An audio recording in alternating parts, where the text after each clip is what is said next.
The Gentle Grafter by O. Henry. Chapter 1. The Octopus Marooned. "A trust is its weakest point," said Jeff Peters. "That," I said, "sounds like one of those unintelligible remarks such as, 'Why is a policeman?'" "It is not," said Jeff. "There are no relations between a trust and a policeman. My remark was an epigram, an axis, a kind of mulctum in parvo. What it means is that a trust is like an egg, and it is not like an egg. If you want to break an egg, you have to do it from the outside. The only way to break up a trust is from the inside. Keep sitting on it until it hatches. Look at the brood of young colleges and libraries that's chirping and peeping all over the country. Yes, sir, every trust bears in its own bosom the seeds of its destruction, like a rooster that crows near a Georgia-colored Methodist camp meeting, or a Republican announcing himself a candidate for governor of Texas." I asked Jeff jestingly if he had ever, during his checkered, plaided, mottled-pied, and dappled career, conducted an enterprise of the class to which the word trust had been applied. Somewhat to my surprise, he acknowledged the corner. "Once," said he, "and the state seal of New Jersey never bit into a charter that opened up a solider and safer place of legitimate octopussing. We had everything in our favor: wind, water, police, nerve, and a clean monopoly of an article indispensable to the public. There wasn't a trust buster on the globe that could have found a weak spot in our scheme. It made Rockefeller's little kerosene speculation look like a bucket shop. But we lost out." "Some unforeseen opposition came up, I suppose?" I said. "No, sir. It was just as I said. We were self-curbed. It was a case of auto-suppression. There was a rift within the lute, as Albert Tennyson says. You remember I told you that me and Andy Tucker was partners for some years? That man was the most talented conniver at stratagems I ever saw. Whenever he saw $1 in another man's hands, he took it as a personal grudge if he couldn't take it any other way. Andy was educated, too, besides having a lot of useful information. He had acquired a big amount of experience out of books, and could talk for hours on any subject connected with ideas and discourse. He had been in every line of graft, from lecturing on Palestine with a lot of magic lantern pictures of the annual Custom-Made Clothiers Association convention at Atlantic City, to flooding Connecticut with bogus wood alcohol distilled from nutmegs. One spring me and Andy had been over in Mexico on a flying trip, during which a Philadelphia capitalist had paid us $2,500 for a half interest in a silver mine in Chihuahua. Oh, yes, the mine was all right. The other half interest must have been worth $2,000 or $3,000. I often wondered who owned that mine. In coming back to the United States, me and Andy stubbed our toes against a little town in Texas on the bank of the Rio Grande. The name of it was Bird City, but it wasn't. The town had about 2,000 inhabitants, mostly men. I figured that their principal means of existence was in living close to tall chaparral. Most of 'em were stockmen, and some gamblers, and some horse speculators, and plenty were in the smuggling line. Me and Andy put up in a hotel that was built like something between a roof garden and a sectional bookcase. It began to rain the day we got there.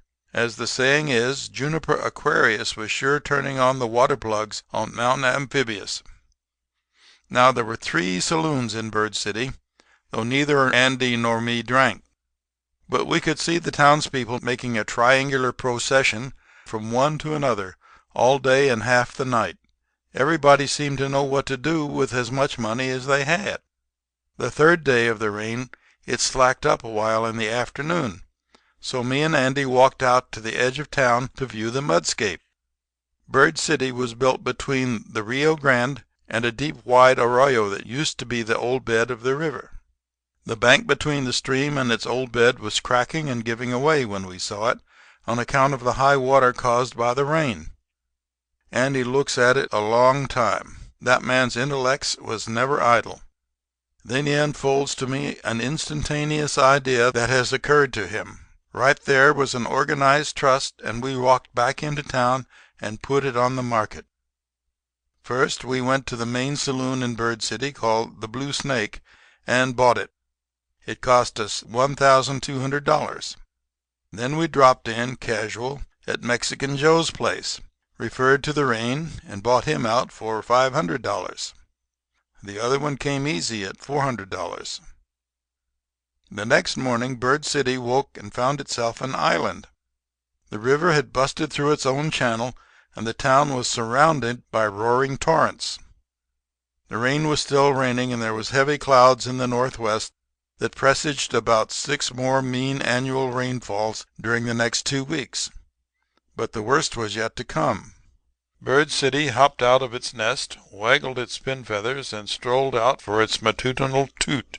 Lo, Mexican Joe's place was closed, and likewise the other little 'dobe life-saving station. So naturally the body politic emits thirsty ejaculations of surprise and ports helm for the Blue Snake. And what does it find there? Behind one end of the bar sits Jefferson Peters, Octopus, with a 6-shooter on each side of him, ready to make change or corpses as the case may be. There are 3 bartenders, and on the wall is a 10-foot sign reading, "All drinks $1." Andy sits on the safe in his neat blue suit and gold-banded cigar, on the lookout for emergencies. The town marshal is there with 2 deputies to keep order, having been promised free drinks by the trust. Well, sir, it took Bird City just 10 minutes to realize that it was in a cage. We expected trouble, but there wasn't any. The citizens saw that we had 'em. The nearest railroad was 30 miles away, and it would be 2 weeks at least before the river would be fordable. So they began to cuss amiable and throw down dollars on the bar till it sounded like a selection on the xylophone. There was about 1,500 grown-up adults in Bird City that had arrived at years of indiscretion, and the majority of 'em required 3 to 20 drinks a day to make life endurable. The Blue Snake was the only place where they could get 'em till the flood subsided. It was beautiful and simple, as all truly great swindles are. About 10 o'clock the silver dollars dropping on the bar slowed down to playing 2-steps and marches instead of jigs. But I looked out of the window and saw 100 or 2 of our customers standing in line at Bird City Savings and Loan Company, and I knew they were borrowing more money to be sucked in by the clammy tendrils of the octopus. At the fashionable hour of noon everybody went home to dinner. We told the bartenders to take advantage of the lull and do the same. Then me and Andy counted the receipts. We had taken in $1,300. We calculated that if Bird City would only remain an island for 2 weeks, the trust would be able to endow the Chicago University with a new dormitory of padded cells for the faculty, and present every worthy poor man in Texas with a farm, provided he furnished the site for it. Andy was especially inroaded by self-esteem at our success, the rudiments of the scheme having originated in his own surmises and premonitions. He got off the safe and lit the biggest cigar in the house.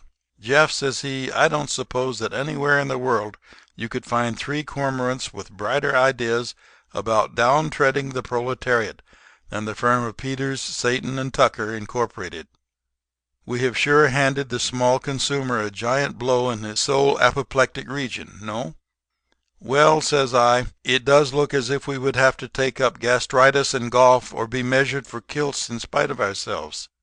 This little turn of bug juice, verily, is all on the ski-bow, and I can stand it," says I. "I'd rather batten than bant any day." Andy pours himself out 4 fingers of our best rye and does with it as was so intended. It was the first drink I had ever known him to take. "By way of liberation," says he, "to the gods."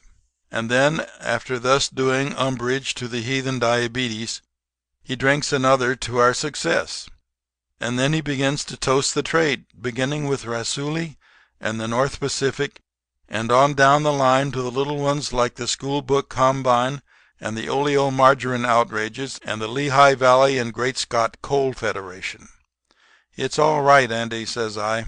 to drink the health of our brother monopolists, but don't overdo the wassail.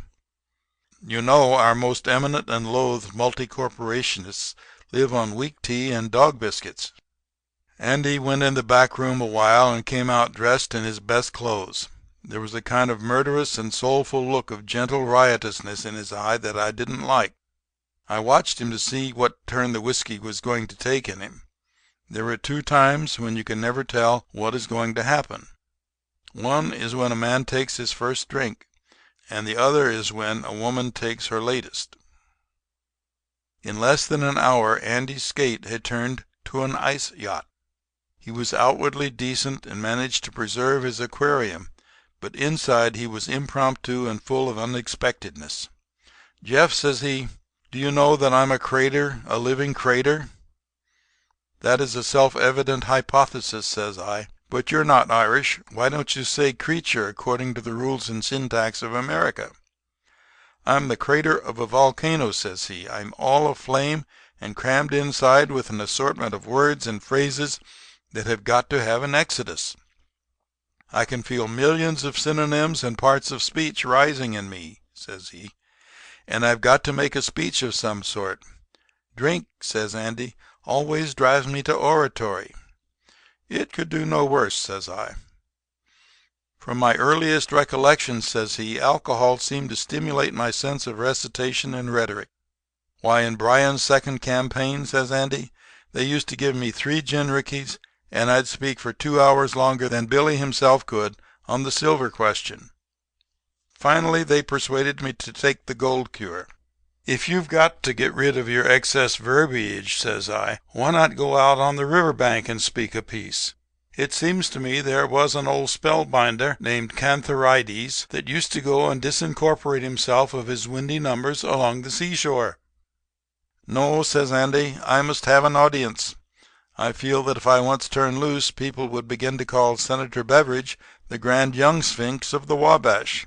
I've got to get an audience together, Jeff, and get this aureole distension assuaged, or it may turn on me, and I'd go about feeling like a Deckle Edge edition deluxe of Mrs. E.D.E.N. Southworth." "On what special subject of the theorems and topics does your desire for vocality seem to be connected with?" I asks. "I ain't particular," says Andy. "I'm equally good and varicose on all subjects. I can take up the matter of Russian immigration, or the poetry of John W. Keats, or the tariff, or cable-y literature, or drainage, or make my audience weep, cry, sob, and shed tears by turns." "Well, Andy," says I, "if you're bound to get rid of this accumulation of vernacular, suppose you go out in town and work it on some indulgent citizen. Me and the boys will take care of the business. Everybody will be through dinner pretty soon, and salt pork and beans makes a man pretty thirsty. We ought to take in $1,500 more by midnight." So Andy goes out of the Blue Snake, and I see him stopping men on the street and talking to 'em. By and by he has half a dozen in a bunch listening to him. Pretty soon I see him waving his arms and elocuting at a good-sized crowd on a corner. When he walks away they string out after him, talking all the time, and he leads them down the main street of Bird City, with more men joining in the procession as they go. It reminded me of the old legerdemain that I had read about in books about the Pied Piper of Heidsieck, charming the children away from the town. 1 o'clock came, and then 2, and then 3 got under the wire for place, and not a Bird citizen came in for a drink. The streets were deserted except for some ducks and ladies going to the stores. There was only a light drizzle falling then. A lonesome man came along and stopped in front of the Blue Snake to scrape the mud off his boots. "Pardner," says I, "what has happened?" "This morning there was hectic gaiety afoot, and now it seems more like one of them ruined cities of Tyre and Siphon, where the zone lizard crawls on the walls of the main portcullis.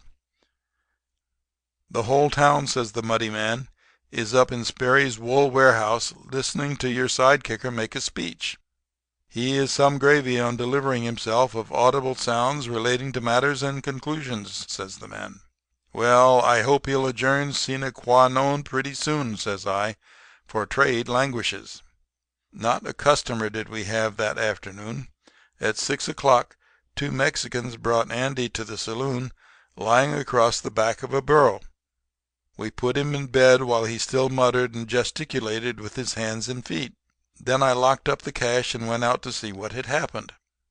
I met a man who told me all about it. Andy made the finest 2-hour speech that had ever been heard in Texas, he said, or anywhere else in the world. Well, what was it about, I asked. Temperance, says he. And when he got through, every man in Bird City signed the pledge for a year. End of Chapter 1. Chapter 2. Jeff Peters as a Personal Magnet. Jeff Peters has been engaged in as many schemes for making money as there are recipes for cooking rice in Charleston, South Carolina. Best of all, I like to hear him tell of his earlier days when he sold liniments and cough cures on street corners, living hand to mouth, heart to heart with the people, throwing heads or tails with fortune for his last coin. I struck Fisher Hill, Arkansas, said he, in a buckskin suit, moccasins, long hair, and a 30-carat diamond ring that I got from an actor in Texarkana. I don't know what he ever did with the pocket knife I swapped him for it. I was Dr. Wahoo, the celebrated Indian medicine man. I carried only one best bet just then, and that was Resurrection Bitters. It was made of life-giving plants and herbs accidentally discovered by Taquala, the beautiful wife of the chief of the Choctaw Nation, while gathering truck to garnish a platter of boiled dog for the annual corn dance. Business hadn't been good in the last town, so I only had $5. I went to the Fisher Hill druggist, and he credited me for half a gross of 8-ounce bottles and corks. I had the labels and ingredients in my valise, left over from the last town. Life began to look rosy again after I got in my hotel room with the water running from the tap and the Resurrection Bitters lining up on the table by the dozen. Fake? No, sir. There was $2 worth of fluid extract of cinchona and a dime's worth of aniline in that half gross of bitters. I've gone through towns years afterwards. Hadn't had folks ask me for 'em again. I hired a wagon that night and commenced selling the bitters on Main Street. Fisher Hill was a low malarial town, and a compound hypothetical pneumocardiac anti-scorbic tonic was just what I diagnosed the crowd as needing. The bitters started off like sweetbreads on toast at a vegetarian dinner. I had sold 2 dozen at 50 cents apiece when I felt somebody pull my coat tail. I knew what that meant, so I climbed down and sneaked a $5 bill into the hand of a man with a German silver star on his lapel. "Constable," says I, "it's a fine night." "Have you got a city license," he asks, "to sell this illegitimate essence of spooju that you flatter by the name of medicine?" "I have not," says I. "I didn't know you had a city. If I can find it tomorrow, I'll take out one if it's necessary." "I'll have to close you up till you do," says the constable. I quit selling and went back to the hotel. I was talking to the landlord about it. "Oh, you won't stand no show in Fisher Hill," says he. "Dr. Hoskins, the only doctor here, is a brother-in-law of the mayor, and they won't allow no fake doctor to practice in town." "I don't practice medicine," says I. "I've got a state peddler's license, and I take out a city one wherever they demand it." I went to the mayor's office the next morning, and they told me he hadn't showed up yet. They didn't know when he'd be down, so Doc Wahoo hunches down again in a hotel chair and lights a Jimson weed regalia and waits. By and by, a young man in a blue necktie slips into the chair next to me and asks the time. "10:30, says I. "And you are Andy Tucker. I've seen you work. Wasn't it you that put up the Great Cupid combination package on the Southern States? Let's see, it was a Chilean diamond engagement ring, a wedding ring, a potato masher, a bottle of soothing syrup, and Dorothy Vernon, all for 50 cents. Andy was pleased to hear that I remembered him. He was a good street man, and he was more than that. He respected his profession, and he was satisfied with 300% profit. He had plenty of offers to go into the illegitimate drug and garden seed business, but he was never to be tempted off the straight path. I wanted a partner, so Andy and me agreed to go out together. I told him about the situation in Fisher Hill, and how finances was low on account of the local mixture of politics and jalap. Andy had just got in on the train that morning. He was pretty low himself, and was going to canvass the whole town for a few dollars to build a new battleship by popular subscription at Eureka Springs. So we went out and sat on the porch and talked it over. The next morning at 11 o'clock, when I was sitting there alone, and Uncle Tom shuffles into the hotel and asks for the doctor to come and see Judge Banks, who, it seems, was the mayor and a mighty sick man.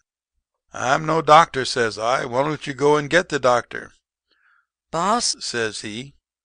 Doc Hoskins am gone 20 miles into country to see some sick persons. He's the only doctor in town, and Massa Banks am powerful bad off. He sent me to ask you, please, sir. Come. As man to man, says I, I'll go and look him over. So I put a bottle of resurrection bitters in my pocket, goes up the hill to the mayor's mansion, the finest house in town, with a mansard roof and 2 cast-iron dogs on the lawn. This Mayor Banks was in bed, all but his whiskers and feet. He was making internal noises that would have had everybody in San Francisco hiking for the parks. A young man was standing by the bed, holding a cup of water. "Doc," says the mayor, "I'm awful sick. I'm about to die. Can't you do nothing for me?" Mr. Mayor, says I'm not a regular preordained disciple of Esculapulus. I never took a course in medical college, says I've just come as a fellow man to see if I could be of assistance. "I'm deeply obliged," says he. "Doc Wahoo, this is my nephew, Mr. Biddle. He has tried to alleviate my distress, but without success. Oh, Lordy, oh, he sings out. I nods at Mr. Biddle and sits down by the bed and feels the mayor's pulse. Let me see your your tongue, I mean, says I. Then I turns up the lids of his eyes and looks close at the pupils of 'em. How long have you been sick? I asked. I was taken down, ouch, last night," says the mayor. "Give me something for it, Doc, won't you?" Mr. Fiddle, says I, raise the window shade a bit, will you? Biddle, says the young man, do you feel like you could eat some ham and eggs, Uncle James? Mr. Mayor, says I, after laying my ear to his right shoulder blade and listening, you've got a bad attack of superinflammation of the right clavicle of the harpsichord. "Good Lord," says he with a groan. "Can't you rub something on it or set it or anything?" I picks up my hat and starts for the door. "You ain't going, Doc," says the mayor with a howl. "You ain't going away and leave me to die with this superfluity of the clapboards, are you?" Common humanity, Dr. Woha, says Mr. Biddle, ought to prevent you deserting a fellow human in distress. Dr. Wahoo, when you get through plowing, says I. And then I walks back to the bed and throws back my long hair. Mr. Mayor, says I, there is only one hope for you. Drugs will do you no good, but there is another power higher yet, although drugs are high enough, says I. "And what is that?" says he. Scientific demonstrations, says I. The triumph of mind over sarsaparilla. The belief that there is no pain and sickness except what is produced when we ain't feeling well. Declare yourself in arrears. Demonstrate. "What is this paraphernalia you speak of, Doc?" says the mayor. "You ain't a socialist, are you?" I am speaking, says I, of the great doctrine of psychic financiering, of the enlightened school of long-distance subconscientious treatment of fallacies and meningitis, of that wonderful indoor sport known as personal magnetism. "Can you work it, Doc?" asks the mayor. I am one of the sole Sanhedrins and ostensible hooplas of the inner pulpit, says I, the lame talk and the blind rubber whenever I make a pass at 'em. I am a medium, a coloratura hypnotist, and a spirituous control. It was only through me at the recent seances at Ann Arbor that the late president of the Vinegar Bitters Company could revisit the earth to communicate with his sister Jane. You see me peddling medicine on the street, says I, to the poor. I don't practice personal magnetism on them. I do not drag it in the dust, says I, because they haven't got the dust. "Will you treat my case?" asked the mayor. Listen, says I. I've had a good deal of trouble with medical societies everywhere I've been. I don't practice medicine, but to save your life I'll give you the psychic treatment if you'll agree as mayor not to push the license question." "Of course I will," says he. "Now get to work, Doc, for them pains are coming on again." "My fee will be $250, cure guaranteed in 2 treatments," says I. "All right," says the mayor. "I'll pay it. I guess my life's worth that much." I sat down by the bed and looked him straight in the eye. "Now," says I, "get your mind off the disease. You ain't sick. You haven't got a heart or a clavicle or a funny bone or brains or anything. You haven't got any pain. Declare error. Now you feel that pain that you didn't have leaving, don't you?" "I do feel some better, Doc," says the mayor. "Darned if I don't. Now state a few lies about my not having the swelling on my left side, and I think I could be propped up and have some sausage and buckwheat cakes." I made a few passes with my hands. "Now," says I, "the inflammation's gone. The right lobe of the perihelion has subsided. You're getting sleepy. You can't hold your eyes open any longer. For the present, the disease is checked. Now you are asleep." The mayor shut his eyes slowly and began to snore. "You observe, Mr. Tittle," says I, "the wonders of modern science." "Biddle," says he, "when will you give Uncle the rest of the treatment, Dr. Poo-Poo?" "Wahoo," says I, "I'll come back at 11 tomorrow. When he wakes up, give him 8 drops of turpentine and 3 pounds of steak. Good morning." The next morning I was back on time. "Well, Mr. Riddle," says I, when he opened the bedroom door, "and how is Uncle this morning?" "He seems much better," says the young man. "The mayor's color and pulse was fine. I gave him another treatment, and he said the last of the pain left him. Now," says I, "you'd better stay in bed for a day or 2, and you'll be all right. It's a good thing I happened to be in Fisher Hill, Mr. Mayor," says I, "for all the remedies in the cornucopia that regular schools of medicine use couldn't have saved you. And now that error has flew and pain proved a perjurer, let's allude to a cheerfuler subject. Say the fee of $250. No checks, please. I hate to write my name on the back of a check almost as bad as I do on the front." "I've got cash here," says the mayor, pulling a pocketbook from under his pillow. He counts out 5 $50 notes and holds them in his hand. "Bring the receipt," he says to Biddle. I signed the receipt, and the mayor handed me the money. I put it in my inside pocket, careful. "Now do your duty, officer," says the mayor, grinning much unlike a sick man. Mr. Biddle lays his hand on my arm. "You're under arrest, Dr. Wahoo, alias Peters," says he, "for practicing medicine without authority under the state law." "Who are you?" I asks. "I'll tell you who he is," said Mr. Mayor, sitting up in bed. "He's a detective employed by the State Medical Society. He's been following you over 5 counties. He came to me yesterday, and we fixed up this scheme to catch you. I guess we won't do any more doctoring around these parts, Mr. Faker. What was it you said I had, Doc?" The mayor laughs. "Compound.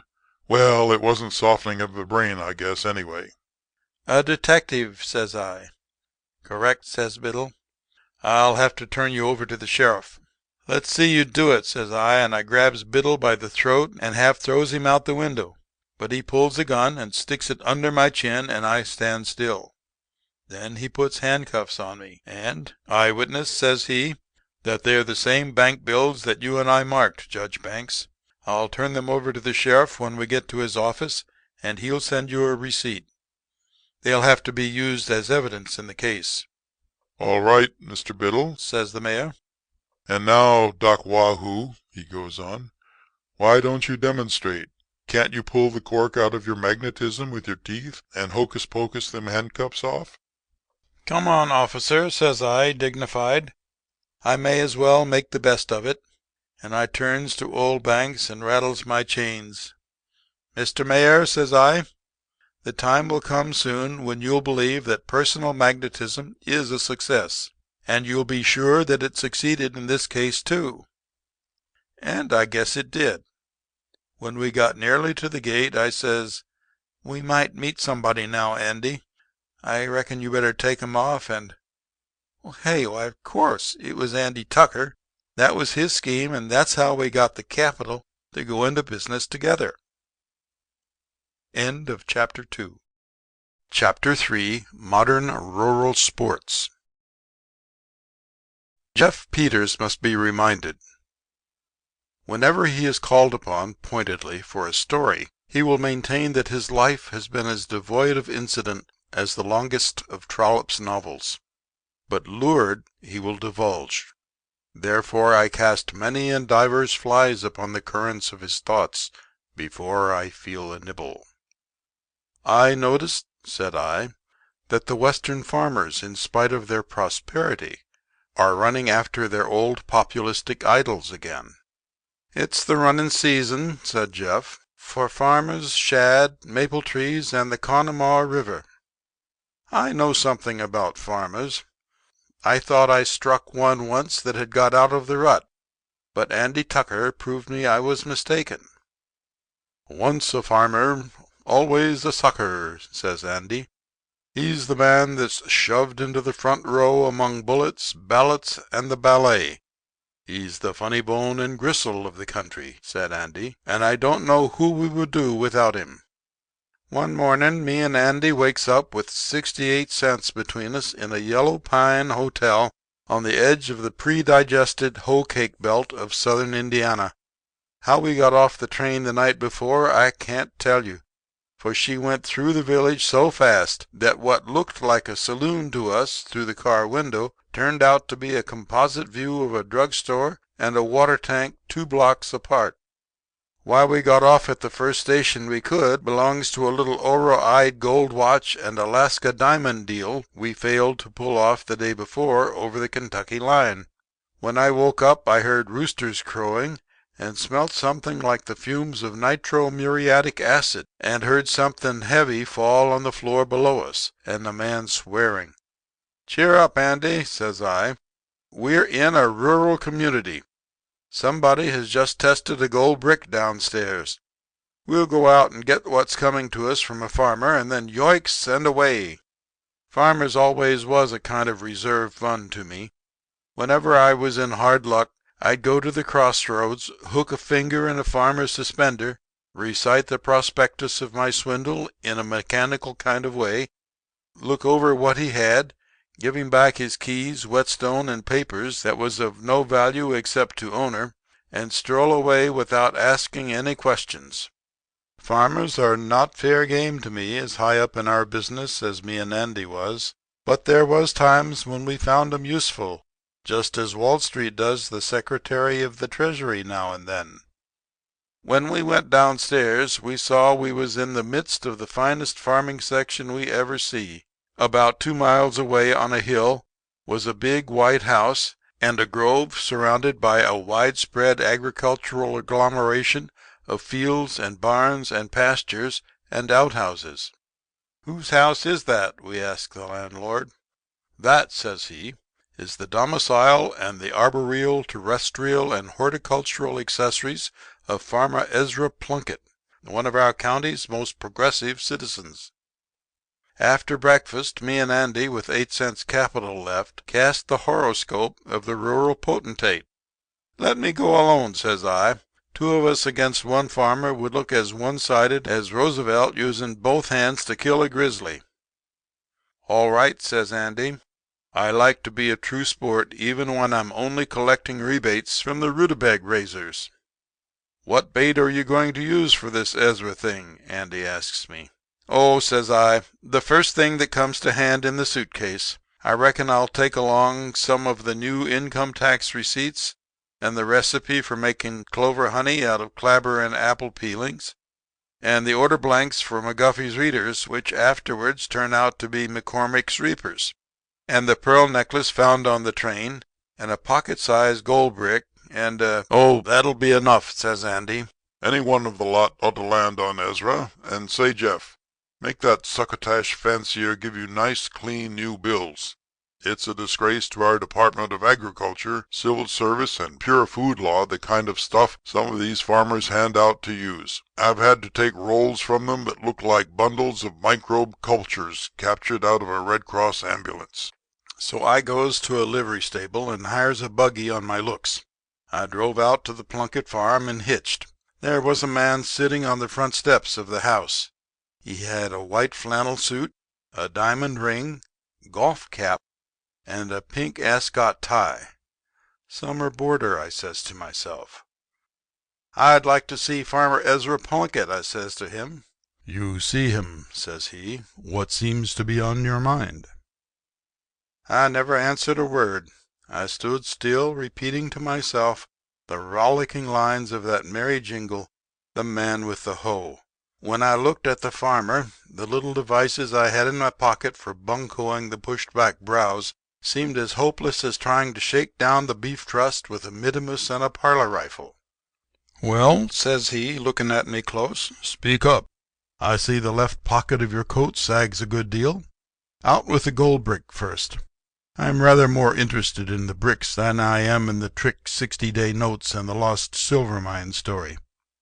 I had a kind of cerebral sensation of foolishness in my ideas of ratiocination, but I pulled out my little brick and unwrapped my handkerchief off it. $1.80, says the farmer, hefting it in his hand. Is it a trade?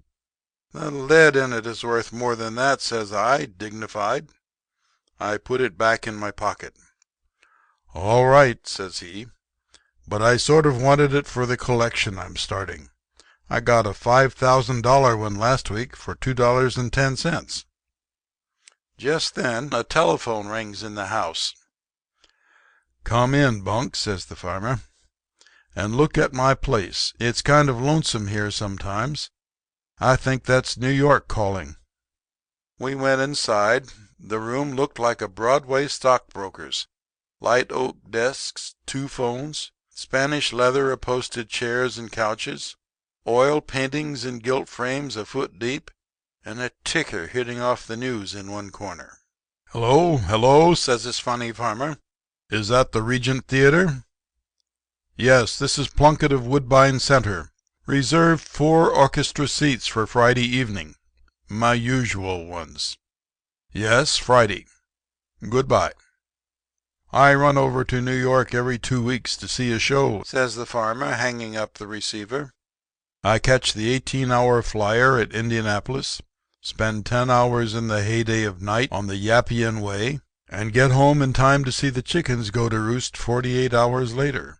Oh, the pristine Hubbard Squasherino of the cave-dwelling period is getting geared up some for the annual meeting of the Don't Blow Out the Gas Association, don't you think, Mr. Bunk? I seem to perceive, says I, a kind of hiatus in the agrarian traditions in which heretofore I've reposed confidence. Sure, Bunk, says he. The yellow primrose on the river's brim is getting to look to us rubes like a holiday edition deluxe of The Language of Flowers, with decal edges and frontispiece. Just then the telephone calls him again. Hello, hello, says he.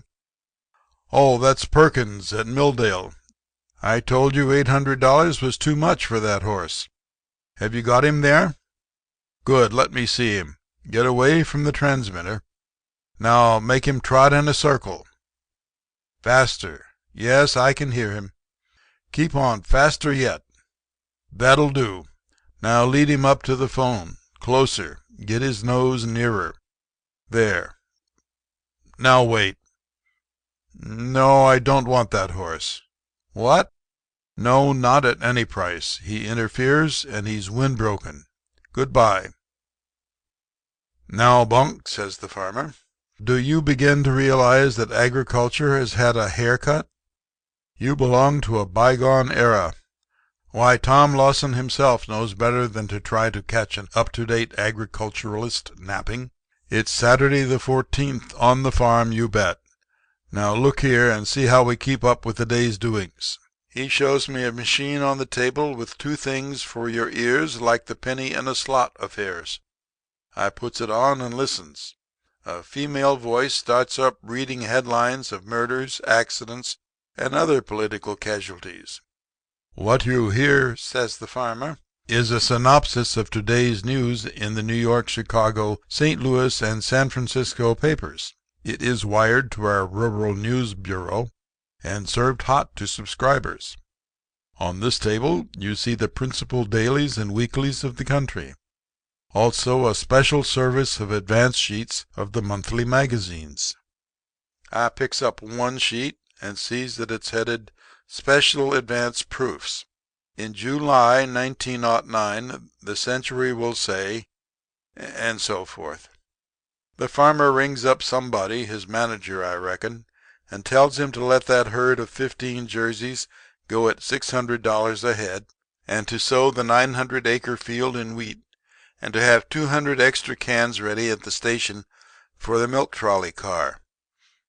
Then he passes the Henry Clays and sets out a bottle of green chartreuse and goes over and looks at the ticker tape. "Consolidated gas up 2 points," says he. "Oh, very well." "Ever monkey with copper?" I asks. "Stand back," says he, raising his hands, "or I'll call the dog. I told you not to waste your time." After a while he says, "Bunk, if you don't mind my telling you, your company begins to cloy slightly. I've got to write an article on the chimera of communism for a magazine and attend a meeting of the Racetrack Association this afternoon. Of course, you understand by now that you can't get my proxy for your remedy, whatever it may be." Well, sir, all I could think of to do was to go out and get in the buggy. The horse turned round and took me back to the hotel. I hitched him and went in to see Andy. In his room I told him about this farmer, word for word, and I sat picking at the table cover like one bereft of sagaciousness. "I don't understand it," says I, humming a sad and foolish little song to cover my humiliation. Andy walks up and down the room for a long time, biting the left end of his mustache, as he does when in the act of thinking. "Jeff," he says finally, "I believe your story of this expurgated rustic, but I am not convinced. It looks incredulous to me that he could have inoculated himself against all the preordained systems of bucolic bunco. Now, you never regarded me as a man of special religious proclivities, did you, Jeff?" asked Andy. "Well," says I, "no. But," says I, not to wound his feelings, "I have also observed many church members whose said proclivities were not so outwardly developed that they would show on a white handkerchief if you rubbed 'em with it." I have always been a deep student of nature from creation down," says Andy, "and I believe in an ultimatum design of Providence. Farmers was made for a purpose, and that was to furnish a livelihood to men like me and you. Else, why was we given brains? It is my belief that the manna that the Israelites lived on for 40 years in the wilderness was only a figurative word for farmers, and they kept up the practice to this day.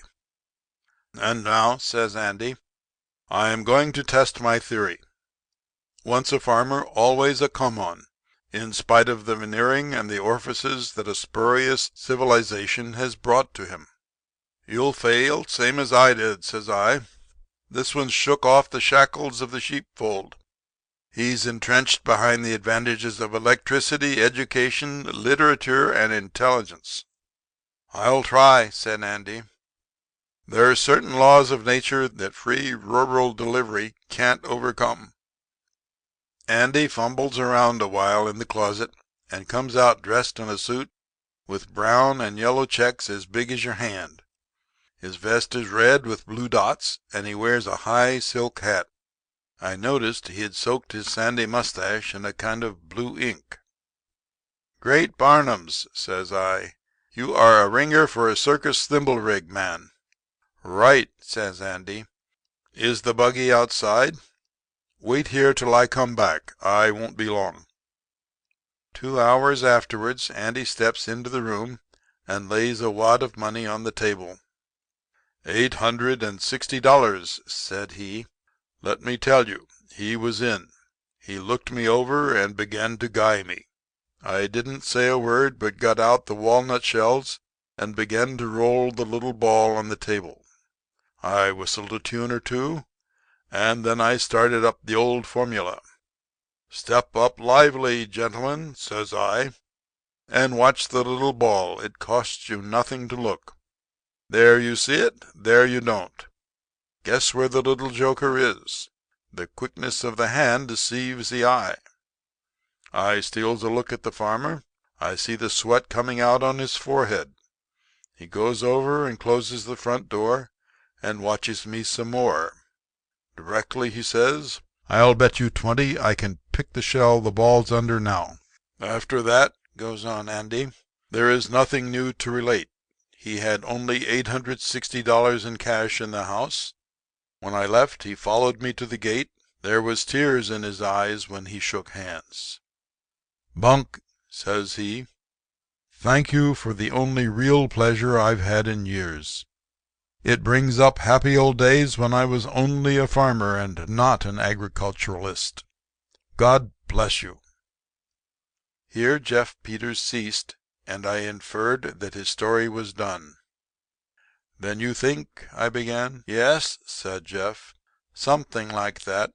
You let the farmers go ahead and amuse themselves with politics. Farming's a lonesome life, and they've been against the shell game before." End of Chapter 3. Chapter 4. The Chair of Philanthromathematics. "I see that the cause of education has received the princely gift of more than $50 millions, said I. I was gleaning the stray items from the evening papers while Jeff Peters packed his briar pipe with plug cut.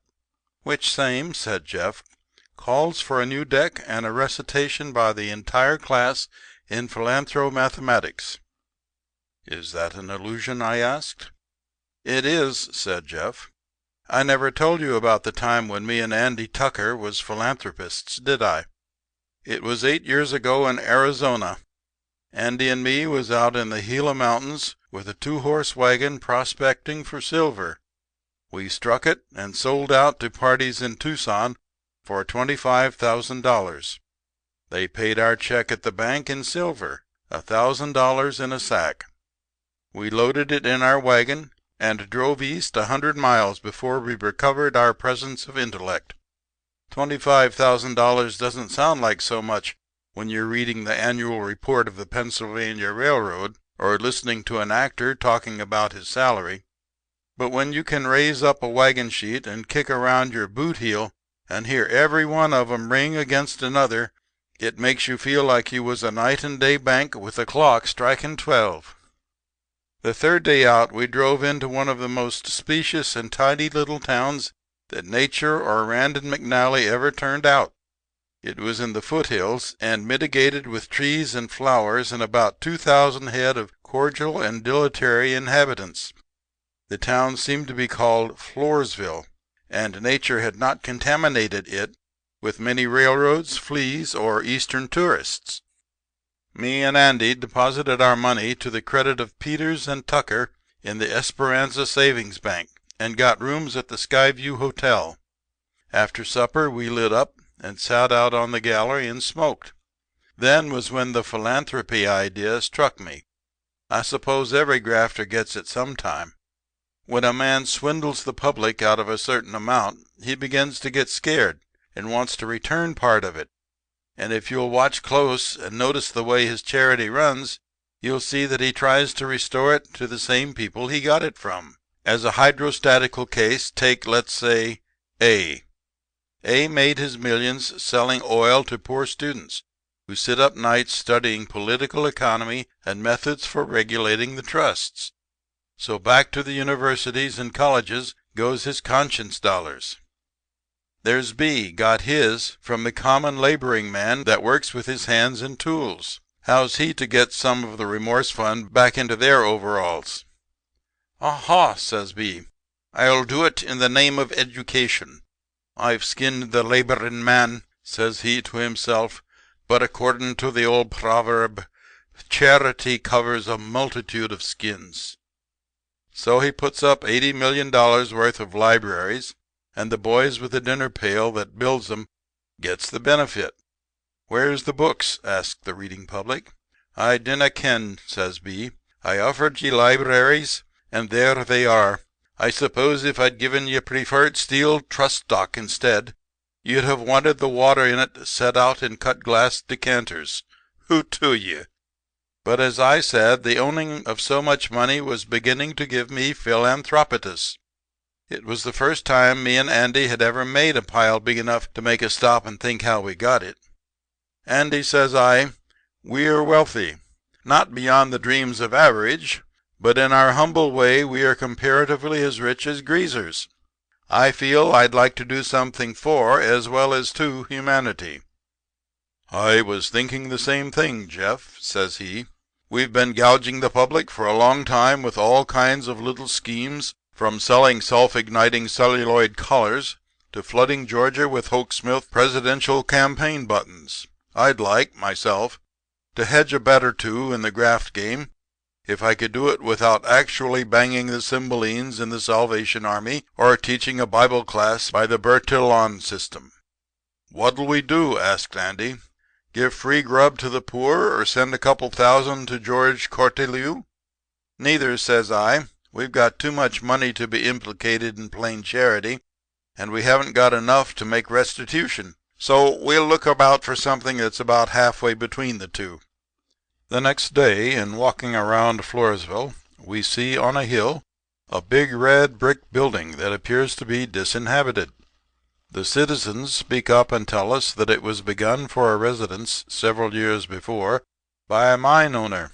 After running up the house, he finds he only had $2.80 left to furnish it with. So he invests that in whiskey and jumps off the roof on a spot where he now requiescats in pieces. As soon as me and Andy saw that building, the same idea struck both of us. We would fix it up with lights and pen wipers and professors, and put an iron dog and statues of Hercules and Father John on the lawn, and start one of the finest free educational institutions in the world right here. So we talks it over with the prominent citizens of Floresville, who falls in fine with the idea. They give a banquet in the engine house to us, and we make our bow for the first time as benefactors to the cause of progress and enlightenment. Andy makes an hour-and-a-half speech on the subject of irrigation in Lower Egypt, and we have a moral tune on the phonograph and pineapple sherbet. Andy and me don't lose any time in philanthroping. We put every man in town that could tell a hammer from a stepladder to work on the building, divided it up into classrooms and lecture halls. We wire to Frisco for a carload of desks, footballs, arithmetics, pen holders, dictionaries, chairs for the professors, slates, skeletons, sponges, 27 cravenetted gowns and caps for the senior class, and an open order for all the truck that goes with the first-class university. I took it on myself to put a campus and a curriculum on the list, but the telegraph operator must have got the words wrong, being an ignorant man, for when the goods came, we found a can of peas and a currycomb among them. While the weekly papers was having chalk plate cuts of me and Andy, we wired an employment agency in Chicago to express us FOB 6 professors immediately, 1 English literature, 1 up-to-date dead languages, 1 chemistry, 1 political economy, Democrat preferred, 1 logic, and 1 wise to painting, Italian, and music with union card. The Esperanza Bank guaranteed salaries, which was to run between $800 and $800.50. Well, sir, we finally got in shape. Over the front door was carved the words, "The World's University, Peters and Tucker, patrons and proprietors." And when September the 1st got a cross mark on the calendar, the come-ons began to roll in. First, the faculty got off the Tri-Weekly Express from Tucson. They was mostly young, spectacled, and red-headed, with sentiments divided between ambition and food. Andy and me got 'em billeted on the Floresvillans, and then laid for the students. They came in bunches. We had advertised the university in all the state papers, and it did us good to see how quick the country responded. 219 husky lads, aging along up from 18 to chin whiskers, answered the clarion call for free education. They ripped open that town, sponged the seams, turned it, lined it with new mohair, and you couldn't have told it from Harvard or Goldfields at the March term of court. They marched up and down the streets, waving flags with the world's university colors, ultramarine and blue. And they certainly made a lively place of Floresville. Andy made them a speech from the balcony of the Skyview Hotel, and the whole town was out celebrating. In about 2 weeks the professors got the students disarmed and herded into classes. I don't believe there's any pleasure equal to being a philanthropist. Me and Andy bought high silk hats and pretended to dodge the 2 reporters from the Floresville Gazette. The paper had a man to Kodak us whenever we appeared on the street, and ran our pictures every week over the column headed Educational Notes. Andy lectured twice a week at the university, and afterward I would rise and tell a humorous story. Once the Gazette printed my pictures with Abe Lincoln on one side and Marshall P. Wilder on the other. Andy was as interested in philanthropy as I was. We used to wake up nights and tell each other new ideas for booming the university. Andy, says I to him one day, there's something we overlooked. The boys ought to have dromedaries. What's that? Andy asks. Why, something to sleep in, of course, says I. All colleges have 'em. Oh, you mean pajamas, says Andy. I do not, says I mean dromedaries. But I never could make Andy understand, so we never ordered 'em. Of course, I meant them long bedrooms in colleges where the scholars sleep in a row. Well, sir, the World's University was a success. We had scholars from 5 states and territories, and Floresville had a boom. A new shooting gallery and a pawn shop, and 2 more saloons started. And the boys got up a college yell that went this way: raw, raw, raw, dun, dun, dun. Peters Tucker, lots of fun. Bow, wow, wow, haw, hee, haw. World University, hip, hoorah. The scholars was a fine lot of young men, and me and Andy was as proud of them as if they belonged to our own family. But one day, about the last of October, Andy comes to me and asks if I have any idea how much money we had left in the bank. I guesses about $16,000. Our balance, says Andy, is $821.62. What, says I with a kind of yell, do you mean to tell me that them infernal clod-hopping, dough-headed, pup-faced, goose-brained, gate-stealing, rabbit-eared sons of horse-thieves have soaked us for that much? No less, says Andy. Well, then, to Helvetia with philanthropy, says I. Not necessarily, says Andy. Philanthropy, says he, when run on a good business basis, is one of the best grafts going. I'll look into the matter and see if it can't be straightened out.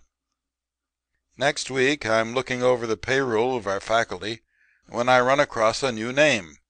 Professor James Darnley McCorkle, Chair of Mathematics, salary $100 per week.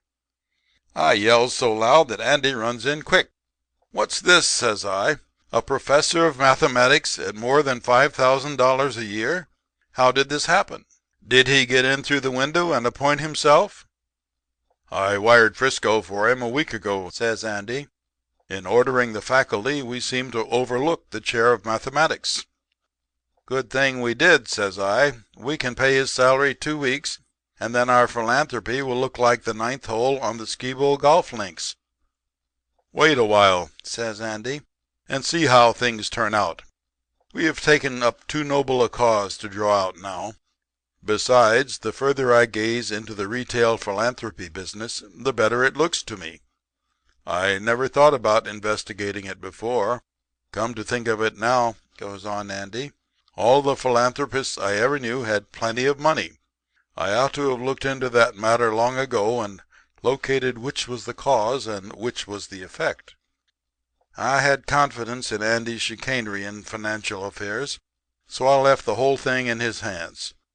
The university was flourishing fine, and me and Andy kept our silk hats shined up and Floresville kept heaping honors on us like we was millionaires instead of almost busted philanthropists. The students kept the town lively and prosperous. Some stranger came to town and started a faro bank over the Red Front livery stable and began to amass money in quantities. Me and Andy strolled up one night and piked $1 or $2 for sociability. There were about 50 of our students there, drinking rum punches and shoving high stacks of blues and reds about the table as the dealer turned the cards up. "Why, dang it, Andy," says I, "these free school hunting, gander-headed, silk-socked little sons of sapsuckers have got more money than you and me ever had. Look at the rolls they're pulling out of their pistol pockets." "Yes," says Andy, "a good many of them are sons of wealthy miners and stockmen. It's very sad to see them wasting their opportunities this way." At Christmas all the students went home to spend the holidays. We had a farewell blowout at the university, and Andy lectured on modern music and prehistoric literature of the archipelagos. Each one of the faculty answered to toasts and compared me and Andy to Rockefeller and the Emperor Marcus Autolycus. I pounded on the table and yelled for Professor McCorkle, but it seems he wasn't present on the occasion. I wanted to look at the man that Andy thought could earn $100 a week in philanthropy. That was the point of making an assignment. The students all left on the night train, and the town sounded as quiet as the campus of a correspondence school at midnight. When I went to the hotel, I saw a light in Andy's room, and I opened the door and walked in. There sat Andy with the faro dealer at a table, dividing a 2-foot-high stack of currency in $1,000 packages. "Correct," says Andy. "31,000 apiece. Come in, Jeff," says he. "This is our share of the profits of the first half of the scholastic term of the World's University, incorporated and philanthropated. Are you convinced now," says Andy, "that philanthropy, when practiced in a business way, is an art that blesses him who gives as well as him who receives?" "Great," says I, feeling fine. "I'll admit you are the doctor this time." "We'll be leaving in the morning train," says Andy. "You better get your collars and cuffs and press clippings together." "Great," says I. "I'll be ready. But, Andy," says I wish I could have met that Professor James Darnley McCorkle before we went. I had a curiosity to know the man." "Oh, that'll be easy," says Andy, turning around to the faro dealer. "Jim," says Andy, "shake hands with Mr. Peters." End of chapter 4. Chapter 5. The Hand That Riles the World. "Many of our great men," said I, apropos of many things, "have declared that they owe their success to the aid and encouragement of some brilliant woman." "I know," said Jeff Peters. "I've read in history and mythology about Joan of Arc and Madame Yale and Mrs. Caudle and Eve and other noted females of the past, but in my opinion the woman of today is of little use in politics or business. What's she best in, anyway? Men make the best cooks, milliners, nurses, housekeepers, stenographers, clerks, hairdressers, and launderers. About the only job left that a woman can beat a man in is in female impersonator in vaudeville. I would have thought," said I, "that occasionally, anyhow, you would have found the wit and intuition of a woman valuable in your lines of business." "Now, wouldn't you?" said Jeff, with an emphatic nod. "Wouldn't you have imagined that? But a woman is an absolutely unreliable partner in any straight swindle. She's liable to turn honest on you when you're depending on her the most. I tried 'em once." Bill Humble, an old friend of mine in the Territories, conceived the illusion that he wanted to be appointed United States Marshal. At that time me and Andy was doing a square, legitimate business of selling walking canes. If you unscrewed the head of one and turned it up to your mouth, a half pint of good rye whiskey would go trickling down your throat and reward you for your act of intelligence. The deputies was annoying me and Andy some, and when Bill spoke to me about his officious aspirations, I saw how the appointment as marshal might help along the firm of Peters and Tucker. "Jeff," says Bill to me, "you are a man of learning and education, besides having knowledge and information concerning not only rudiments but facts and attainments." "I do," says I, "and I have never regretted it. I am not one," says I, "who would cheapen education by making it free. Tell me," says I, "which is of the most value to mankind, literature or horse racing?" "Why, playing the pony. I mean, of course, the poets and the great writers have got the call, of course," says Bill. "Exactly," says I. "Then why do the masterminds of finance and philanthropy," says I, "charge us $2 to get into a racetrack and let us into the library free? Is that distilling into the masses," says I, "a correct estimate of the relative value of the two means of self-culture and disorder?" "You are arguing outside of my faculties and sense and rhetoric," says Bill. "What I wanted you to do is to go to Washington and dig out this appointment for me. I haven't got no ideas of cultivation and intrigue. I'm a plain citizen, and I need the job. I've killed 7 men," says Bill. "I've got 9 children. I've been a good Republican ever since the 1st of May. I can't read nor write, and I see no reason why I ain't illegible for the office. And I think your partner, Mr. Tucker," goes on Bill, "is also a man of sufficient ingratiation and connected system of mental delinquency to assist you in securing the appointment.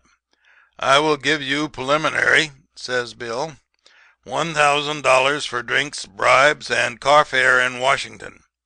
If you land the job, I will pay you $1,000 more, cash down, and guarantee you impunity in bootlegging whiskey for 12 months. Are you patriotic to the West enough to help me put this thing through the whitewashed wigwam of the great father of the most eastern flag station of the Pennsylvania Railroad?" says Bill. Well, I talked to Andy about it, and he liked the idea immense. Andy was a man of an involved nature. He was never content to plod along as I was, selling to the peasantry some little tool like a combination stake beater, shoehorn, Marcel waver, monkey wrench, nail file, potato masher, and multum in parvo tuning fork. Andy had the artistic temper, which is not to be judged as a preacher's or a moral man's is by purely commercial deflections. So we accepted Bill's offer and strikes out for Washington. Says I to Andy when we get located at a hotel on South Dakota Avenue, GSSW, "Now, Andy, for the first time in our lives, we've got to do a real dishonest act. Lobbying is something we've never been used to. But we've got to scandalize ourselves for Bill Humble's sake. In a straight and legitimate business," says I, "we could afford to introduce a little foul play and chicanery. But in a disorderly and heinous piece of malpractice like this, it seems to me that the straightforward and above-board way is best. I propose," says I, "that we hand over $500 of this money to the chairman of the National Campaign Committee, get a receipt, lay the receipt on the president's desk, and tell him about Bill. The president is a man who would appreciate a candidate who went about getting office that way instead of pulling wires." Andy agreed with me, but after we talked the scheme over with the hotel clerk, we give that plan up. He told us there was only one way to get an appointment in Washington, and that was through a lady lobbyist. He gave us the address of one he recommended, a Mrs. Avery, who he said was high up in sociable and diplomatic rings and circles. The next morning at 10 o'clock, me and Andy called at her hotel and was shown up to her reception room. This Mrs. Avery was a solace and a balm to the eyesight. She had hair the color of the back of a $20 gold certificate, blue eyes, and a system of beauty that would make the girl on the cover of a July magazine look like a cook on a Monongahela coal barge. She had on a low neck dress covered with silver spangles and diamond rings and earbobs. Her arms was bare, and she was using a desk telephone with one hand and drinking tea with the other. "Well, boys," she says after a bit, What is it?"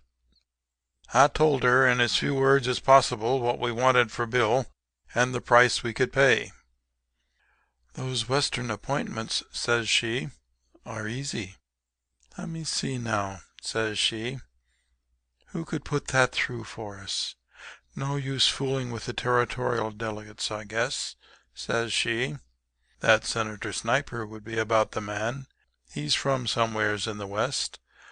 Let's see how he stands on my private menu card." She takes some papers out of a pigeonhole with the letter S over it. "Yes," says she, "he's marked with a star. That means ready to serve. Now let's see.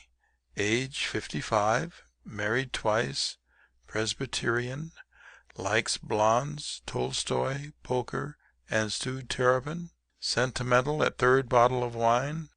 Yes," she goes on, "I'm sure I can have your friend Mr. Bummer appointed minister to Brazil." "Humble," says I, "and United States Marshal was the birth." "Oh, yes," says Mrs. Avery. "I have so many deals of this sort I sometimes get them confused. Give me all the memoranda you have of the case, Mr. Peters, and come back in 4 days. I think it can be arranged by then." So me and Andy goes back to our hotel and waits. Andy walks up and down and chews the left end of his mustache. "A woman of high intellect and perfect beauty is a rare thing, Jeff," says he.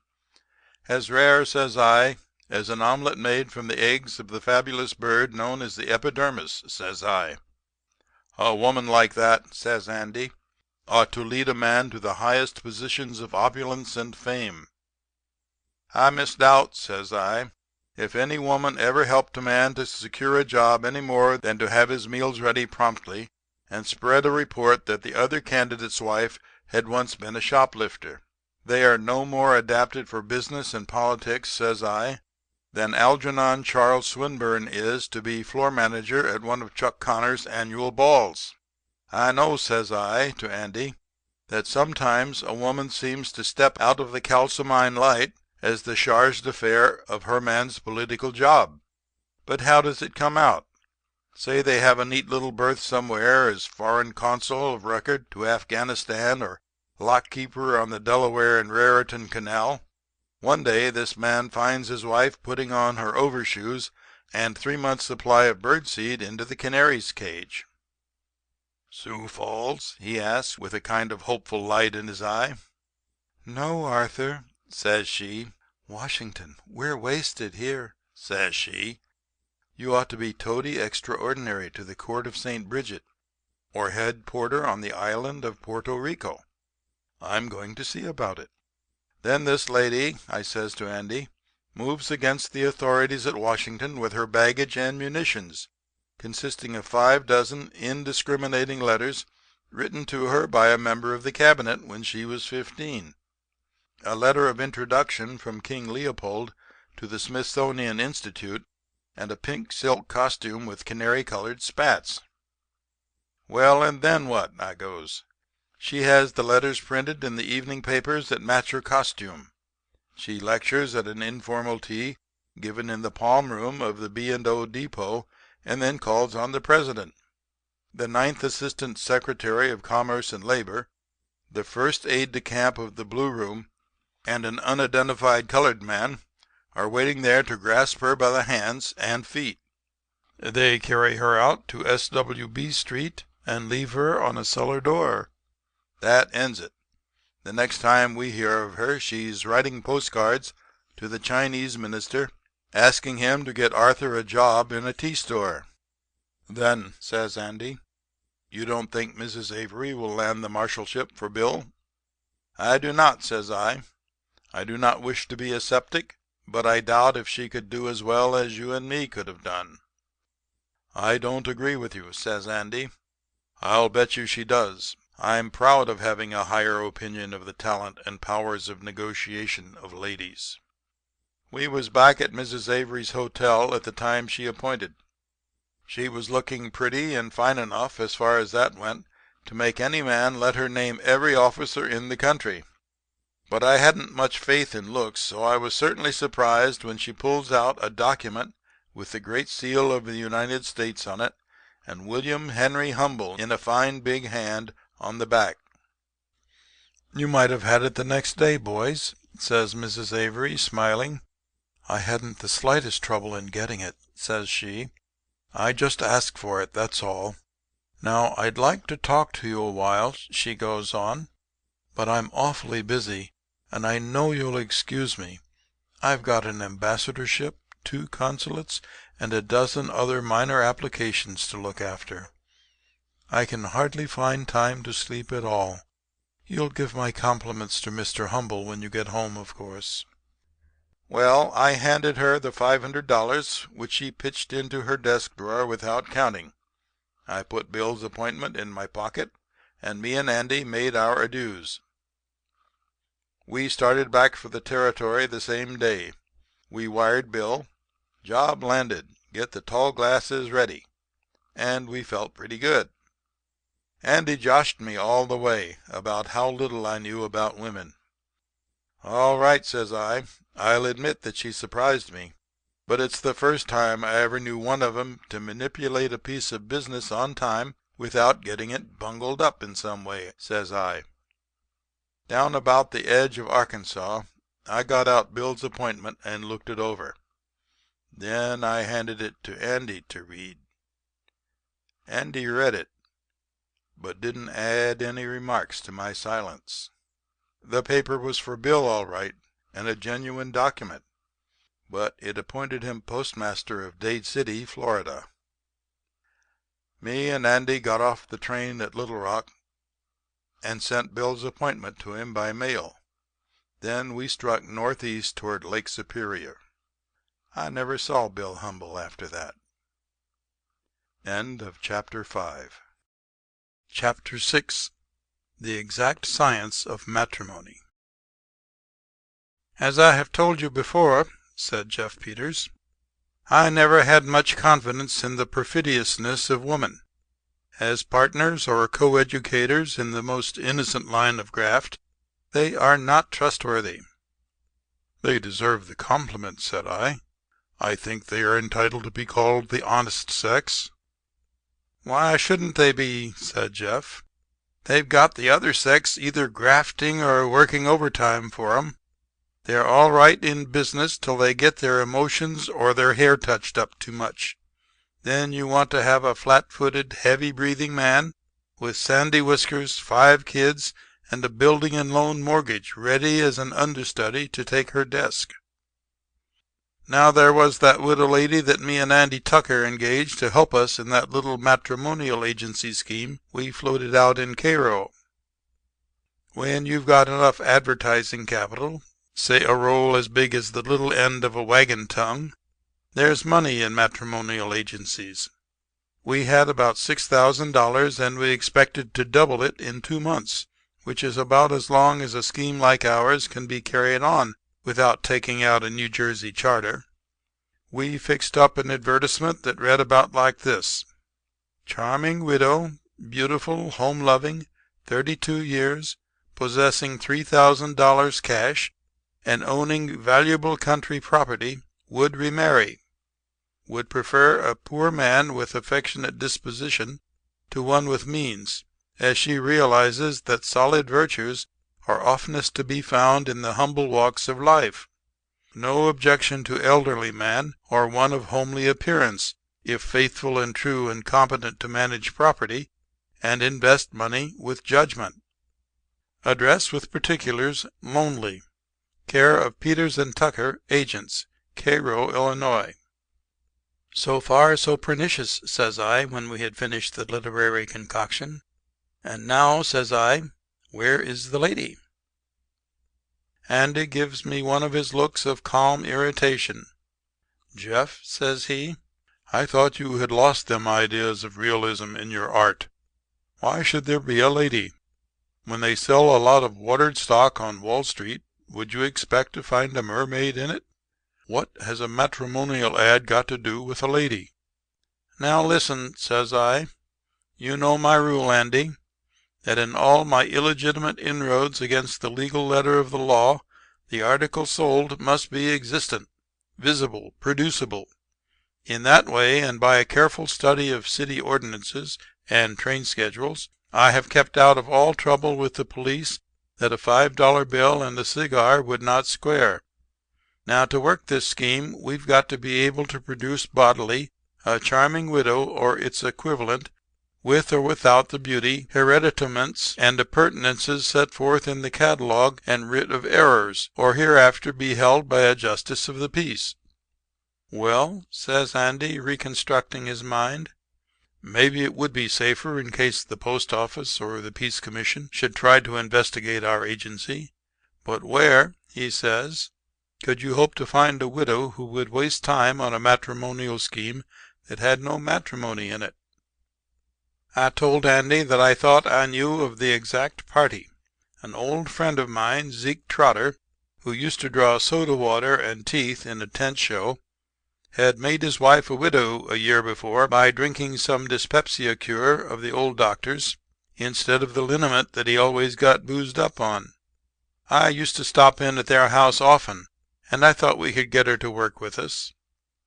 'Twas only 60 miles to the little town where she lived, so I jumped on the Illinois Central and finds her in the same cottage with the same sunflowers and roosters standing on the wash tub. Mrs. Trotter fitted our ad first rate, except maybe for beauty and age and property valuation. But she looked feasible and praiseworthy to the eye, and it was a kindness to Zeke's memory to give her the job. "Is this an honest deal you're putting on, Mr. Peters?" she asks me when I tell her what we want. "Mrs. Trotter," says I, "Andy Tucker and me have computed the calculation that 3,000 men in this broad and unfair country will endeavor to secure your fair hand and ostensible money and property through our advertisement. Out of that number, something like 3,000 will expect to give you in exchange, if they should win you, the carcass of a lazy and mercenary loafer, a failure in life, a swindler, and a contemptible fortune seeker. Me and Andy," says I, "propose to teach these preyers upon society a lesson." It was with difficulty, says I, that me and Andy could refrain from forming a corporation under the title of the Great Moral and Millennial Malevolent Matrimonial Agency. Does that satisfy you? "It does, Mr. Peters," says she. "I might have known you wouldn't have gone into anything that wasn't opprobrious. But what will my duties be? Do I have to reject personally these 3,000 ramscallions you speak of? Or can I throw them out in bunches?" "Your job, Mrs. Trotter," says I, "will be practically a sinecure. You will live at a quiet hotel and have no work to do. Andy and I will tend to all the correspondence and business end of it. Of course," says I, "some of the more ardent and impetuous suitors who can raise the railroad fare may come to Cairo personally and press their suit or whatever fraction of a suit they may be wearing. In that case you will probably be put to the inconvenience of kicking them out face to face. We will pay you $25 per week and hotel expenses." "Give me 5 minutes," says Mrs. Trotter, "to get my powder rag and leave the front door key with a neighbor, and you can let my salary begin." So I conveys Mrs. Trotter to Cairo and establishes her in a family hotel far enough away from mine and Andy's quarters to be unsuspicious and available. And I tell Andy. "Great," says Andy. "And now that your conscience is appeased as to the tangibility and proximity of the bait, and leaving mutton aside, suppose we revenue a new fish."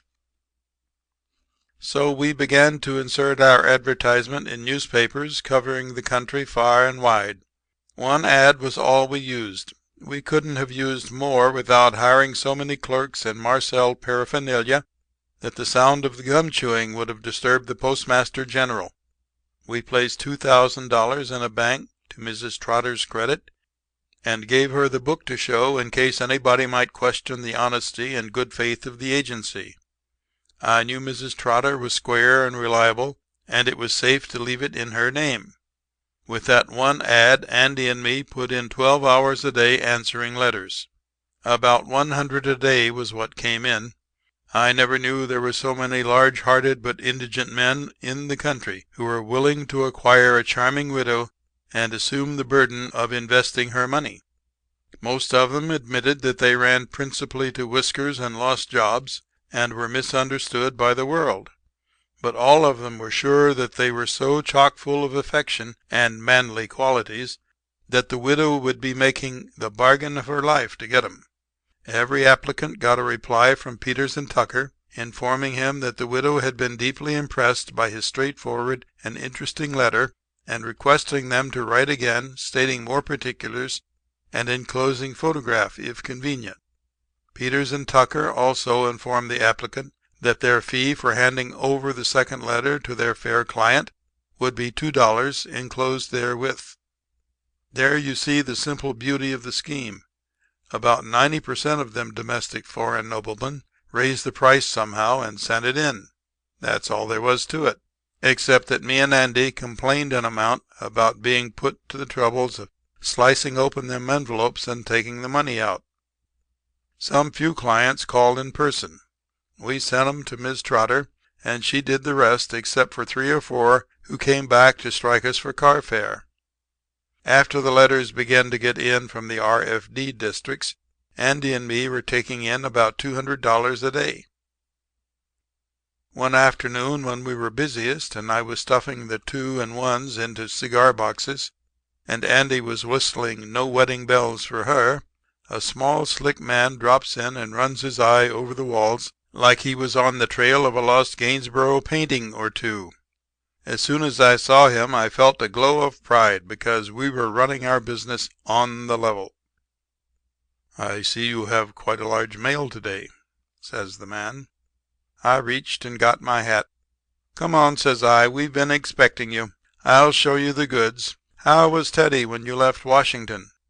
I took him down to the Riverview Hotel and had him shake hands with Mrs. Trotter. Then I showed him her bank book with the $2,000 to her credit. "It seems to be all right," says the Secret Service. "It is," says I, "and if you're not a married man I'll leave you to talk a while with the lady. We won't mention the $2. "Thanks," says he. "If I wasn't I might. Good day, Mrs. Peters." Toward the end of the 3 months we had taken in something over $5,000, and we saw it was time to quit. We had a good many complaints made to us, and Mrs. Trotter seemed to be tired of the job. A good many suitors had been calling to see her, and she didn't seem to like that. So we decides to pull out, and I goes down to Mrs. Trotter's hotel to pay her last week's salary and say farewell and get her check for the $2,000. When I got there I found her crying like a kid that doesn't want to go to school. Now, says I, "what's it all about? Somebody sassed you, or you getting homesick?" "No, Mr. Peters," says she, "I'll tell you. You was always a friend of Zeke's, and I don't mind. Mr. Peters, I'm in love. I just love a man so hard I can't bear not to get him. He's just the ideal I've always had in mind." "Then take him," says I. "That is, if it's a mutual case. Does he return the sentiment according to the specifications and painfulness you have described?" "He does," says she, "but he's one of the gentlemen that's been coming to see me about the advertisement, and he won't marry me unless I give him the $2,000. His name is William Wilkinson." And then she goes off again with the agitations and hysterics of romance. "Mrs. Trotter," says I, "there ain't no man more sympathizing with a woman's affection than I am. Besides, you was once the life partner of one of my best friends. If it was left to me, I'd say take this $2,000 and the man of your choice and be happy. We could afford to do that because we have cleaned up over $5,000 from these suckers that wanted to marry you. But," says I, "Andy Tucker is to be consulted. He is a good man, but keen in business. He is my equal partner financially. I will talk to Andy," says I, "and see what can be done." I goes back to our hotel and lays the case before Andy. "I was expecting something like this all the time," says Andy. "You can't trust a woman to stick by you in any scheme that involves her emotions and preferences." "It's a sad thing, Andy," says I, "to think that we've been the cause of the breaking of a woman's heart." "It is," says Andy, "and I'll tell you what I'm willing to do, Jeff. You've always been a man of soft and generous heart and disposition. Perhaps I've been too hard and worldly and suspicious. For once I'll meet you halfway. Go to Mrs. Trotter and tell her to draw the $2,000 from the bank and give it to this man she's infatuated with, and be happy." I jumps up and shakes Andy's hand for 5 minutes, and then I goes back to Mrs. Trotter and tells her, and she cries as hard for joy as she did for sorrow. 2 days afterward, me and Andy packed up to go. "Wouldn't you like to go and meet Mrs. Trotter once before we leave?" I asks him. "She'd like mightily to know you," and expressed her encomiums and gratitude. "Why, I guess not," says Andy. "I guess we'd better hurry and catch that train."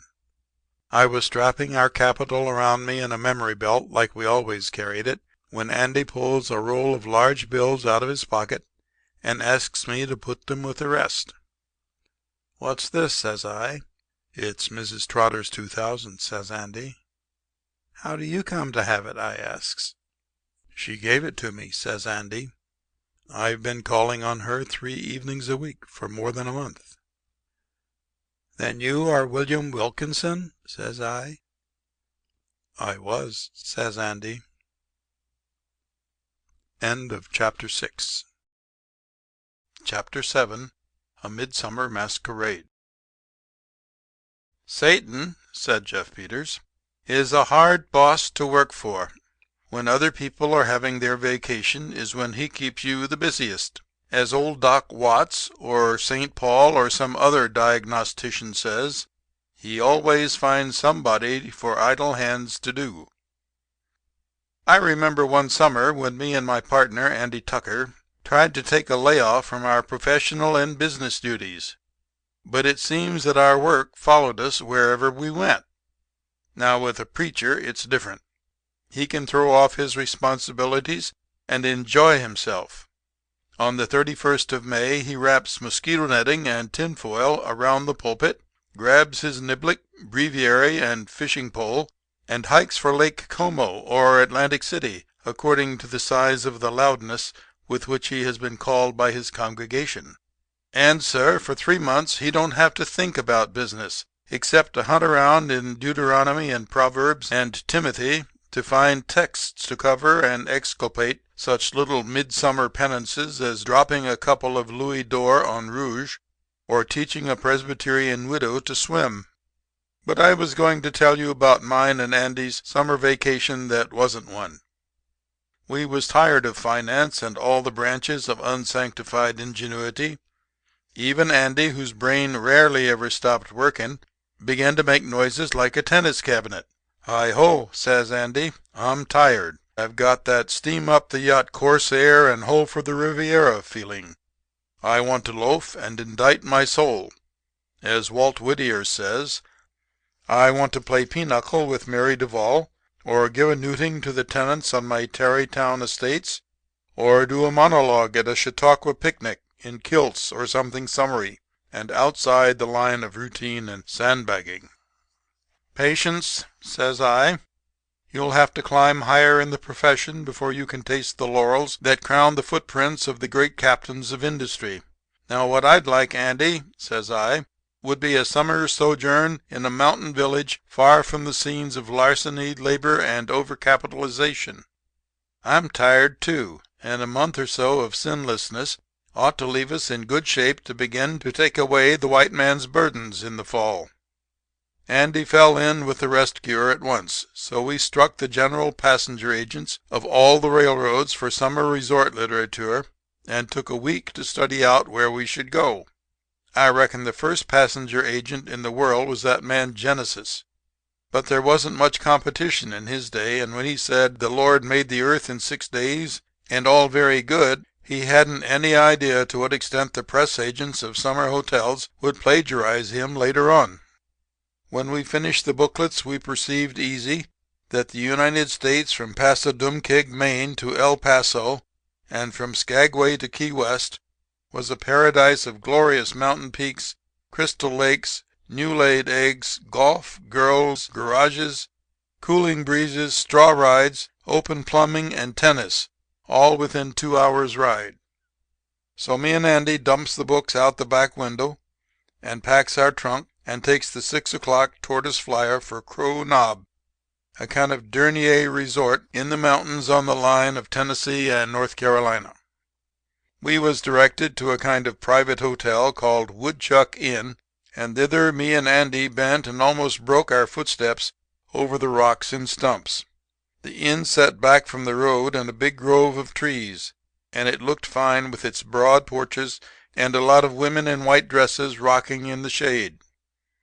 The rest of Crow Knob was a post office and some scenery set at an angle of 45 degrees and a welkin. Well, sir, when we got to the gate, who do you suppose comes down the walk to greet us? Old Smoke-'em-out Smithers, who used to be the best open-air painless dentist and electric liver pad faker in the Southwest. Old Smoke-'em-out is dressed clerico-rural and has the mingled air of a landlord and a claim jumper, which aspect he corroborates by telling us that he is the host and perpetrator of Woodchuck Inn.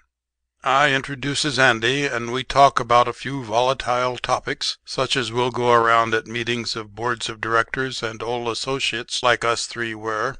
Old Smoke-'em-out leads us to a kind of summer house in the yard near the gate, and took up the harp of life and smoked on all the chords with his mighty right. "Gents," says he, "I'm glad to see you. Maybe you could help me out of a scrape. I'm getting a bit old for street work, so I leased this Dog Days Emporium so the good things would come to me. 2 weeks before the season opened, I gets a letter signed Lieutenant Perry and one from the Duke of Marlborough, each wanting to engage board for part of the summer.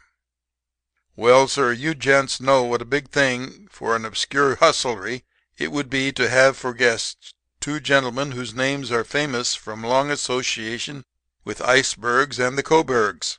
So I prints a lot of handbills announcing that Woodchuck Inn would shelter these distinguished boarders during the summer, except in places where it leaked, and I sends 'em out to towns around as far as Knoxville and Charlotte and Fish Dam and Bowling Green.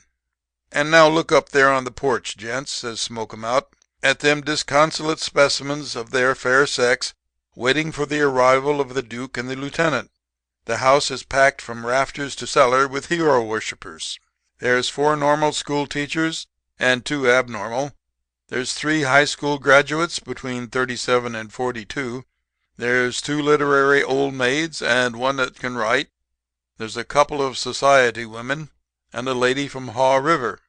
2 elocutionists are bunking in the corn crib, and I've put cots in the hayloft for the cook and the society editress of the Chattanooga Opera Glass. You see how names draw, gents." "Well," says I, "how is it that you seem to be biting your thumbs at good luck? You didn't used to be that way." "I ain't through," says Smoke-'em-out. "Yesterday was the day for the advent of the auspicious personages. I goes down to the depot to welcome them. 2 apparently animate substances gets off the train, both carrying bags full of croquet mallets and these magic lanterns with push buttons. I compares these integers with the original signatures to the letters, and, well, gents, I reckon the mistake was due to my poor eyesight. Instead of being the lieutenant, the daisy chain and wild verbena explorer was none other than Levi T. Peavy, a soda water clerk from Asheville. And the Duke of Marlborough turned out to be Theo Drake of Murfreesboro, a bookkeeper in a grocery. What did I do? I kicked 'em both back on the train and watched 'em depart for the lowlands, the low.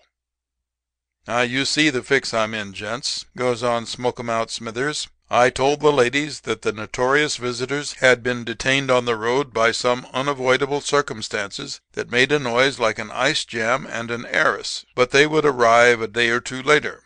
When they find that they've been deceived," says Smoke-'em-out, "every yard of cross-barred muslin and natural waved switch in the house will pack up and leave. It's a hard deal," says old Smoke-'em-out. "Friend," says Andy, touching the old man on the esophagus, "why this Jeremiad when the polar regions and the portraits of Blenheim are conspiring to hand you prosperity on a hall-marked silver salver. We have arrived." A light breaks out on Smoke-'em-out's face. "Can you do it, gents?" he asked. Could you do it? Could you play the Polar Man and the Little Duke for the nice ladies? Will you do it?" I see that Andy is superimposed with his old hankering for the oral and polyglot system of buncoing. That man had a vocabulary of about 10,000 words and synonyms, which arrayed themselves into contraband sophistries and parables when they came out. "Listen," says Andy to old Smoke 'em Out. "Can we do it? You behold before you, Mr. Smithers, two of the finest equipped men on earth for inveigling the proletariat, whether by word of mouth, sleight of hand, or swiftness of foot. Dukes come and go, explorers go and get lost, but me and Jeff Peters," says Andy, "go after the come-ons forever. If you say so, we're the two illustrious guests you were expecting. And you will find," says Andy, "that we will give you the true local color of the title roles of the Aurora Borealis and the Ducal Portcullis." Old Smoke 'em Out is delighted. He takes me and Andy up to the inn by an arm apiece, telling us on the way that the finest fruits of the can and luxuries of the fast freights should be ours without price as long as we would stay. On the porch, Smoke 'em Out says, "Ladies, I have the honor to introduce His Gracefulness the Duke of Marlborough and the famous inventor of the North Pole, Lieutenant Perry." The skirts are all aflutter and the rocking chairs squeak as me and Andy bows and then goes on in with old Smoke 'em Out to register. And then we washed up and turned our cuffs, and the landlord took us to the rooms he had been saving for us and got out a demijohn of North Carolina real Mountain Dew. I expected trouble when Andy began to drink. He has the artistic metempsychosis, which is half drunk when sober and looks down on airships when stimulated. After lingering with the demijohn, me and Andy goes out on the porch, where the ladies are beginning to earn our keep. We sit in two special rockers, and then the schoolmarms and literators hunched up their rockers close around us. One lady says to me, "How did that last venture of yours turn out, sir?" Now, I'd clean forgot to have an understanding with Andy which I was to be, the Duke or the Lieutenant. And I couldn't tell from her question whether she was referring to Arctic or matrimonial expeditions. So I gave an answer that would cover both cases. "Well, ma'am," says I, "it was a freeze-out. Right smart of a freeze-out, ma'am." And then the floodgates of Andy's perorations was opened, and I knew which one of the renowned ostensible guests I was supposed to be. I wasn't either. Andy was both. And still furthermore, it seemed that he was trying to be the mouthpiece of the whole British nobility and of Arctic exploration from Sir John Franklin down. It was the union of corn whiskey and the conscientious fictional form that Mr. W.D. Howlitz admires so much. "Ladies," says Andy, smiling semicircularly, "I am truly glad to visit America. I do not consider the Magna Carta," says he, "or gas balloons or snowshoes in any way a detriment to the beauty and charm of your American women, skyscrapers, or the architecture of your icebergs." "The next time," says Andy, "that I go after the North Pole, all the Vanderbilts in Greenland won't be able to turn me out in the cold. I mean make it hot for me." "Tell us about one of your trips, Lieutenant," says one of the normals. "Sure," says Andy, getting the decision over a hiccup. "It was in the spring of last year that I sailed the Castle of Blenheim up to latitude 87 degrees Fahrenheit and beat the record. Ladies," says Andy, "it was a sad sight to see a duke allied by a civil and liturgical chattel mortgage to one of your first families lost in a region of semi-annual days." And then he goes on, "At 4 bells we sighted Westminster Abbey, but there was not a drop to eat. At noon we threw out 5 sandbags and the ship rose 15 knots higher. At midnight," continues Andy, "the restaurants closed. Sitting on a cake of ice, we ate 7 hot dogs. All around us was snow and ice. 6 times a night the bo'sun rose up and tore a leaf off the calendar so we could keep time with the barometer. At 12," says Andy, with a lot of anguish on his face, 3 huge polar bears sprang down the hatchway into the cabin, and then—" "What then, Lieutenant?" says the schoolmarm excitedly. Andy gives a loud sob. "The Duchess shook me," he cries out, and slides out of the chair and weeps on the porch. Well, of course, that fixed the scheme. The women boarders all left the next morning. The landlord wouldn't speak to us for 2 days. But when he found out we had money to pay our way, he loosened up. So Andy and me had a quiet, restful summer after all, coming away from Crow Knob with $1,100 that we enticed out of old Smoke-'em-Out playing 7-Up. End of Chapter 7. Chapter 8. Shearing the Wolf. Jeff Peters was always eloquent when the ethics of his profession was under discussion. "The only times," said he, "that me and Andy Tucker ever had any hiatuses in our cordial intents was when we differed on the moral aspects of grafting. Andy had his standards and I had mine. I didn't approve of all of Andy's schemes for levying contributions from the public, and he thought I allowed my conscience to interfere too often for the financial good of the firm. We had high arguments sometimes. One word led to another till he said I reminded him of Rockefeller. 'I don't know how you mean that, Andy,' says I, 'but we have been friends too long for me to take offense at a taunt that you will regret when you cool off. I have yet,' says I, 'to shake hands with the subpoena server.' One summer me and Andy decided to rest up a spell in a fine little town in the mountains of Kentucky called Grassdale. We was supposed to be horse drovers, and good decent citizens besides, taking a summer vacation. The Grassdale people liked us, and me and Andy declared a cessation of hostilities, never so much as floating the flyleaf of a rubber concession prospectus or flashing a Brazilian diamond while we was there. One day the leading hardware merchant of Grassdale drops around to the hotel where me and Andy stopped and smokes with us, sociable, on the side porch. We knew him pretty well from pitching quoits in the afternoons in the courthouse yard.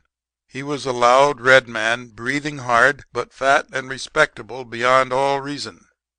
After we talk on all the notorious themes of the day, this Murkison, for such was his entitlements, takes a letter out of his coat pocket in a careful, careless way and hands it to us to read.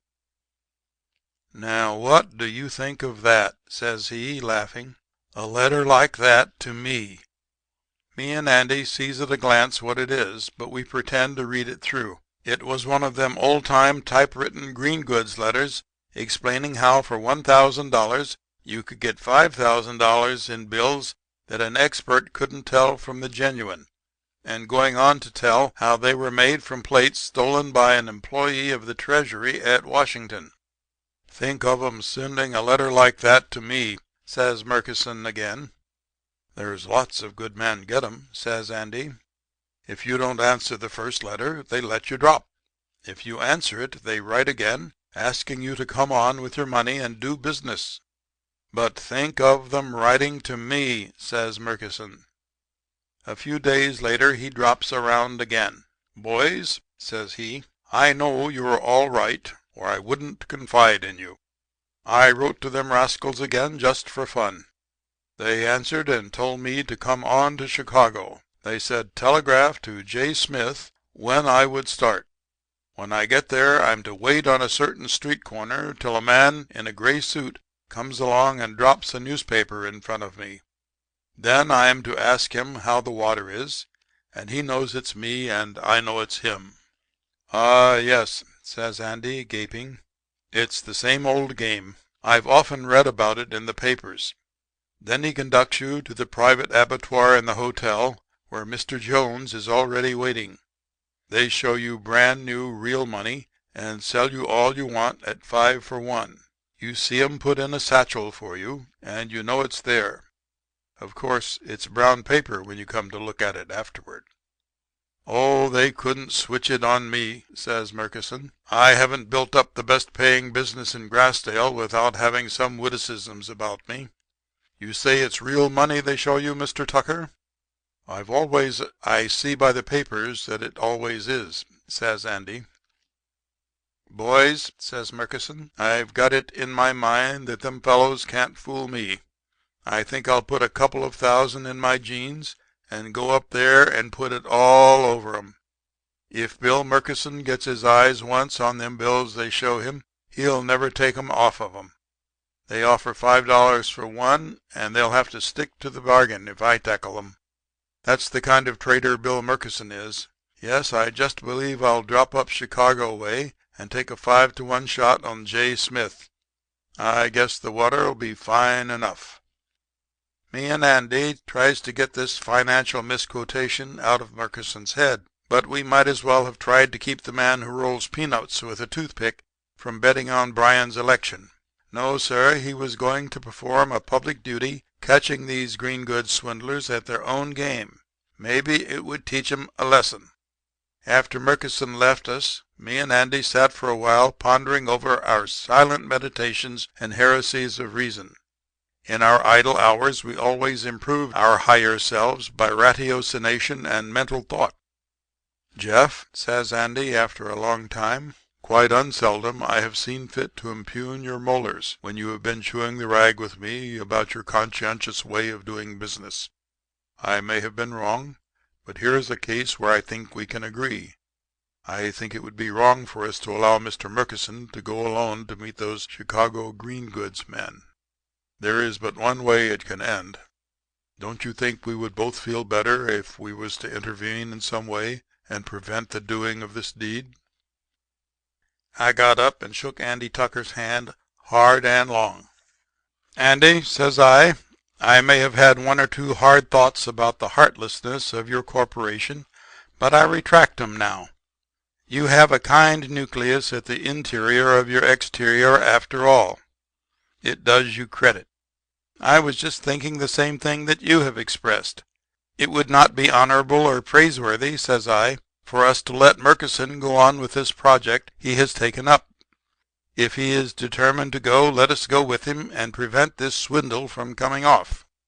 Andy agreed with me, and I was glad to see that he was in earnest about breaking up this green goods scheme.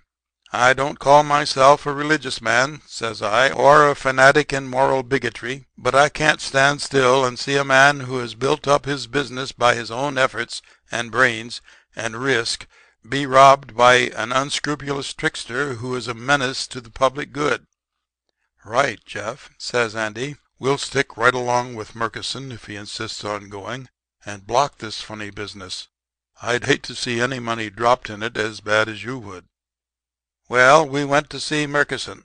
"No, boys," says he, "I can't consent to let the song of this Chicago siren waft by me on the summer breeze.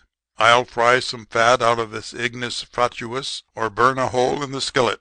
But I'd be plumb diverted to death to have you go along with me. Maybe you could help some when it comes to cashing in the ticket to that 5-to-1 shot. Yes, I'd really take it as a pastime and regalement if you boys would go along too." Murkison gives out in Grassdale that he is going for a few days with Mr. Peters and Mr. Tucker to look over some iron ore property in West Virginia. He wires J. Smith that he will set foot in the spider web on a given date, and the three of us lights out for Chicago. On the way, Murkison amuses himself with premonitions and advance pleasant recollections. "In a gray suit," says he, "on the southwest corner of Wabash Avenue and Lake Street." He drops the paper, and I ask him how the water is. "Oh, my, my, my!" And then he laughs all over for 5 minutes. Sometimes Murkison was serious and tried to talk himself out of his cogitations, whatever they was. "Boys," says he, "I wouldn't have this get out in Grassdale for 10 times $1,000. It would ruin me there. But I know you are all right. I think it is the duty of every citizen," says he, "to try to do up these robbers that prey upon the public. I'll show them whether the water's fine. $5 for one, that's what J. Smith offers, and he'll have to keep his contract if he does business with Bill Murkison." We got to Chicago about 7 p.m. Murkison was to meet the gray man at 9:30. We had dinner at a hotel, and then we went up to Murkison's room to wait for the time to come. "Now, boys," says Murkison, "let's get our gumption together and inoculate a plan for defeating the enemy. Suppose while I'm exchanging airy bandage with the gray capper, you gents come along by accident, you know, and holler, 'Hey, Murk,' and shake hands with symptoms of surprise and familiarity. Then I take the capper aside and tell him you all are Jenkins and Brown of Grassdale, good men and maybe willing to take a chance while away from home. Bring 'em along,' he'll say, of course, if they care to invest. Now, how does that scheme strike you?" "What do you say, Jeff?" asks Andy, looking at me. "Why, I tell you what I say," says I. "I say let's settle this thing right here now. I don't see any use of wasting any more time." I took a nickel-plated .38 out of my pocket and clicked the cylinder around a few times. "You undevout, insidious hog," says I to Murkison, "get out that 2,000 and lay it on the table. Obey with velocity," says I, "for otherwise alternatives are impending. I am preferably a man of mildness, but now and then I find myself in the middle of extremities. Such men as you," I went on after he laid the money out, "is what keeps the jails and courthouses going. You come up here to rob these men of their money. Does it excuse you," I asks, "that they were trying to skin you? No, sir, you was going to rob Peter to stand off Paul. You are 10 times worse," says I, "than that green goods man. You go to church at home and pretend to be a decent citizen, but you'll come to Chicago and commit larceny from men that have built up a sound and profitable business by dealing with such contemptible scoundrels as you have tried to be today. How do you know," says I, "that that green goods man hasn't a large family dependent upon his extortions? It's you, supposedly respectable citizens, who are always on the lookout to get something for nothing," says I, "that support the lotteries and wildcat mines and stock exchangers and wiretappers of this country. If it wasn't for you, they'd go out of business. The green goods man you was going to rob," says I, "studied maybe for years to learn his trade. Every turn he takes he risks his money and liberty and maybe his life. You come up here all sanctified and vanoplied with respectability and a pleasing post office address to swindle him. If he gets the money, you can squeal to the police. If you get it, he hawks the gray suit to buy supper and says nothing. Hand over the money," says I, "you grass-fed hypocrite." I put the 2,000, which was all in $20 bills, in my inside pocket. "Now get out your watch," says I to Murkison. "No, I don't want it," says I. "Lay it on the table, and you sit in that chair till it ticks off an hour. Then you can go. If you make any noise or leave any sooner, we'll handbill you all over Grassdale. I guess your high position there is worth more than $2,000 to you." Then me and Andy left. On the train, Andy was a long time silent. Then he says, "Jeff, do you mind my asking you a question?" "2," says I, "or 40. "Was that the idea you had," says he, "when we started out with Murkison?" "Why, certainly," says I. "What else could it have been? Wasn't it yours, too?" In about half an hour Andy spoke again. I think there are times when Andy don't exactly understand my system of ethics and moral hygiene. "Jeff," says he, "sometime when you have the leisure, I wish you'd draw off a diagram and footnotes of that conscience of yours. I'd like to have it to refer to occasionally." End of Chapter 8. Chapter 9. Innocents of Broadway. "I hope some day to retire from business," said Jeff Peters, "and when I do I don't want anybody to be able to say that I ever got a dollar of any man's money without giving him a quid pro rata for it. I've always managed to leave a customer some little gewgaw to paste in his scrapbook or stick between his Seth Thomas clock and the wall after we are through trading.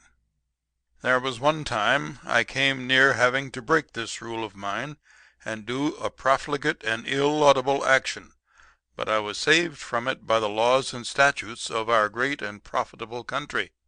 One summer me and Andy Tucker, my partner, went to New York to lay in our annual assortment of clothes and gents' furnishings. We was always pompous and regardless dressers, finding that looks went further than anything else in our business except maybe our knowledge of railroad schedules and an autograph photo of the president that Loeb sent us, probably by mistake. Andy wrote a nature letter once and sent it in about animals that he had seen caught in a trap lots of times. Loeb must have read it triplets instead of trap lots and sent the photo. Anyhow, it was useful to us to show people as a guarantee of good faith. Me and Andy never cared much to do business in New York. It was too much like pot hunting. Catching suckers in that town is like dynamiting a Texas lake for bass. All you have to do anywhere between the North and East Rivers is to stand in the street with an open bag marked "Drop packages of money here. No checks or loose bills taken." You have a cop handy to club pikers who try to chip in post office orders and Canadian money. And that's all there is to New York for a hunter who loves his profession.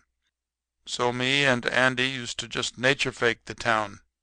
We'd get out our spy glasses and watch the woodcocks along the Broadway swamps putting plaster casts on their broken legs. And then we'd sneak away without firing a shot. One day in the papier-mâché palm room of a chloral hydrate and hops agency in a side street about 8 inches off Broadway, me and Andy had thrust upon us the acquaintance of a New Yorker. We had beer together until we discovered that each of us knew a man named Hellsmith, traveling for a stove factory in Duluth. This caused us to remark that the world was a very small place. And then this New Yorker busts his string and takes off his tin foil and excelsior packing and starts giving us the Ellen Terrace, beginning with the time he used to sell shoelaces to the Indians on the spot where Tammany Hall now stands. This New Yorker had made his money keeping a cigar store in Beekman Street, and he hadn't been above 14th Street in 10 years. Moreover, he had whiskers, and the time had gone by when a true sport will do anything to a man with whiskers. No grafter except a boy who is soliciting subscribers to an illustrated weekly to win the prize air rifle, or a widow, would have the heart to tamper with a man behind with the razor. He was a typical city rube. I'd bet the man hadn't been out of sight of a skyscraper in 25 years. Well, presently this metropolitan backwoodsman pulls out a roll of bills with a big old blue sleeve elastic fitting tight around it, and opens it up. "There's $5,000, Mr. Peters," says he, shoving it over the table to me, "saved during my 15 years of business. Put that in your pocket and keep it for me, Mr. Peters. I'm glad to meet you gentlemen from the West, and I may take a drop too much. I want you to take care of my money for me. Now let's have another beer." "You'd better keep this yourself," says I. "We are strangers to you, and you can't trust everybody you meet. Put your roll back in your pocket," says I, "and you'd better run along home before some farmhand from the Kaw River bottoms strolls in here and sells you a copper mine." "Oh, I don't know," says Whiskers. "I guess little old New York can take care of herself. I guess I know a man that's on the square when I see him. I've always found the Western people all right. I ask you as a favor, Mr. Peters," says he, "to keep that roll in your pocket for me. I know a gentleman when I see him. And now let's have some more beer." In about 10 minutes this fall of manna leans back in his chair and snores. Andy looks at me and says, "I reckon I'd better stay with him for 5 minutes or so in case the waiter comes in." I went out the side door and walked half a block up the street. And then I came back and sat down at the table. "Andy," says I can't do it. It's too much like swearing off taxes. I can't go off with this man's money without doing something to earn it, like taking advantage of the Bankrupt Act. or leaving a bottle of eczema lotion in his pocket to make it look more like a square deal. Well, says Andy, it does seem to be kind of hard on one's professional pride to lope off with a bearded pard's competency, especially after he has nominated you custodian of his bundle in the sappy insouciance of his urban indiscrimination. Suppose we wake him up and see if we can formulate some commercial sophistry by which he will be enabled to give us both his money and a good excuse.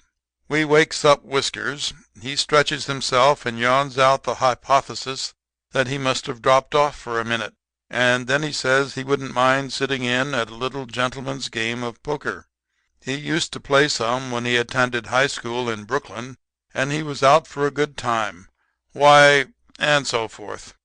Andy brights up a little at that, for it looks like it might be a solution to our financial troubles.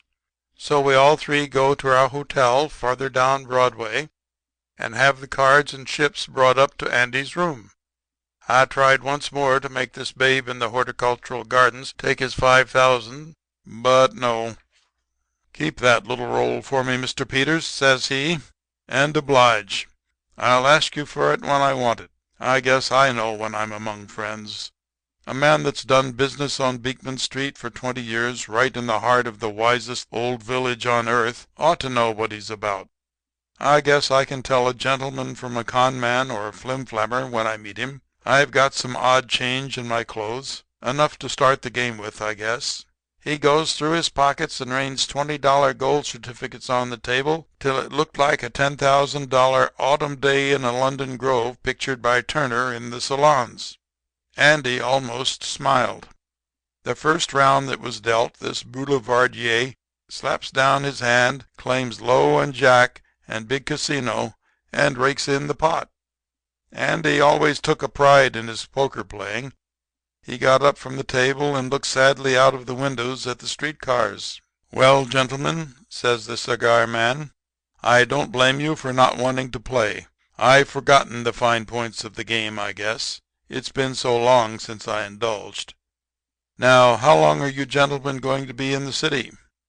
I told him about a week longer. He says that suits him fine. His cousin is coming over from Brooklyn that evening, and they're going to see the sights in New York. His cousin, he says, is in the artificial limb and lead casket business and hasn't crossed the bridge in 8 years. They expect to have the time of their lives, and he winds up by asking me to keep his roll of money for him till the next day. I tried to make him take it, but it only insulted him to mention it. "I'll use what I've got in loose change," says he. "You keep the rest for me. I'll drop in on you and Mr. Tucker tomorrow afternoon about 6 or 7, says he, "and we'll have dinner together. Be good." After Whiskers had gone, Andy looked at me, curious and doubtful. "Well, Jeff," says he, "it looks like the ravens are trying to feed us two Elijahs so hard that if we turned 'em down again we ought to have the Audubon Society after us. It won't do to put the crown aside too often. I know this is something like paternalism, but don't you think opportunity has skinned its knuckles about enough knocking at our door?" I put my feet on the table and my hands in my pockets, which is an attitude unfavorable to frivolous thoughts. "Andy," says I, "this man with the hirsute whiskers has got us in a predicament. We can't move hand or foot with his money. You and me have got a gentleman's agreement with fortune that we can't break. We've done business in the West where it's more of a fair game. Out there the people we skin are trying to skin us, even the farmers and the remittance men that the magazines send out to write up gold fields. But there's little sport in New York for rod, reel, or gun. They hunt here with either one of two things, a slung shot or a letter of introduction. The town has been stocked so full of carp that the game fish are all gone. If you spread a net here, do you catch legitimate suckers in it, such as the Lord intended to be caught? Fresh guys who know it all, sports with a little coin and the nerve to play another man's game, street crowds out for the fun of dropping $1 or $2, and village smarties who know just where the little pea is? No, sir," says I. "What the grafters live on here is widows and orphans and foreigners who save up a bag of money and hand it over to the first counter they see with an iron railing to it, and factory girls and little shopkeepers that never leave the block they do business in. That's what they call suckers here. They're nothing but canned sardines, and all the bait you need to catch 'em is a pocket knife and a soda cracker. Now this cigar man," I went on, "is one of the types. He's lived 20 years on one street without learning as much as you would getting a once-over shave from a lock-jawed barber in a Kansas crossroads town. But he's a New Yorker, and he'll brag about that all the time when he isn't picking up live wires or getting in front of street cars or paying out money to wiretappers or standing under a safe that's being hoisted into a skyscraper. When a New Yorker does loosen up," says I, "it's like the spring decomposition of the ice jam in the Allegheny River. He'll swamp you with cracked ice and backwater if you don't get out of the way. It's mighty lucky for us, Andy," says I, "that this cigar exponent with the parsley dressing saw fit to bedrock us with his childlike trust and altruism. For," says I, "this money of his is an eyesore to my sense of rectitude and ethics. We can't take it, Andy. You know we can't," says I, "for we haven't a shadow of a title to it. Not a shadow. If there was the least bit of a way we could put in a claim to it, I'd be willing to see him start in on another 20 years and make another $5,000 for himself. But we haven't sold him anything. We haven't been embroiled in a trade or anything commercial. He approached us friendly," says I, "and with blind and beautiful idiocy he laid the stuff in our hands. We have to give it back to him when he wants it." "Your arguments," says Andy, "are past criticism or comprehension. No, we can't walk off with the money. As things now stand, I admire your conscious way of doing business, Jeff," says Andy, "and I wouldn't propose anything that wasn't square in line with your theories of morality and initiative. But I'll be away tonight and most of tomorrow, Jeff," says Andy. "I've got some business affairs that I want to attend to. When this free greenbacks party comes in tomorrow afternoon, hold him here till I arrive. We've all got an engagement for dinner, you know." Well, sir, about 5 the next afternoon, in trips the cigar man with his eyes half open. "Been having a glorious time, Mr. Peters," says he. "Took in all the sights. I tell you, New York is the onliest only. Now, if you don't mind," says he, "I'll lie down on that couch and doze off for about 9 minutes before Mr. Tucker comes. I'm not used to being up all night. And tomorrow, if you don't mind, Mr. Peters, I'll take that 5,000. I met a man last night that's got a sure winner at the racetrack tomorrow. Excuse me for being so impolite as to go to sleep, Mr. Peters." And so this inhabitant of the second city in the world reposes himself and begins to snore, while I sit there musing over things and wishing I was back in the West, where you could always depend on a customer fighting to keep his money hard enough to let your conscience take it from him. At 5:30 Andy comes in and sees the sleeping form. "I've been over to Trenton," says Andy, pulling a document out of his pocket. "I think I've got this matter fixed up all right, Jeff. Look at that." I open the paper and see that it is a corporation charter issued by the state of New Jersey to the Peters and Tucker Consolidated and Amalgamated Aerial Franchise Development Company, Limited. "It's to buy up rights of way for airship lines," explained Andy. "The legislature wasn't in session, but I found a man at a postcard stand in the lobby that keeps a stock of charters on hand. There are 100,000 shares," says Andy, "expected to reach a par value of $1. I had one blank certificate of stock printed." Andy takes out the blank and begins to fill it in with a fountain pen. "The whole bunch," says he, "goes to our friend in Dreamland for $5,000. Did you learn his name?" "Make it out to Bearer," says I. We put the certificate of stock in the cigar man's hand and went out to pack our suitcases. On the ferry boat Andy says to me, "Is your conscience easy about taking the money now, Jeff?" "Why shouldn't it be?" says I. "Are we any better than any other holding corporation?" End of chapter 9. Chapter 10. Conscience in Art. I never could hold my partner, Andy Tucker, down to legitimate ethics of pure swindling," said Jeff Peters to me one day. "Andy had too much imagination to be honest. He used to devise schemes of money getting so fraudulent and high financial that they wouldn't have been allowed in the bylaws of a railroad rebate system. Myself, I never believed in taking any man's dollars unless I gave him something for it. Something in the way of rolled gold jewelry, garden seeds, lumbago lotion, stock certificates, stove polish, or a crack on the head to show for his money. I guess I must have had New England ancestors away back and inherited some of their staunch and rugged fear of the police. But Andy's family tree was in a different kind. I don't think he could have traced his descent any further back than a corporation. One summer, while we was in the Middle West, working down the Ohio Valley with a line of family albums, headache powders, and roach destroyer, Andy takes one of his notions of high and actionable financiering. "Jeff," says he, "I've been thinking that we ought to drop these rutabaga fanciers and give our attention to something more nourishing and prolific. If we keep on snap shooting these hinds for their egg money, we'll be classed as nature fakers.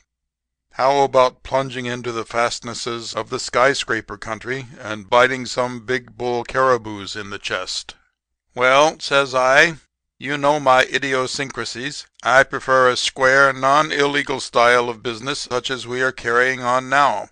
When I take money I want to leave some tangible object in the other fellow's hands for him to gaze at and to distract his attention from my spoor, even if it's only a comical cuss trick finger ring for squirting perfume in a friend's eye.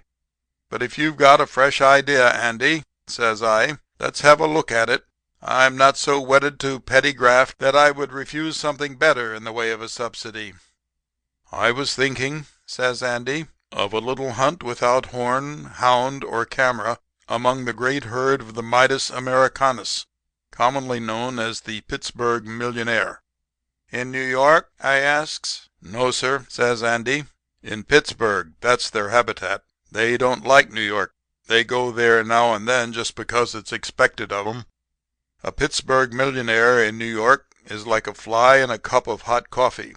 He attracts attention and comment, but he don't enjoy it. New York ridicules him for blowing so much money in that town of sneaks and snobs and sneers. The truth is, he don't spend anything while he is there. I saw a memorandum of expenses for a 10-day trip to Bunkumtown made by a Pittsburgh man worth $15 million once. Here's the way he set it down.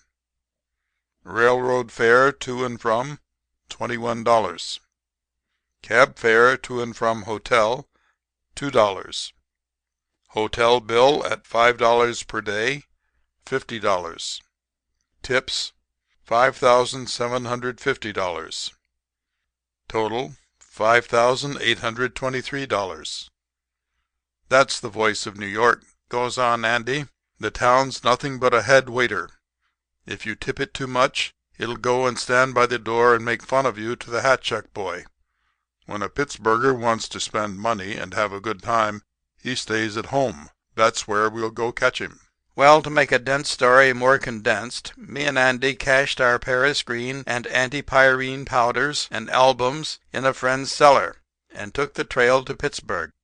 Andy didn't have any especial prospectus of chicanery and violence drawn up, but he always had plenty of confidence that his immoral nature would rise to any occasion that presented itself. As a concession to my ideas of self-preservation and rectitude, he promised that if I should take an active and incriminating part in any little business venture that we might work up, there should be something actual and cognizant to the senses of touch, sight, taste, or smell to transfer to the victim for the money, so my conscience might rest easy. After that I felt better and entered more cheerfully into the foul play. "Andy," says I, as we strayed through the smoke along the cinder path they call Smithfield Street, "had you figured out how we are going to get acquainted with these coke kings and pig iron squeezers? Not that I would decry my own worth or system of drawing-room deportment and work with the olive fork and pie knife," says I, "but isn't the entre nous into the salons of the stogie smokers going to be harder than you imagined?" If there's any handicap at all," says Andy, "it's our own refinement and inherent culture. Pittsburgh millionaires are a fine body of plain, wholehearted, unassuming, democratic men. They are rough but uncivil in their manners, and though their ways are boisterous and unpolished, under it all they have a great deal of impoliteness and discourtesy. Nearly every one of 'em rose from obscurity," says Andy, "and they'll live in it till the town gets to using smoke consumers. If we act simple and unaffected, and don't go too far from the saloons and keep making a noise like an import duty on steel rails, we won't have any trouble in meeting some of 'em socially." Well, Andy and me drifted about town 3 or 4 days getting our bearings. We got to knowing several millionaires by sight. One used to stop his automobile in front of our hotel and have a quart of champagne brought out to him. When the waiter opened it, he'd turn it up to his mouth and drink it out of the bottle. That showed he used to be a glass blower before he made his money.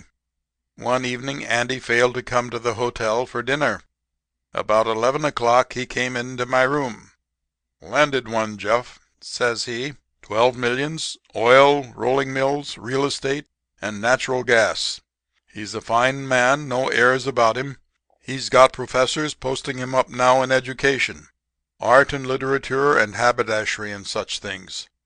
When I saw him he had just won a bet of $10,000 with a steel corporation man that there'd be 4 suicides in the Allegheny rolling mills today.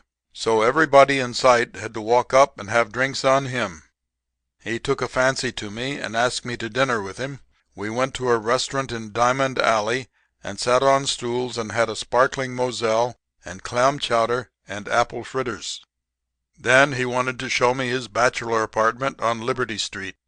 He's got 10 rooms over a fish market, with privilege of the bath on the next floor above. He told me it cost him $18,000 to furnish his apartment, and I believe it. He's got $40,000 worth of pictures in one room and $20,000 worth of curios and antiques in another. His name's Scudder, and he's 45 and taking lessons on the piano and 15,000 barrels of oil a day out of his wells." "All right," says I. "Preliminary canter satisfactory. But que voulez-vous? What good is the art junk to us and the oil?"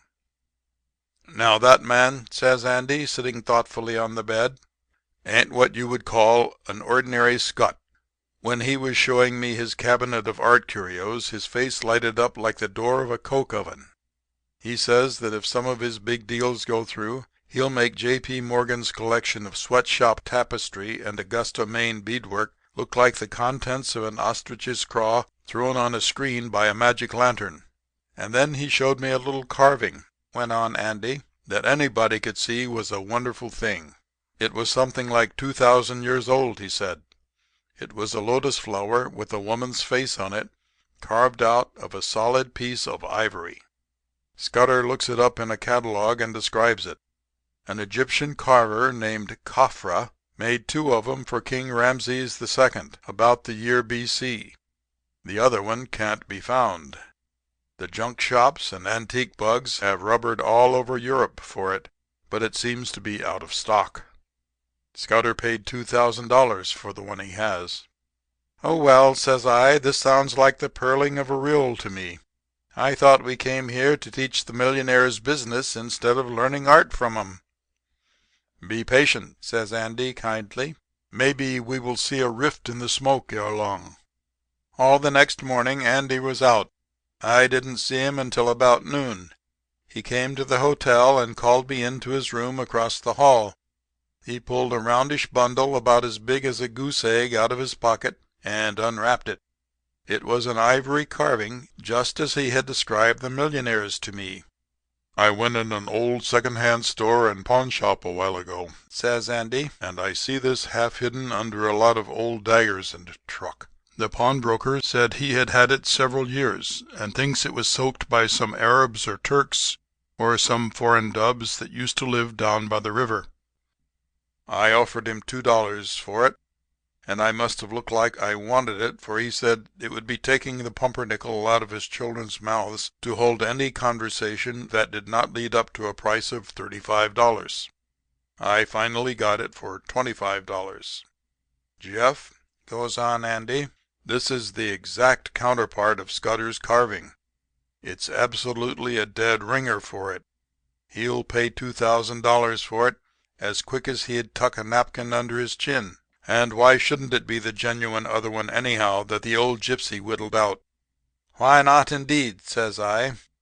And how shall we go about compelling him to make a voluntary purchase of it?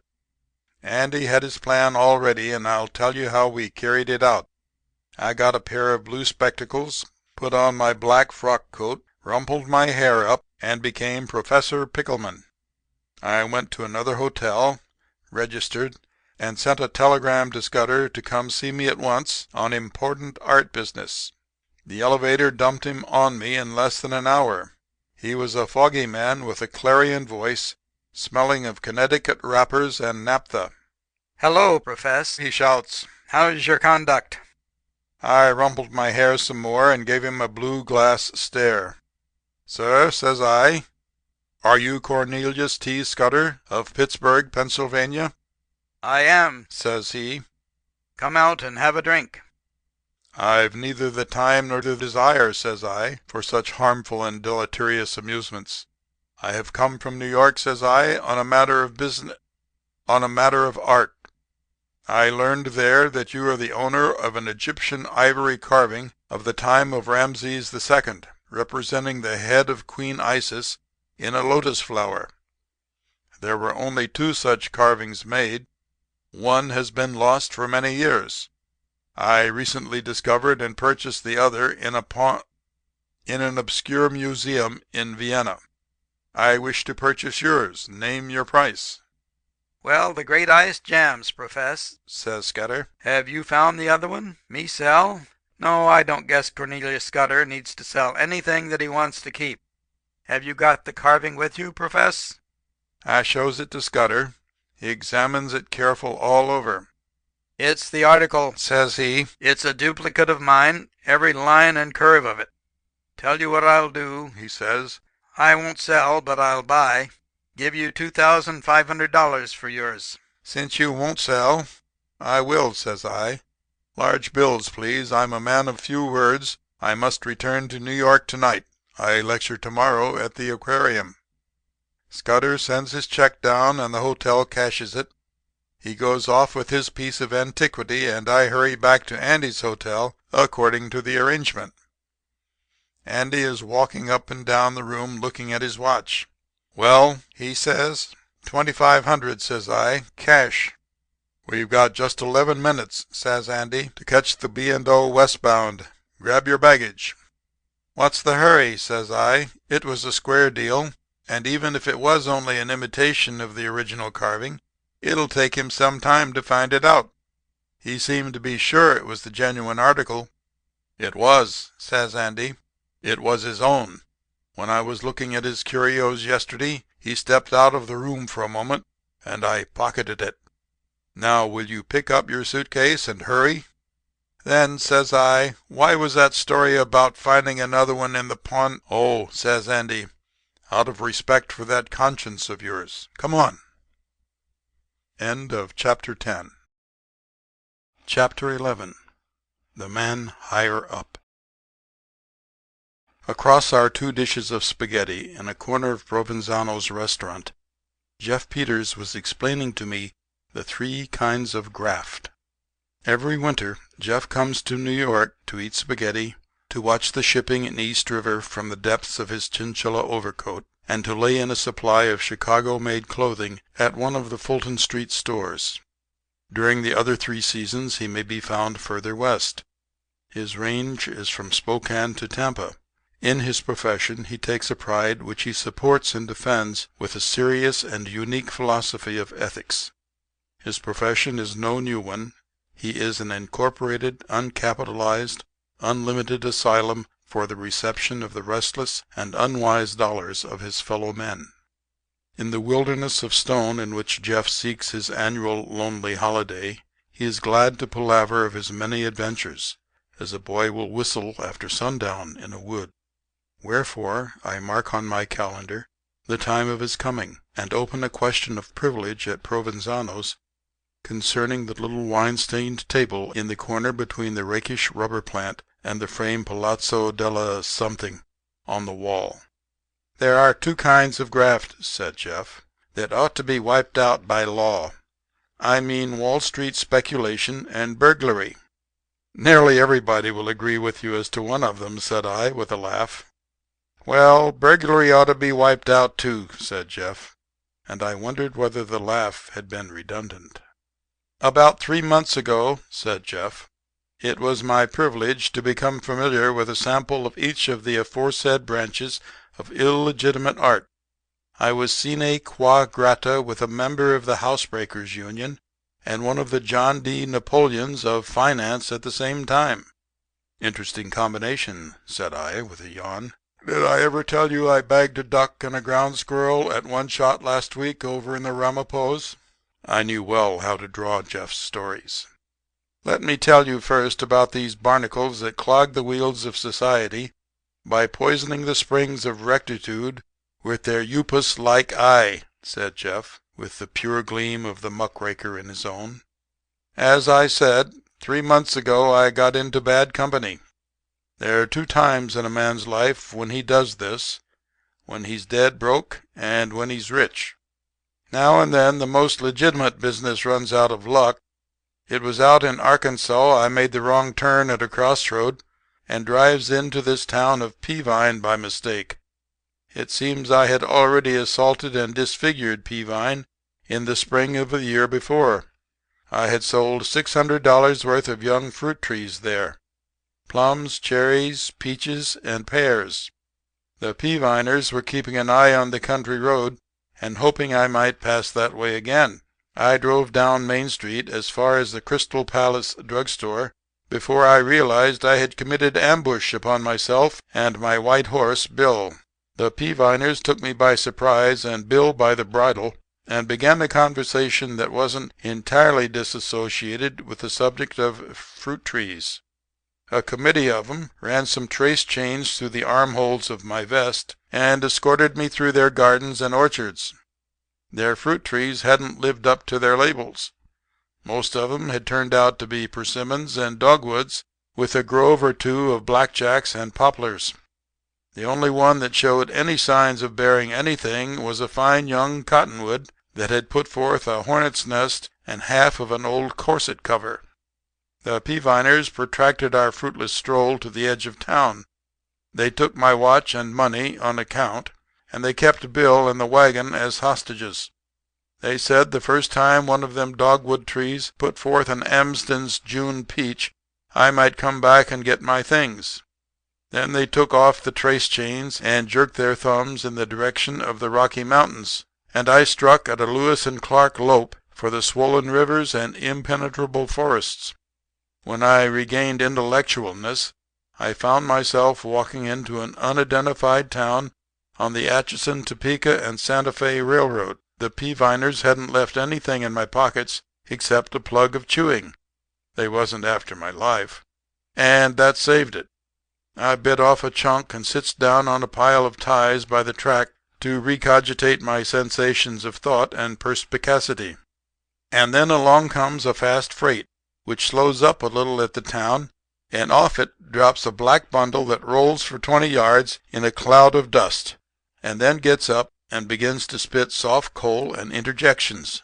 I see it as a young man, broad across the face, dressed more for Pullmans than freights, and with a cheerful kind of a smile in spite of it all, that made Phoebe Snow's job look like a chimney sweep's.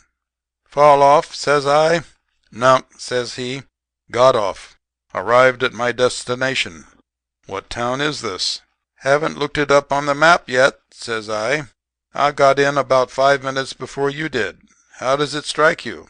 "Hard," says he, twisting one of his arms around. "I believe that shoulder no, it's all right." He stoops over to brush the dust off his clothes when out of his pocket drops a fine 9-inch burglar's steel jimmy. He picks it up and looks at me sharp, and then grins and holds out his hand. "Brother," says he, "greetings. Didn't I see you in southern Missouri last summer selling colored sand at $half a teaspoon to put into lamps to keep the oil from exploding? Oil, says I, never explodes. It's the gas that forms that explodes. But I shakes hands with him anyway. My name's Bill Bassett, says he to me, and if you'll call it professional pride instead of conceit, I'll inform you you have the pleasure of meeting the best burglar that ever set a gumshoe on ground drained by the Mississippi River. Well, me and this Bill Bassett sits on the ties and exchanges brags as artists in kindred lines will do. It seems he didn't have a cent either, and we went into close caucus. He explained why an able burglar sometimes has to travel on freights by telling me that a servant girl had played him false in Little Rock and he was making a getaway. It's part of my business, says Bill Bassett, to play up to the ruffles when I want to make a riffle as Raffles. 'Tis love makes the bit go round. Show me a house with a swag in it and a pretty parlor maid, and you might as well call the silver melted down and sold, and me spilling truffles and that chateau stuff on the napkin under my chin, while the police are calling it an inside job just because the old lady's nephew teaches a Bible class. I first make an impression on the girl, says Bill, and when she lets me inside, I make an impression on the locks.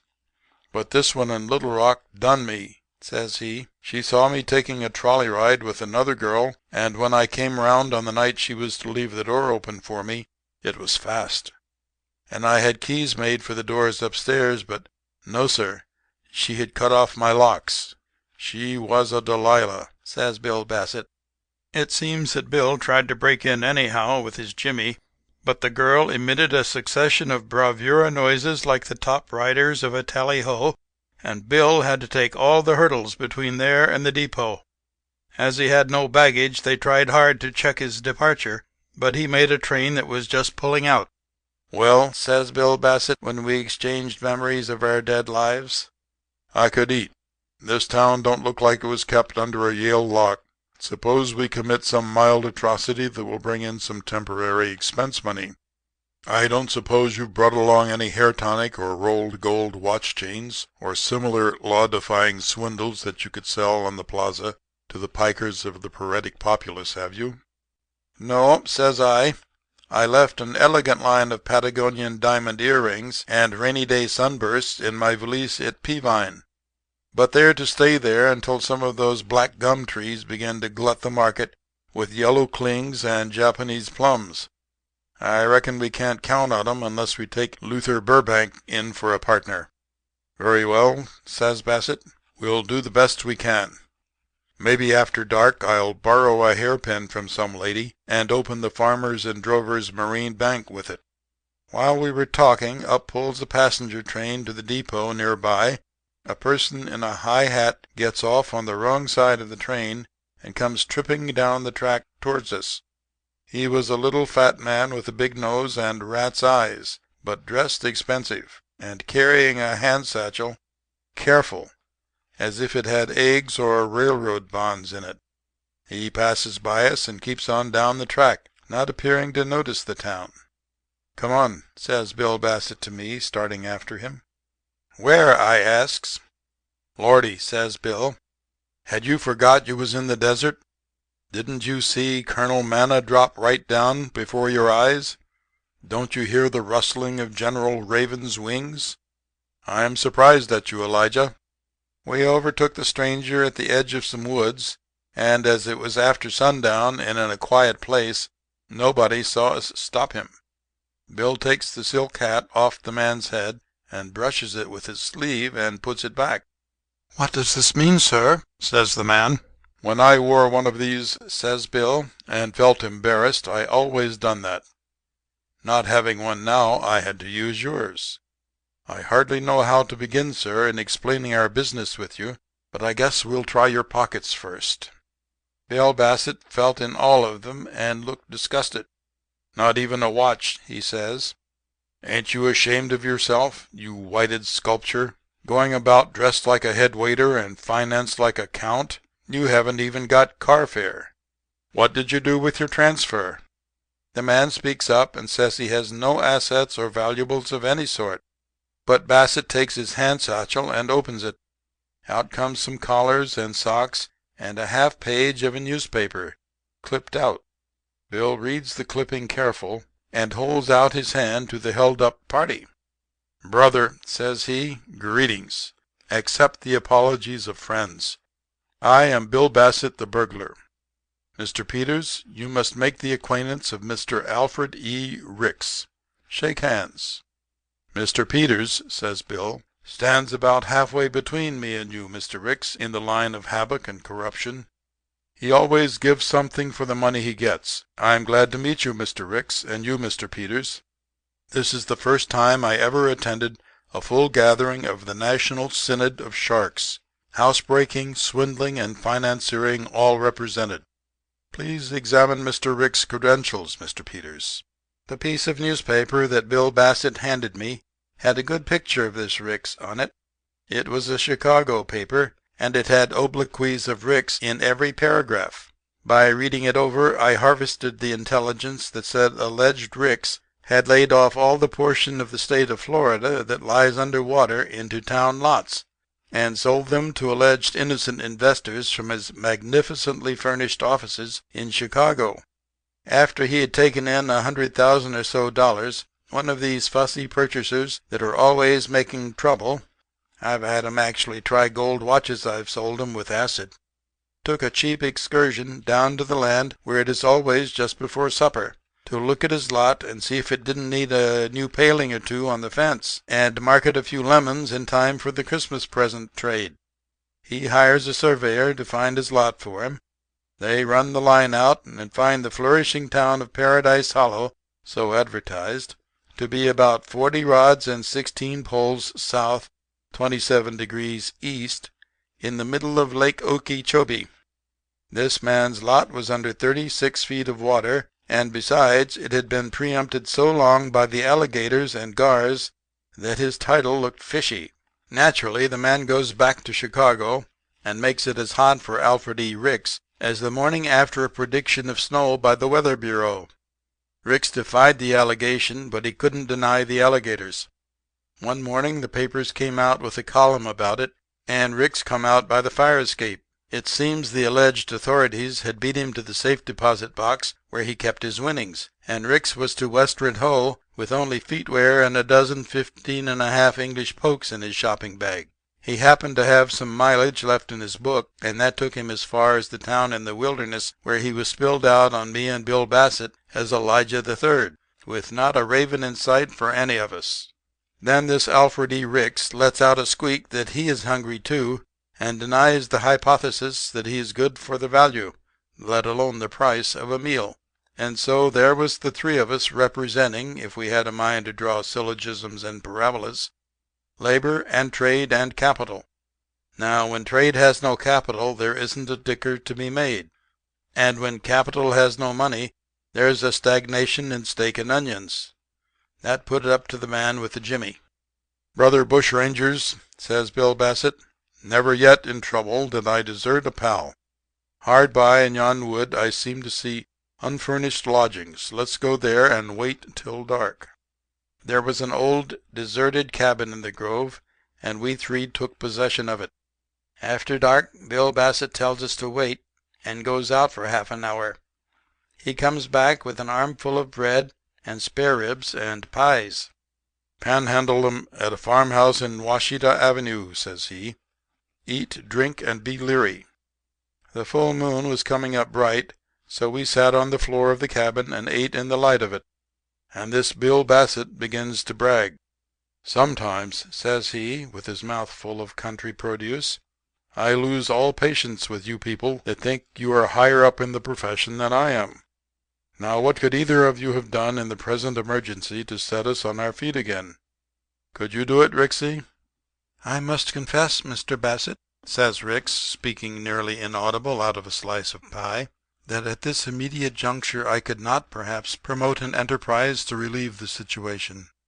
Large operations, such as I direct, naturally require careful preparation in advance." "I know, Rixie," breaks in Bill Bassett. "You needn't finish. You need $500 to make the first payment on a blonde typewriter, and 4 rooms full of quartered oak furniture. and you need $500 more for advertising contracts, and you need 2 weeks' time for the fish to begin to bite. Your line of relief would be about as useful in an emergency as advocating municipal ownership would be to a man suffocated by 80-cent gas. And your graft ain't much swifter, Brother Peters," he winds up. "Oh," says I haven't seen you turn anything into gold with your wand yet, Mr. Goodferry. Almost anybody could rub the magic ring for a little leftover victuals." "But that was only getting the pumpkin ready," says Bassett, braggy and cheerful. "The coach and six'll drive up to the door before you know it, Miss Cinderella. Maybe you've got some scheme under your sleeve holders that will give us a start." "Son," says I'm 15 years older than you are, and young enough yet to take out an endowment policy. I've been broke before.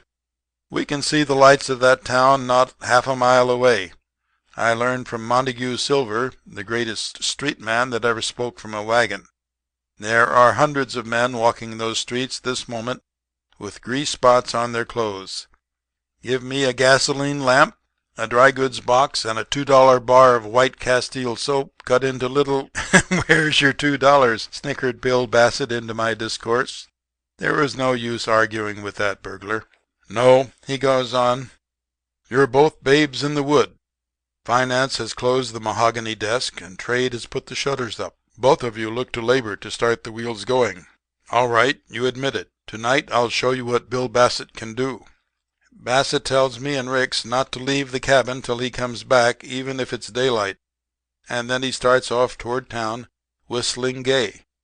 This Alfred E. Ricks pulls off his shoes and his coat, lays a silk handkerchief over his hat, and lays down on the floor.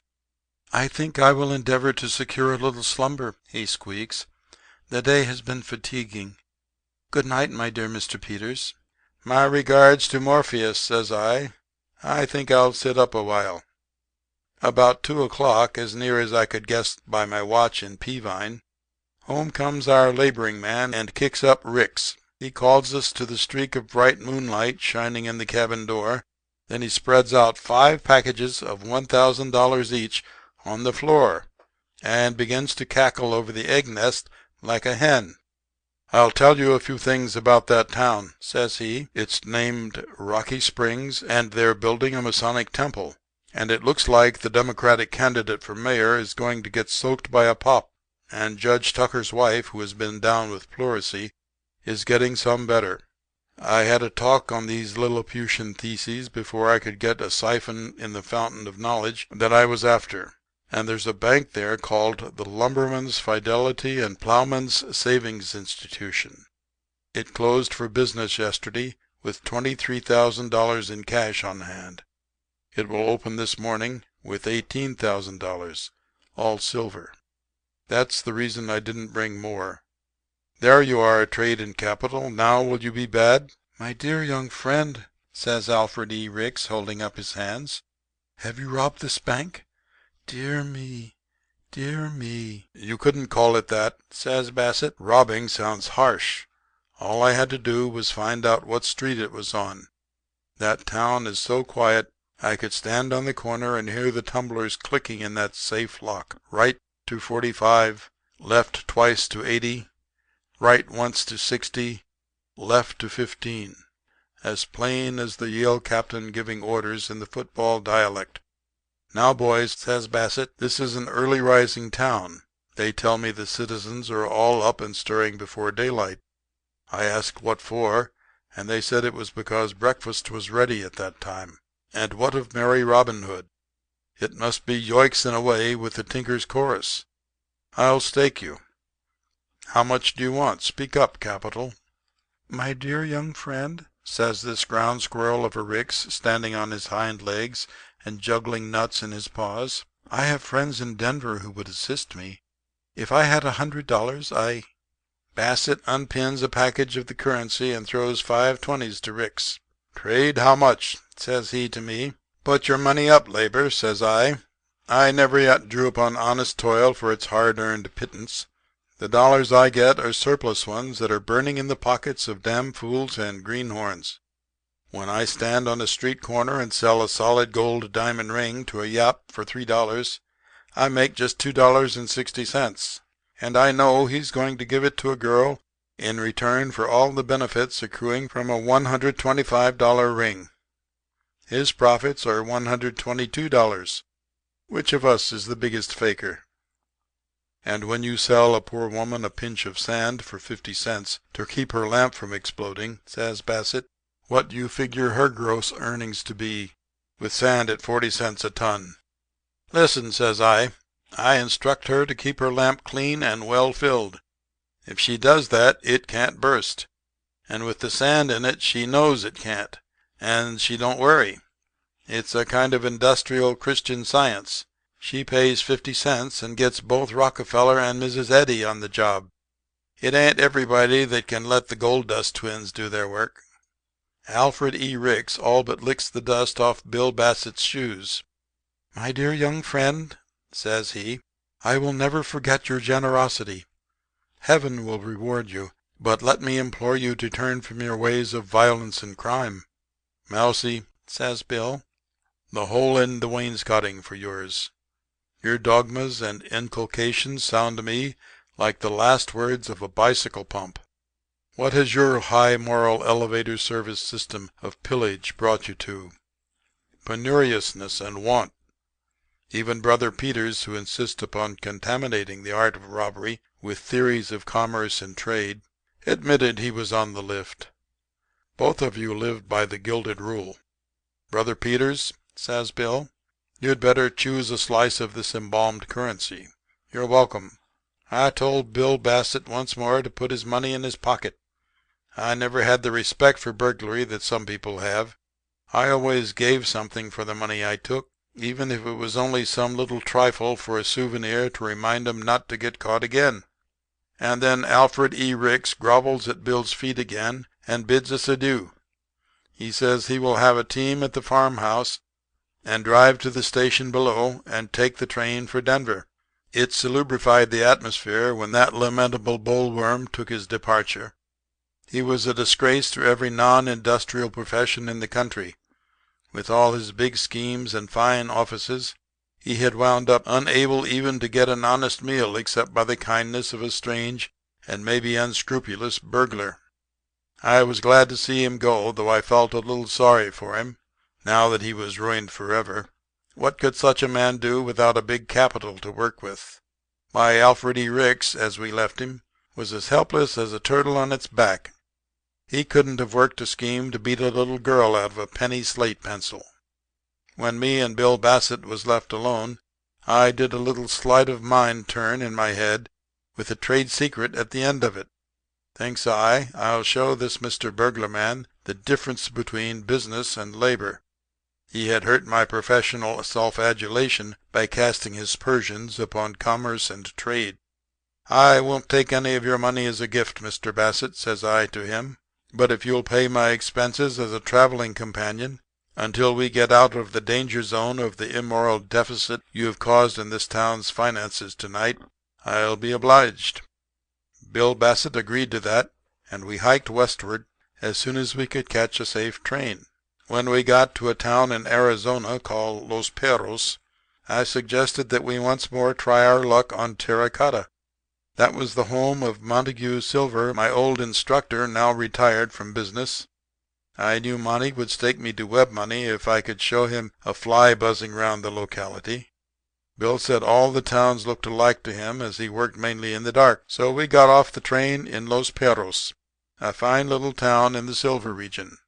I had an elegant little sure thing in the way of a commercial slung shot that I intended to hit Bassett behind the ear with. I wasn't going to take his money while he was asleep, but I was going to leave him with a lottery ticket that would represent an experience to him $4,755. I think that was the amount he had when we got off the train. But the first time I hinted to him about an investment, he turns on me and disencumbers himself from the following terms and expressions. "Brother Peters," says he, "it ain't a bad idea to go into an enterprise of some kind as you suggest. I think I will.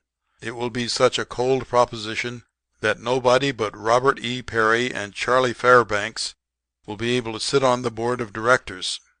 "I thought you might want to turn your money over," says I. "I do," says he, "frequently. I can't sleep on one side all night. I'll tell you, Brother Peters," says he, "I'm going to start a poker room.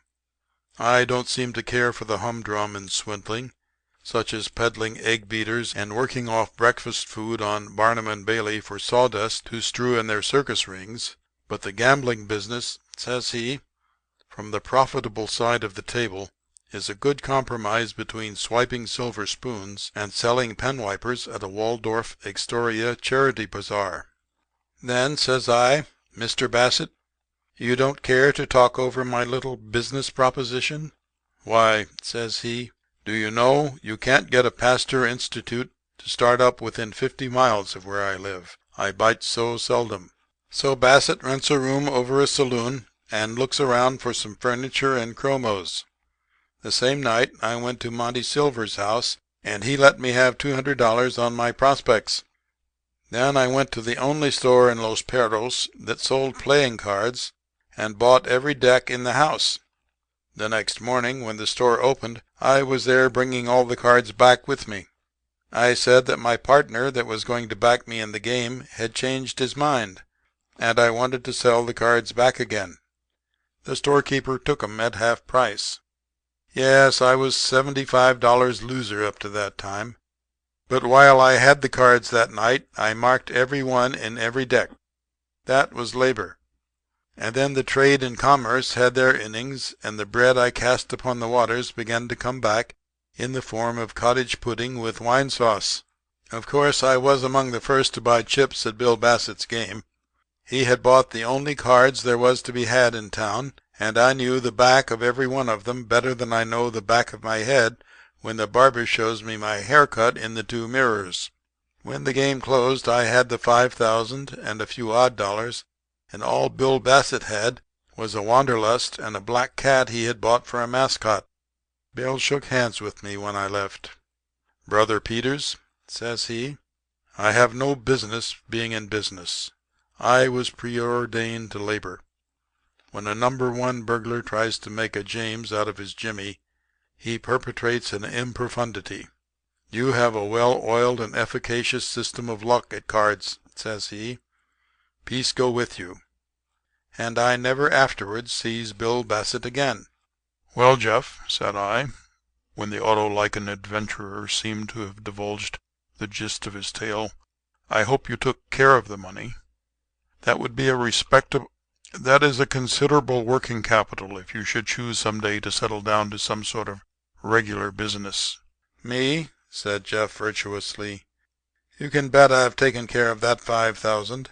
He tapped his coat over the region of his chest exultantly. "Good mining stock," he explained. "Every cent of it. Shares par value $1, bound to go up 500% within a year.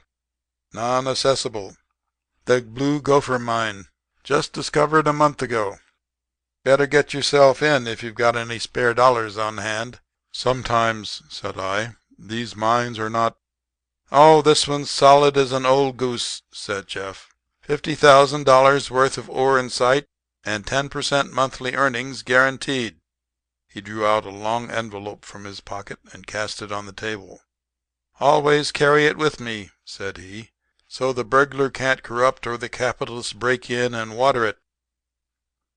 I looked at the beautifully engraved certificate of stock. "In Colorado, I see," said I. "And by the way, Jeff, what was the name of the little man who went to Denver? The one you and Bill met at the station?" "Alfred E. Ricks," said Jeff, "was the toad's designation." "I see," said I. "The president of this mining company signs himself A.L. Fredericks. I was wondering—" "Let me see that stock," said Jeff quickly, almost snatching it from me. To mitigate, even though slightly, the embarrassment, I summoned the waiter and ordered another bottle of the Barbera. I thought it was the least I could do.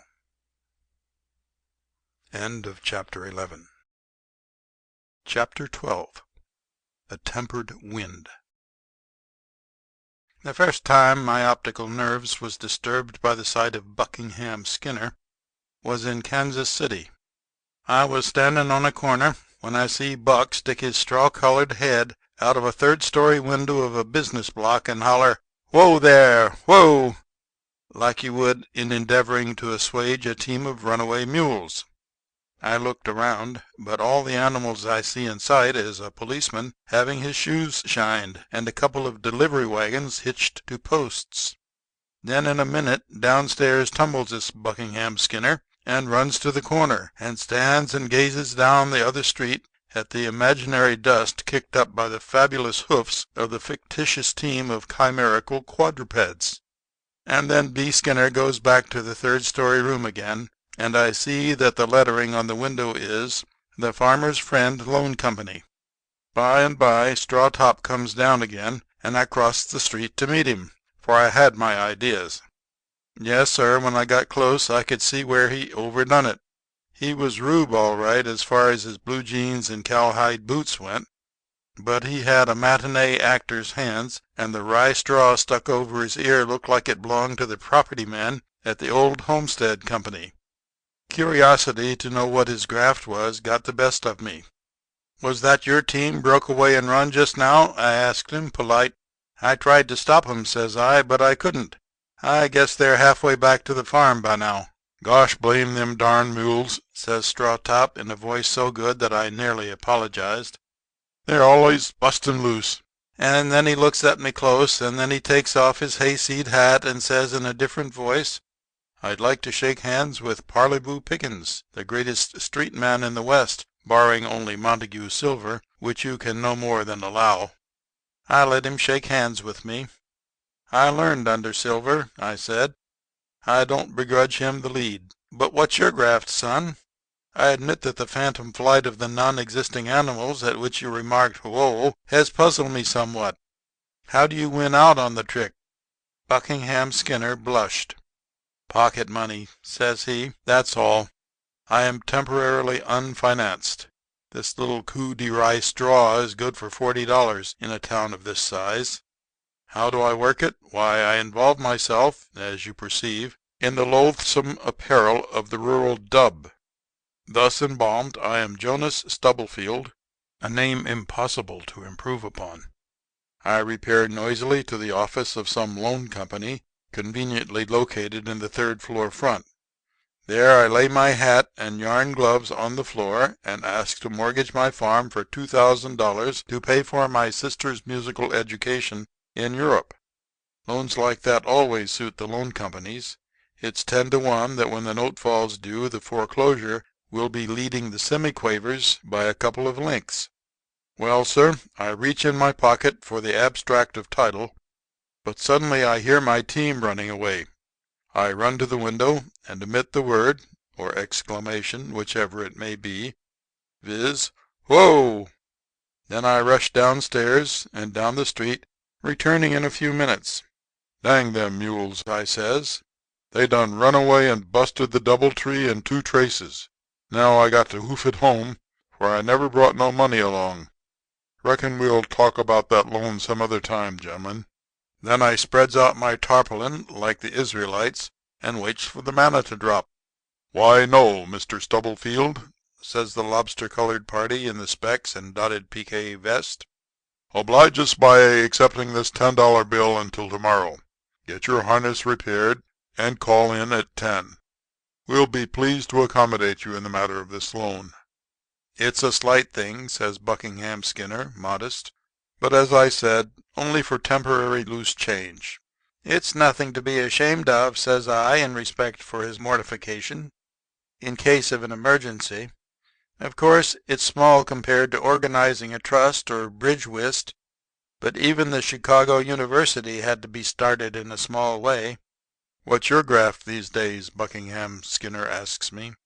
"The legitimate," says I.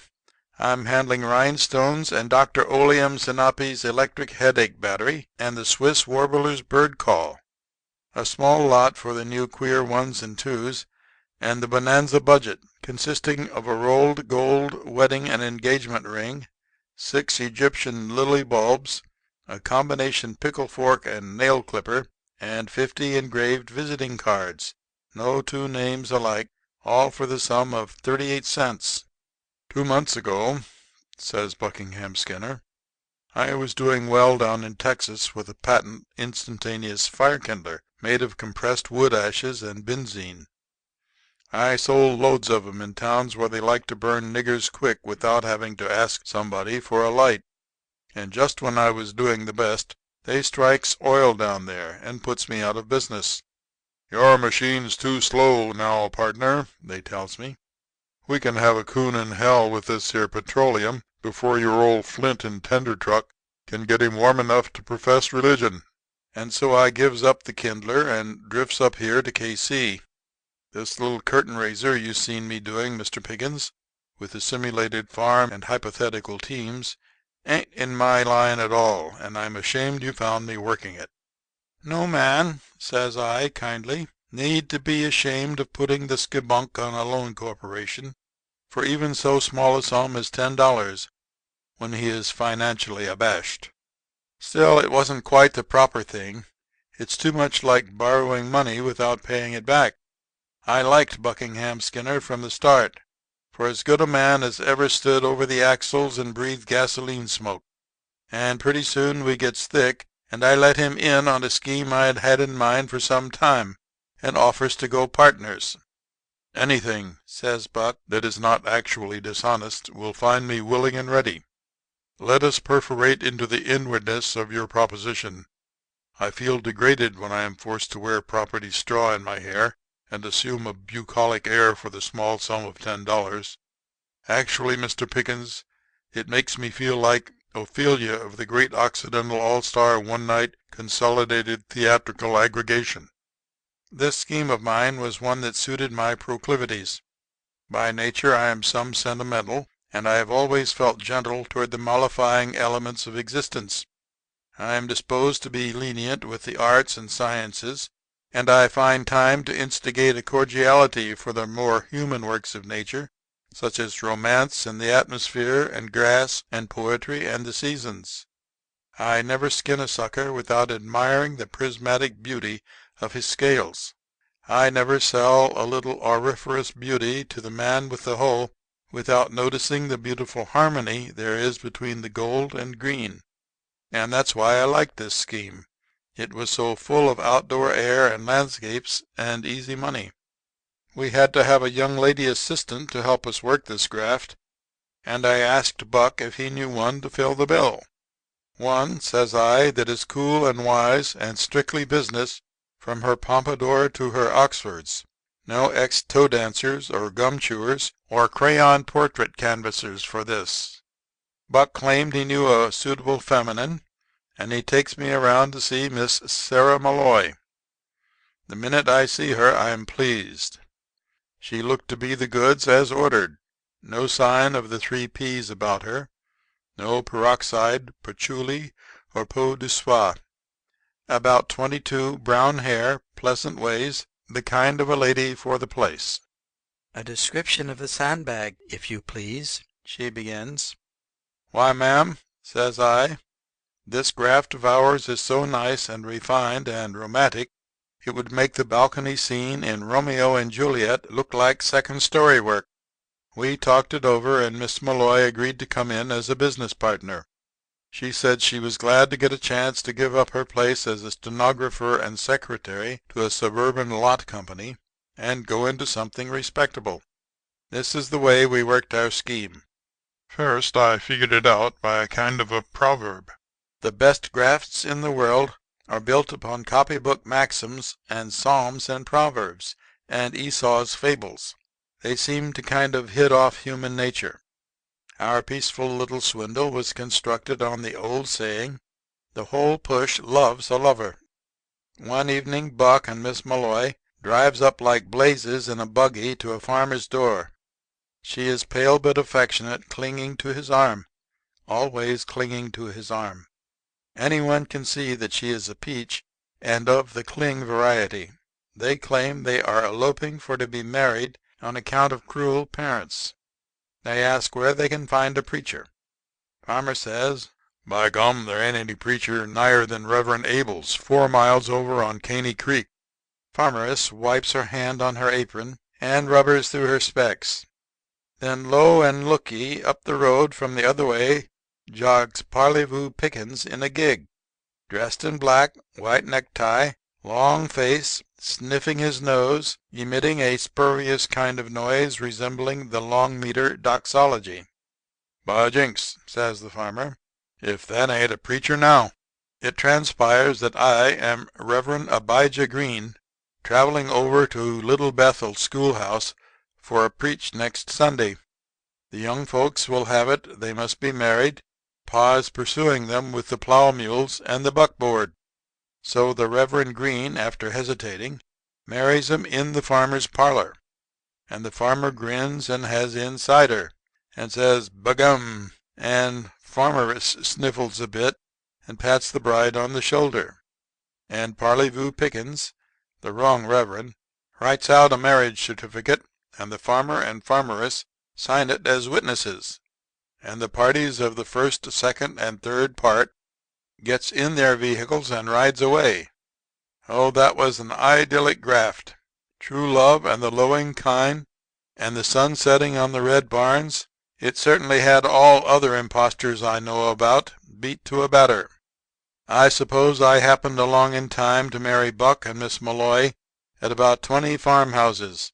I hated to think how the romance was going to fade later on, when all them marriage certificates turned up in banks where we had discounted 'em, and the farmers had to pay them notes of hand they had signed, running from $300 to $500. On the 15th day of May, us three divided about $6,000. Miss Malloy nearly cried with joy. You don't often see a tender-hearted girl, or one that is bent on doing right. "Boys," says she, dabbing her eyes with a little handkerchief, "this stake comes in handier than a powder rag at a fat man's ball. It gives me a chance to reform. I was trying to get out of the real estate business when you fellows came along. But if you hadn't taken me in on this neat little proposition for removing the cuticle of the rutabaga propagators, I'm afraid I'd have got into something worse.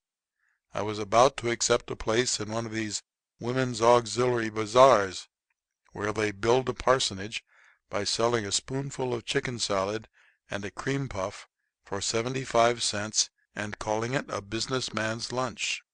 Now I can go into a square, honest business and give all them queer jobs the shake. I'm going to Cincinnati and start a palm reading and clairvoyant joint.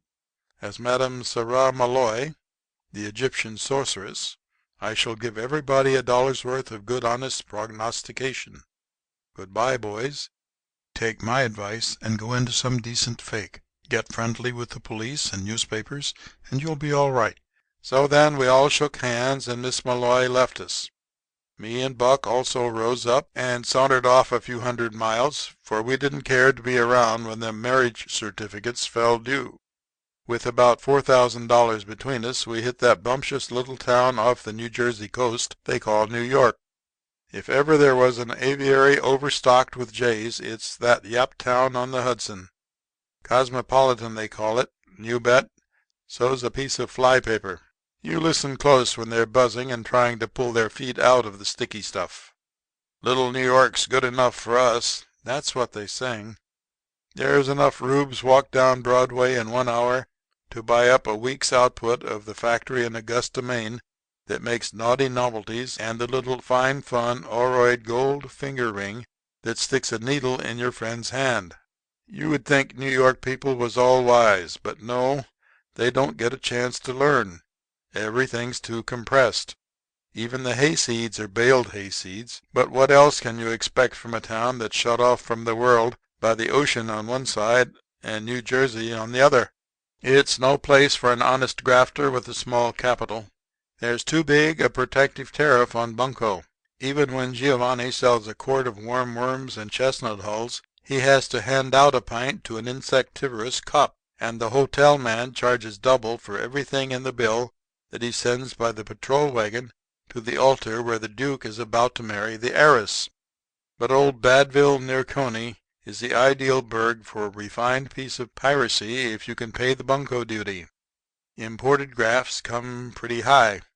The custom house officers that look after it carry clubs, and it's hard to smuggle in even a bib and tucker swindle to work Brooklyn with unless you can pay the toll. But now me and Buck, having capital, descends upon New York to try and trade the metropolitan backwoodsman a few glass beads for real estate, just as the Vans did 100 or 2 years ago. At an East Side hotel we gets acquainted with Romulus G. Atterbury, a man with the finest head for financial operations I ever saw. It was all bald and glossy except for gray side whiskers. Seeing that head behind an office railing, and you'd deposit $1 million with it without a receipt. This Atterbury was well dressed, though he ate seldom, and the synopsis of his talk would make conversation of a siren sound like a cab driver's kick. He said he used to be a member of the stock exchange, but some of the big capitalists got jealous and formed a ring that forced him to sell his seat. Atterbury got to liking me and Buck, and he began to throw on the canvas for us some of the schemes that had caused his hair to evacuate. He had one scheme for starting a national bank on $45 that made the Mississippi bubble look as solid as a glass marble. He talked this to us for 3 days, and when his throat was good and sore we told him about the roll we had. Atterbury borrowed a quarter from us and went out and got a box of throat lozenges and started all over again. This time he talked bigger things, and he got us to see him as he did. The scheme he laid out looked like a sure winner, and he talked me and Buck into putting our capital against his burnished dome of thought. It looked all right for a kid-gloved graft. It seemed to be just about 1.5 inches outside the reach of the police, and as money-making as a mint. It was just what me and Buck wanted, a regular business at a permanent stand, with an open-air spieling with tonsils on the street corners every evening. So in 6 weeks you see a handsome furnished set of offices down in the Wall Street neighborhood, with the Golconda Gold Bond and Investment Company in gilt letters on the door. And you see in his private room, with the door open, the secretary and treasurer, Mr. Buckingham Skinner, costumed like the lilies of the conservatory, with his high silk hat close to his hand.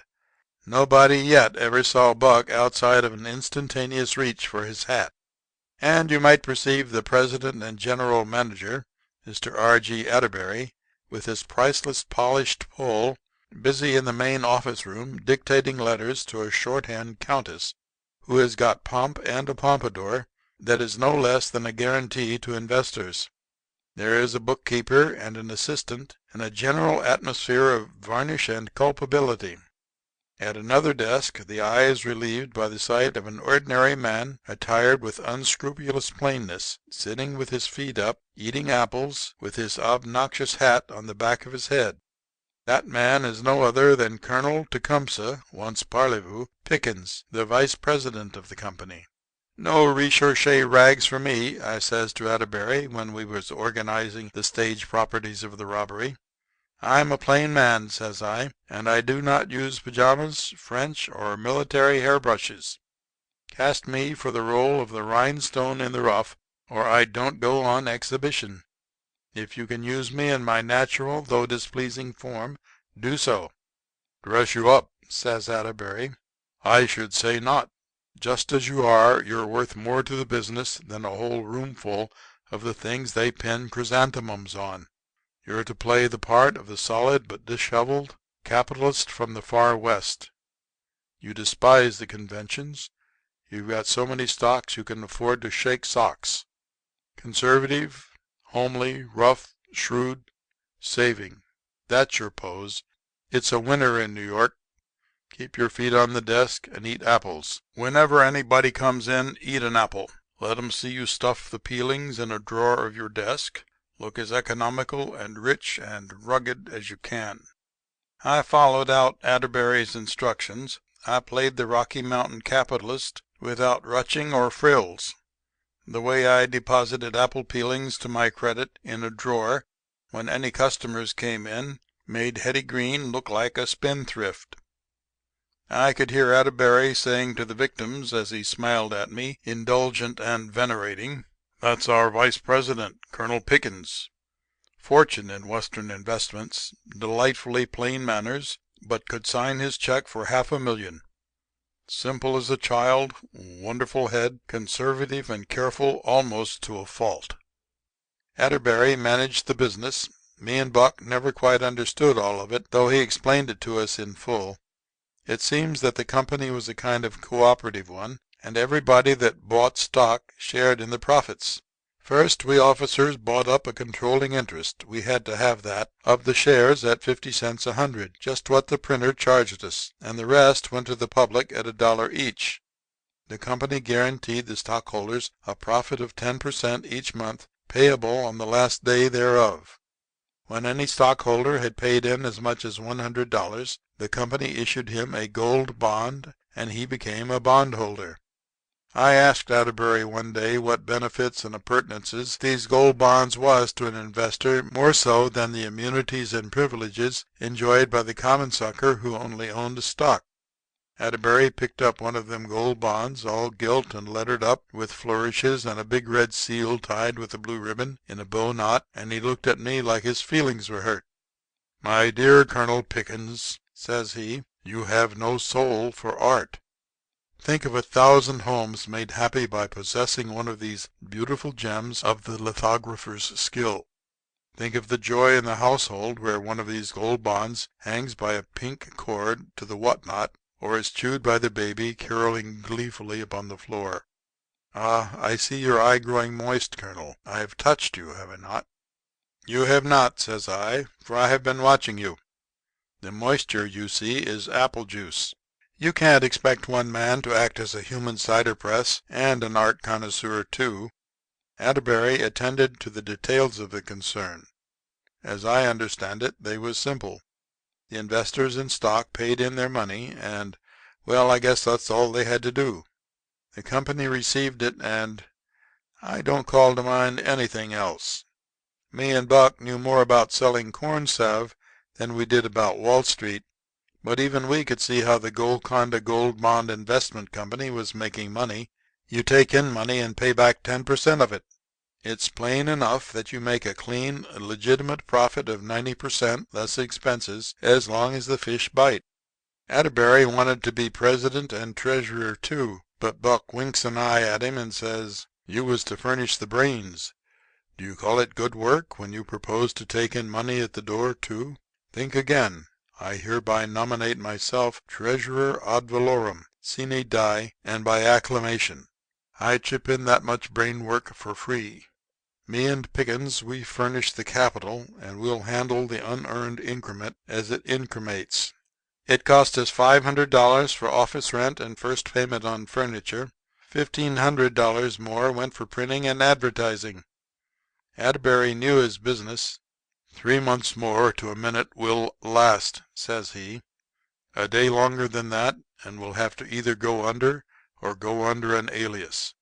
By that time we ought to clean up $60,000, and then a money belt and a lower berth for me, and the yellow journals and the furniture men can pick the bones. Our ads done the work. Country weeklies and Washington's hand-pressed dailies, of course," says I, when we was ready to make contracts. "Man," says Atterbury, "as its advertising manager you would cause a Limburger cheese factory to remain undiscovered during a hot summer. The game we're after is right here in New York and Brooklyn and the Harlem reading rooms. They're the people at the street car fenders, and the answers to correspondence columns and the pickpocket notices are made for. We want our ads in the biggest city dailies, top of the column, next to the editorials on radium and pictures of the girl doing health exercises. Pretty soon the money begins to roll in. Buck didn't have to pretend to be busy. His desk was piled high with money orders and checks and greenbacks. People began to drop in the office and buy stock every day. Most of the shares went in small amounts, $10 and $25 and $50, and a good many $2 and $3 lots. And the bald and inviolate cranium of President Atterbury shines with enthusiasm and demerit. while Colonel Tecumseh Pickens, the rude but reputable Croesus of the West, consumes so many apples that the peelings hang to the floor from the mahogany garbage chest that he calls his desk. Just as Atterbury said, we ran along about 3 months without being troubled. Buck cashed the paper as fast as it came in, and kept the money in a safe deposit vault a block or so away. Buck never thought much of banks for such purposes. We paid the interest regular on the stock we'd sold, so there was nothing for anybody to squeal about. We had nearly $50,000 on hand, and all three of us had been living as high as prize fighters out of training. One morning, as me and Buck sauntered into the office, fat and flippant from our noon grub, we met an easy-looking fellow with a bright eye and a pipe in his mouth coming out. We found Atterbury looking like he had been caught a mile from home in a wet shower. "Know that man?" he asked us. We said we didn't. "I don't either," says Atterbury, wiping off his head, "but I'll bet enough gold bonds to paper a cell in the Tombs that he is a newspaper reporter."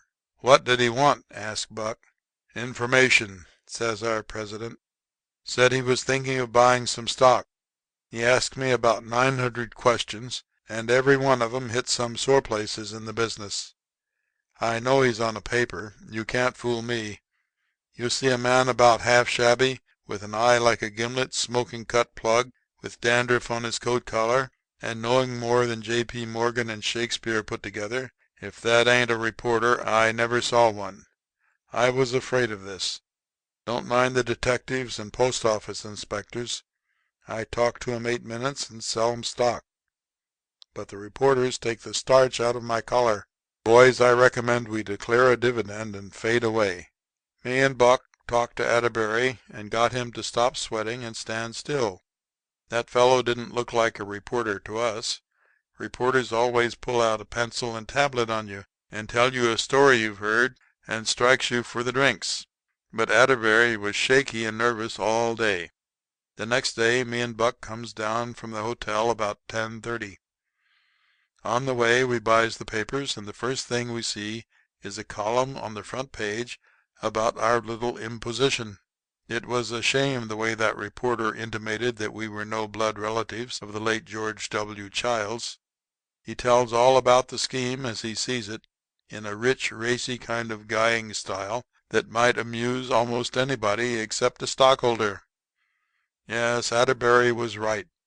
It behooveth the gaily clad treasurer and the pearly pated president and the rugged vice president of the Golconda Gold Bond and Investment Company to go away real sudden and quick, that their days might be long upon the land.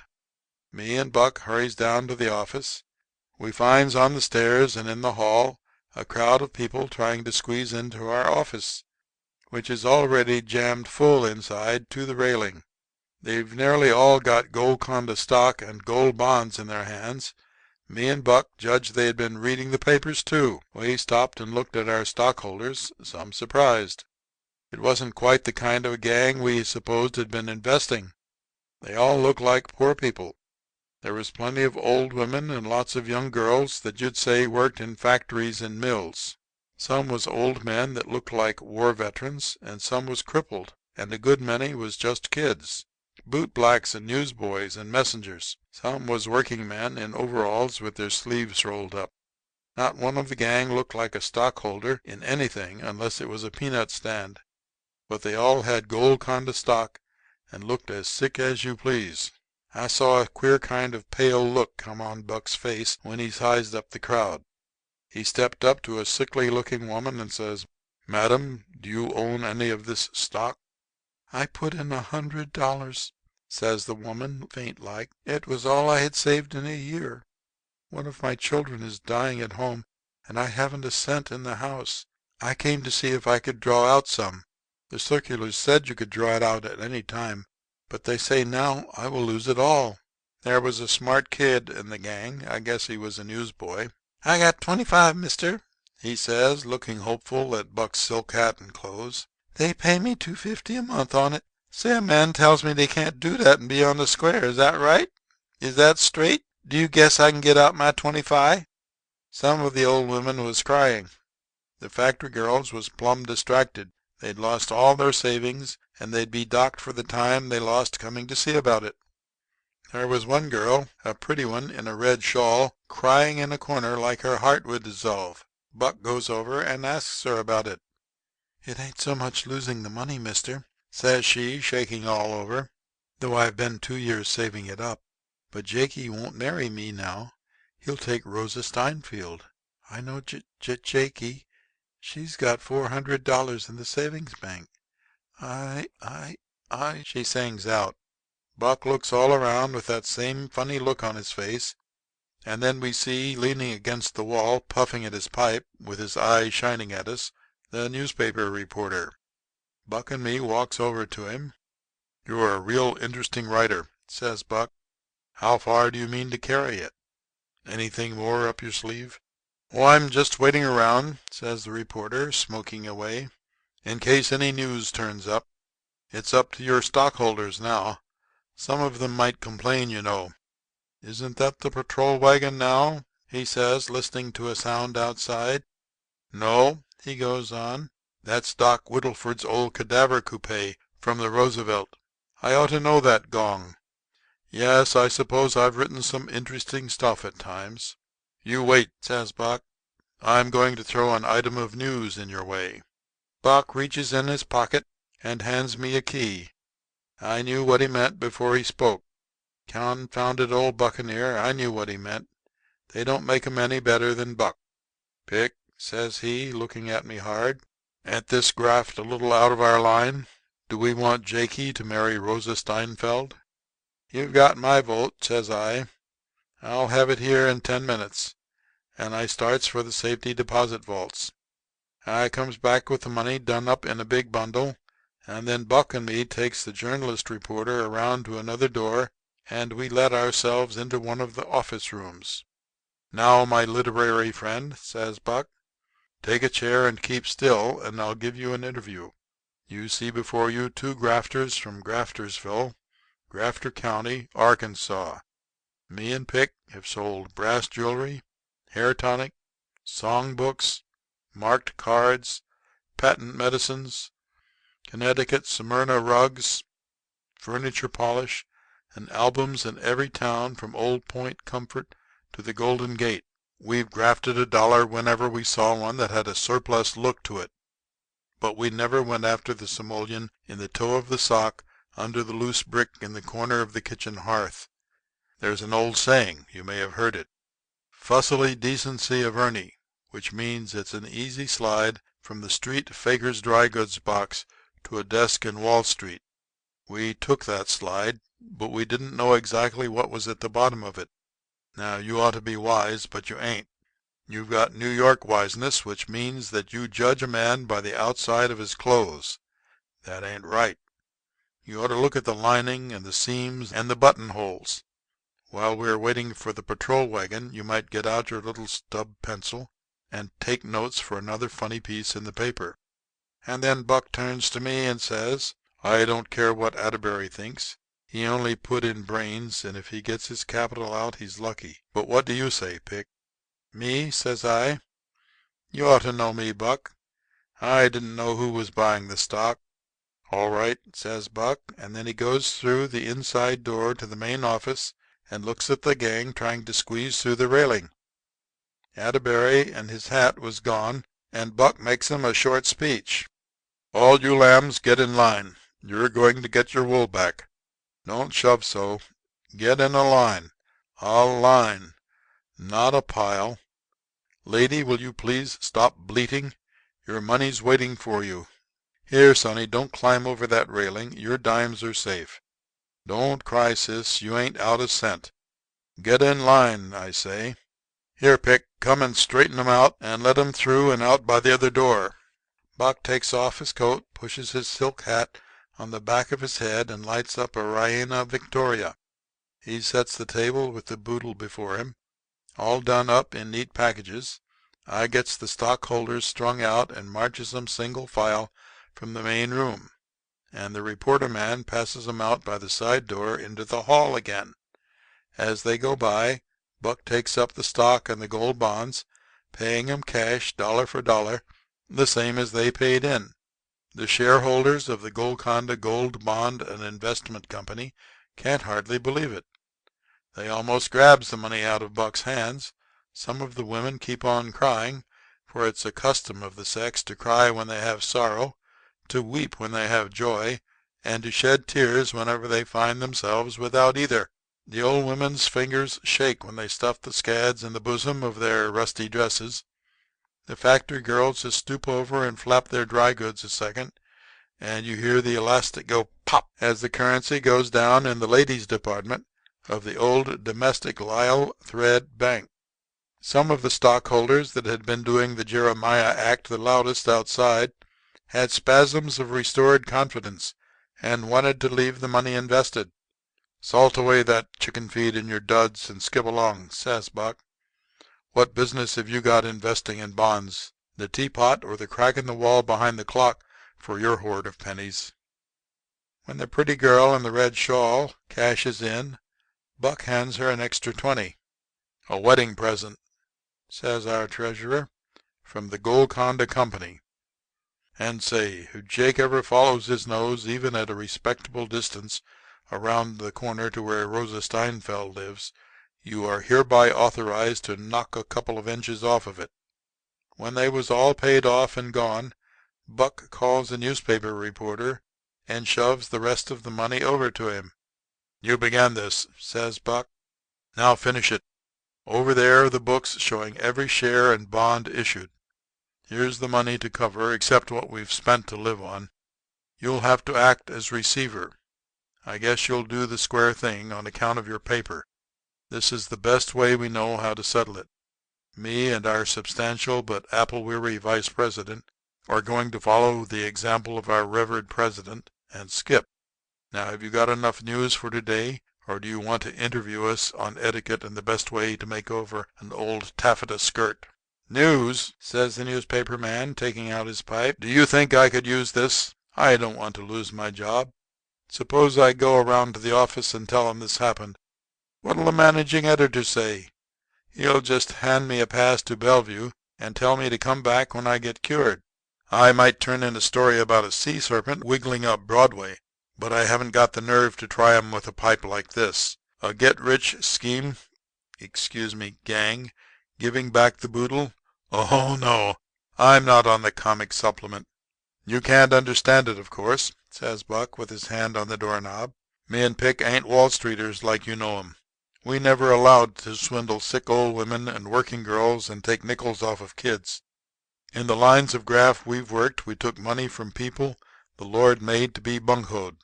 Sports and rounders and smart alecks and street crowds that always have a few dollars to throw away, and farmers that wouldn't be happy if the grafters didn't come around and play with them when they sold their crops. We never cared to fish for the kind of suckers that bite here. No, sir, we've got too much respect for the profession and for ourselves. Goodbye, Mr. Receiver." "Here," says the journalist reporter. "Wait a minute. There's a broker I know on the next floor. Wait till I put this truck in his safe. I want you fellows to take a drink on me before you go." "On you," says Buck, winking solemn. "Don't you try to go and make 'em believe at the office you said that. Thanks, we can't spare the time, I reckon. So long."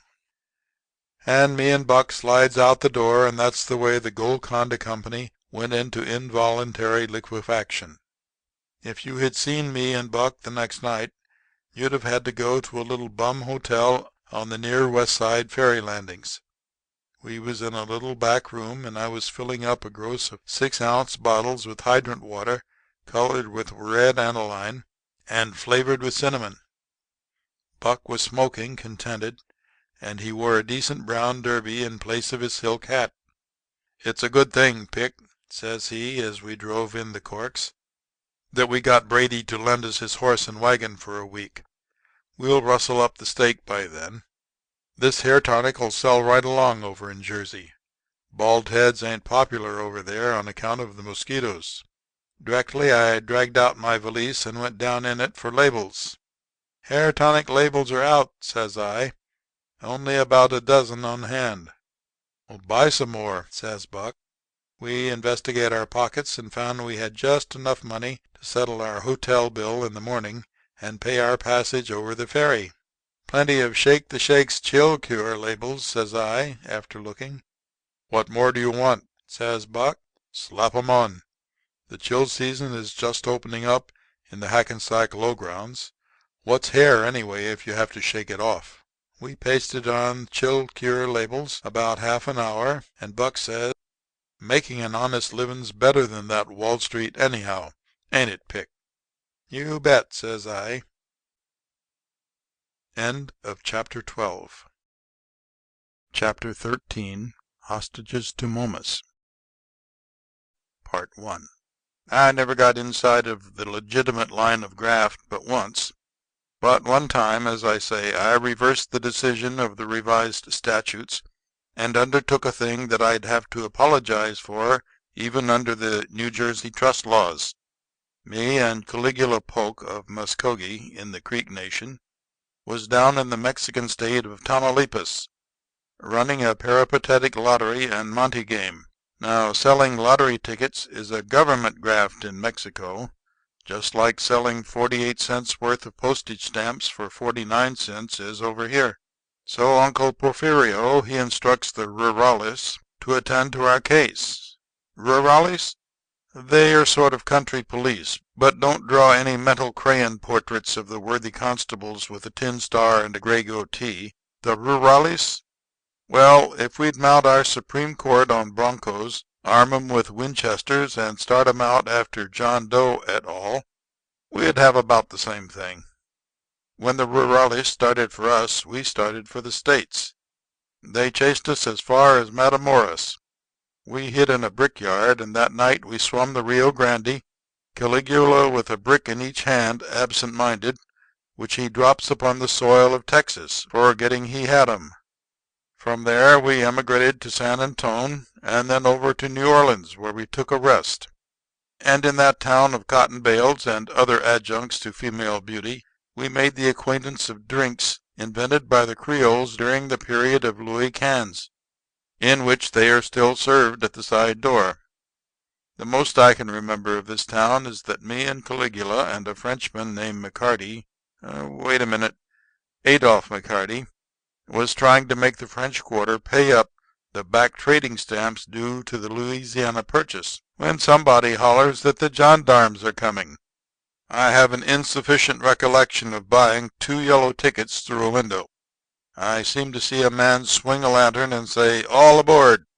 I remembered no more, except that the train butcher was covering me and Caligula up with Augusta J. Evans works and figs. When we become revised, we find that we have collided up against the state of Georgia at a spot hitherto unaccounted for in the timetables, except by an asterisk, which means that trains stop every other Thursday on signal by tearing up a rail. We was waked up in a yellow pine hotel by the noise of flowers and the smell of birds. Yes, sir, for the wind was banging sunflowers as big as buggy wheels against the weatherboarding, and the chicken coop was right under the window. Me and Caligula dressed and went downstairs. The landlord was shelling peas on the front porch. He was 6 feet of chills and fever, and Hong Kong in complexion, though in other respects he seemed amenable in the exercise of his sentiments and features. Caligula, who is a spokesman by birth, and a small man, though red-haired and impatient of painfulness of any kind, speaks up. "Pardner," says he, "good morning, and be darned to you. Would you mind telling us why we are at? We know the reason where we are, but we can't exactly figure out on account of at what place." "Well, gentlemen," says the landlord, "I reckoned y'all would be inquiring this morning. Y'all dropped off of the 9:30 train here last night, and you was right tight. Yes, you was right smart in liquor. I can inform you that you are now in the town of Mountain Valley in the state of Georgia. On top of that," says Caligula, "don't say we can't have anything to eat." "Sit down, gentlemen," says the landlord, "and in 20 minutes I'll call you to the best breakfast you can get anywhere in town." The breakfast turned out to be composed of fried bacon and a yellowish edifice that proved up something between pound cake and flexible sandstone. The landlord calls it corn pone, and then he sets out a dish of the exaggerated breakfast food known as hominy. So me and Caligula makes the acquaintance of the celebrated food that enabled every Johnny Reb to lick 1 2/3 Yankees for nearly 4 years at a stretch. The wonder to me is, says Caligula, that Uncle Robert Lee's boys didn't chase the Grant and Sherman outfit clear up into Hudson's Bay. It would have made me that mad to eat this truck they call mahogany. Hog and hominy, I explains, is the staple food of this section. Then, says Caligula, they ought to keep it where it belongs. I thought this was a hotel and not a stable. Now, if we was in Muskogee at the St. Lucifer House, I'd show you some breakfast grub. Antelope steaks and fried liver to begin on, and venison cutlets with chili con carne, and pineapple fritters, and then some sardines and mixed pickles, and top it off with a can of yellow clings and a bottle of beer. You won't find a layout like that on the bill of affairs of any of your Eastern restaurants. Too lavish, says I. I've traveled, and I'm unprejudiced. There'll never be a perfect breakfast eaten until some man grows arms long enough to stretch down to New Orleans for his coffee, and over to Norfolk for his rolls, and reaches up to Vermont and digs a slice of butter out of a spring house, and then turns over a beehive close to a white clover patch out in Indiana for the rest. Then he'd come pretty close to making a meal on the amber that the gods eat on Mount Olympia. Too ephemeral, says Caligula. I'd want ham and eggs or rabbit stew anyhow for a chaser. What do you consider the most edifying and casual in the way of a dinner?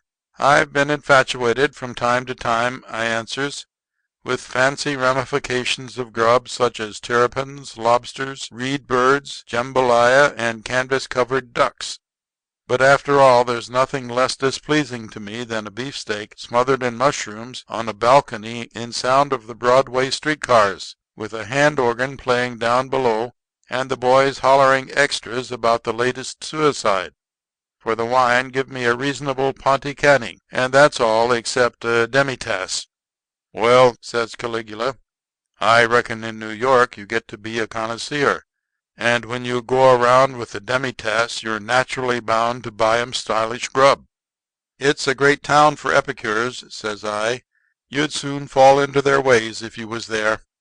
I've heard it was, says Caligula, but I reckon I wouldn't. I can polish my fingernails all they need myself. Part 2. After breakfast we went out on the front porch, lighted up 2 of the landlord's flor de upas perfectos, and took a look at Georgia. The installment of scenery visible to the eye looked mighty poor. As far as we could see was red hills all washed down with gullies, and scattered over with patches of piney woods. Blackberry bushes was all that kept the rail fences from falling down. About 15 miles over to the north was a little range of well-timbered mountains. That town of Mountain Valley wasn't going. About a dozen people permeated along the sidewalks, but what you saw mostly was rain barrels and roosters and boys poking around with sticks in piles of ashes made by burning the scenery of Uncle Tom's shows. And just then there passes down on the other side of the street a high man in a long black coat and a beaver hat. All the people in sight bowed, and some crossed the street to shake hands with him. Folks came out of stores and houses to holler at him. Women leaned out of the windows and smiled, and all the kids stopped playing to look at him. Our landlord stepped out on the porch and bent himself double like a carpenter's rule and sung out, "Good morning, Colonel," when he was a half-dozen yards gone by. "And is that Alexander, Pa?" says Caligula to the landlord. "And why is he called great?" "That gentleman," says the landlord, "is no less than Colonel Jackson T. Rockingham, the president of the Sunrise and Edenville Tap Railroad, mayor of Mountain Valley, and chairman of the Perry County Board of Immigration and Public Improvements." "Been away a good many years, hasn't he?" I asked. "No, sir. Colonel Rockingham is going down to the post office for his mail. His fellow citizens take pleasure in greeting him thus every morning. The colonel is our most prominent citizen. Besides the height of the stock of the Sunrise and Edenville Tap Railroad, He owns 1,000 acres of that land across the creek. Mountain Valley delights, sir, to honor a citizen of such worth and public spirit." For an hour that afternoon Caligula sat on the back of his neck on the porch and studied a newspaper, which was unusual for a man who despised print. When he was through he took me to the end of the porch among the sunlight and drying dish towels. I knew that Caligula had invented a new graft, for he chewed the ends of his mustache and ran the left catch of his suspenders up and down, which was his way. "What is it now?" I asks. "Just so it ain't floating mining stocks or raising Pennsylvania pinks, we'll talk it over." "Pennsylvania pinks? Oh, that refers to a coin-raising scheme of the Keystoners. They burn the soles of old women's feet to make them tell where their money's hid." Caligula's words in business was always few and bitter. "You see them mountains," he said, pointing, "and you see that colonel man that owns railroads and cuts more ice when he goes to the post office than Roosevelt does when he cleans them out. What we're going to do is kidnap the latter into the former and inflict a ransom of $10,000. "Illegality," says I, shaking my head. "I knew you'd say that," says Caligula. "At first sight it does seem to jar peace and dignity, but it don't. I got the idea out of that newspaper. Would you commit aspersions on an equitable graft that the United States itself has condoned and endorsed and ratified?" "Kidnapping," says I, "as an immoral function in the derogatory list of the statutes. If the United States upholds it, it must be a recent enactment of ethics along with race suicide and rural delivery." "Listen," says Caligula, "and I'll explain the case down in the papers. Here was a Greek citizen named Burdick Harris," says he, "captured for graft by Africans, and the United States sends 2 gunboats to the state of Tangiers and makes the King of Morocco give up $70,000 to Raisuli." "Go slow," says I. "That sounds too international to take in all at once. It's like Thimble who's got the naturalization papers." "'Twas press dispatches from Constantinople," says Caligula. "You'll see. 6 months from now. They'll be confirmed by the monthly magazines, and then it won't be long till you'll notice 'em alongside the photos of the Mount Pelee eruption photos in the While You Get Your Hair Cut weeklies. It's all right, Pick. This African man, Raisuli, hides Burdick Harris up in the mountains and advertises his price to the governments of different nations. Now, wouldn't you think for a minute," goes on Caligula, "that John Hay would have chipped in and helped this graft along if it wasn't a square game, would you?" "Why, no," says I. "I've always stood right in with Bryan's policies. I couldn't consciously say a word against the Republican administration just now. But if Harris was a Greek, on what system of international protocols did Hay interfere?" "It ain't exactly set forth in the papers," says Caligula. "I suppose it's a matter of sentiment. You know, he wrote this poem, Little Breeches, and them Greeks wear little or none. But anyhow, John Hay sends the Brooklyn and the Olympia over, and they cover Africa with 30-inch guns. And then John Hay cables after the health of the persona grata. And how are they this morning, he wires. Is Burdick Harris alive yet, or Mr. Raisuli dead?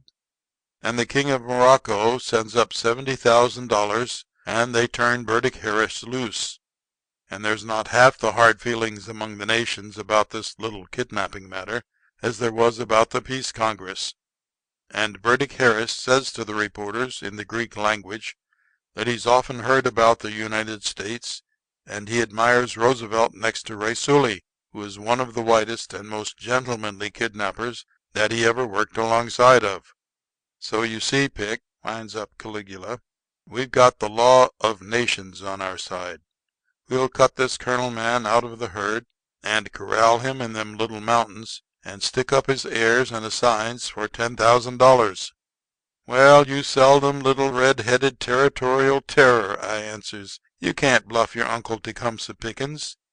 I'll be your company in this graft. But I misdoubt if you've absorbed the inwardness of this Burdick Harris case, Calig.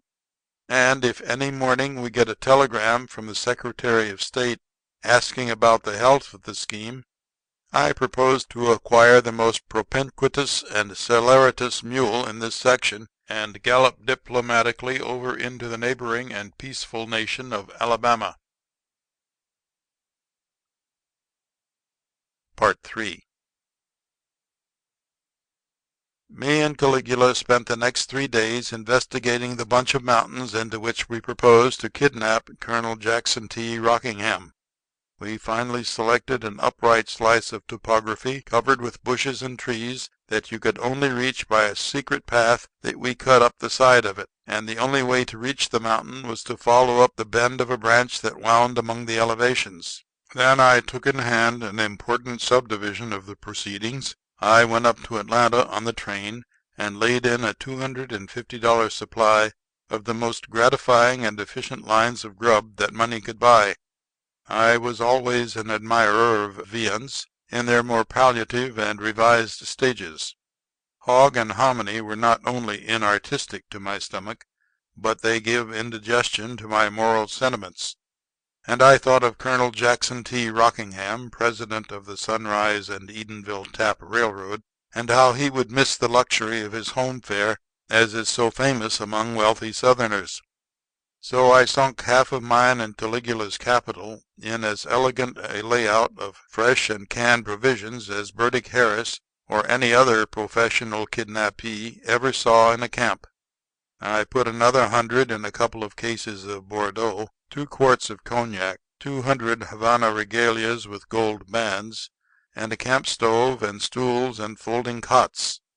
I wanted Colonel Rockingham to be comfortable, and I hoped after he gave up the $10,000 he would give me and Caligula as good a name for gentlemen and entertainers as the Greek man did the friend of his that made the United States his bill collector against Africa. When the goods came down from Atlanta we hired a wagon, moved them up on the little mountain, and established a camp. And then we laid for the colonel. We caught him one morning about 2 miles out from Mountain Valley, on his way to look after some of his burnt umber farmland. He was an elegant old gentleman, as thin and tall as a trout rod, with frazzled shirt cuffs and specs on a black string. We explained to him, brief and easy, what we wanted, and Caligula showed him, careless, the handle of his .45 under his coat. "What?" says Colonel Rockingham. "Bandits in Perry County, Georgia? I shall see that the Board of Immigration and Public Improvements hears of this." "Be so unfoolhardy as to climb into that buggy," says Caligula, "by order of the Board of Perforation and Public Depravity. This is a business meeting, and we're anxious to adjourn. Sine qua non." We drove Colonel Rockingham over the mountain and up the side of it as far as the buggy could go. Then we tied the horse and took our prisoner on foot up to the camp. "Now, Colonel," I says to him, "we're after the ransom, me and my partner, and no harm will come to you if the King of if your friends send up the dust. In the meantime we are gentlemen the same as you, and if you give us your word not to try to escape, the freedom of the camp is yours." "I give you my word," says the colonel. "All right," says I, "and now it's 11 o'clock, and me and Mr. Polk will proceed to inculcate the occasion with a few well-timed trivialities in the way of grub." "Thank you," says the colonel. "I believe I could relish a slice of bacon and a plate of hominy." "But you won't," says I, emphatic. "Not in this camp.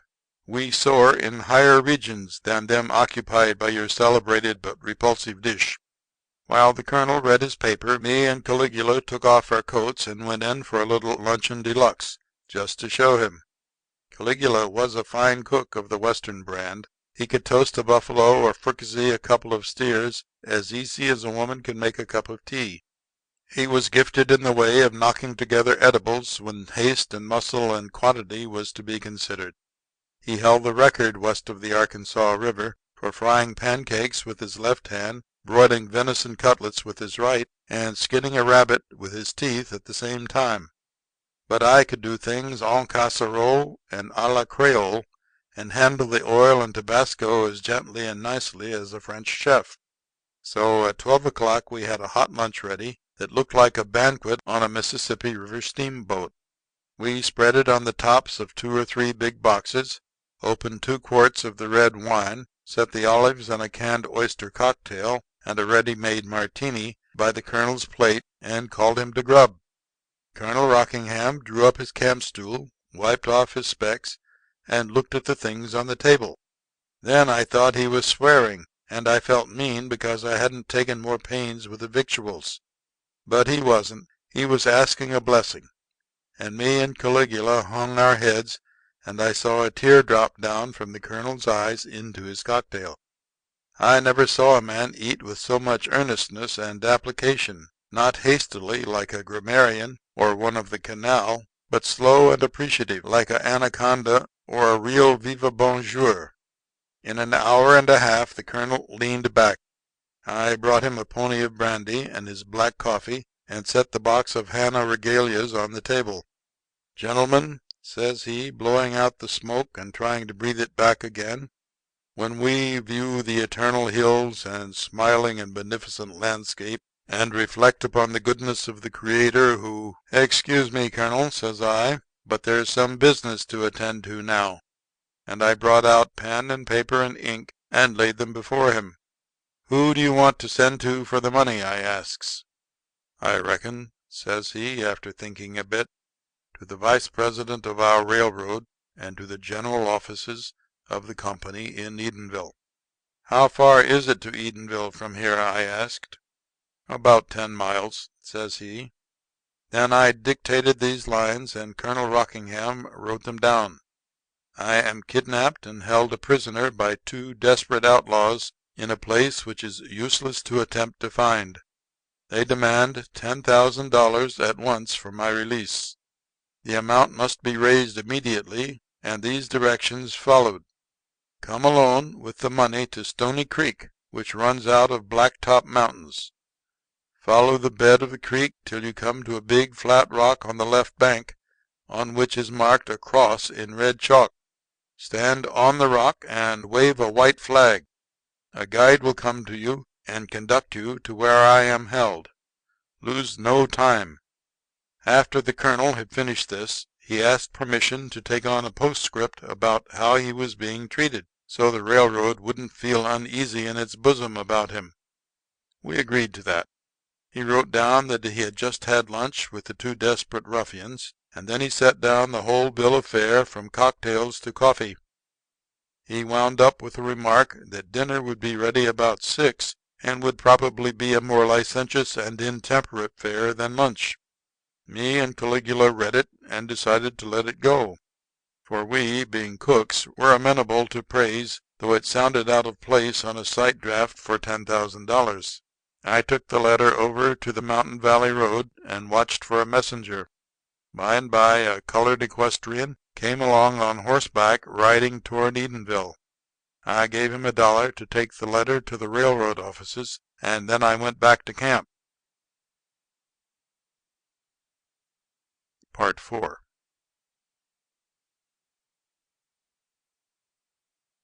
About 4 o'clock in the afternoon, Caligula, who was acting as lookout, calls to me. "I have to report a white shirt signaling on the starboard bow, sir." I went down the mountain and brought back a fat red man in an alpaca coat and no collar. "Gentlemen," says Colonel Rockingham, "allow me to introduce my brother, Captain Duval C. Rockingham, Vice President of the Sunrise and Edenville Tap Railroad."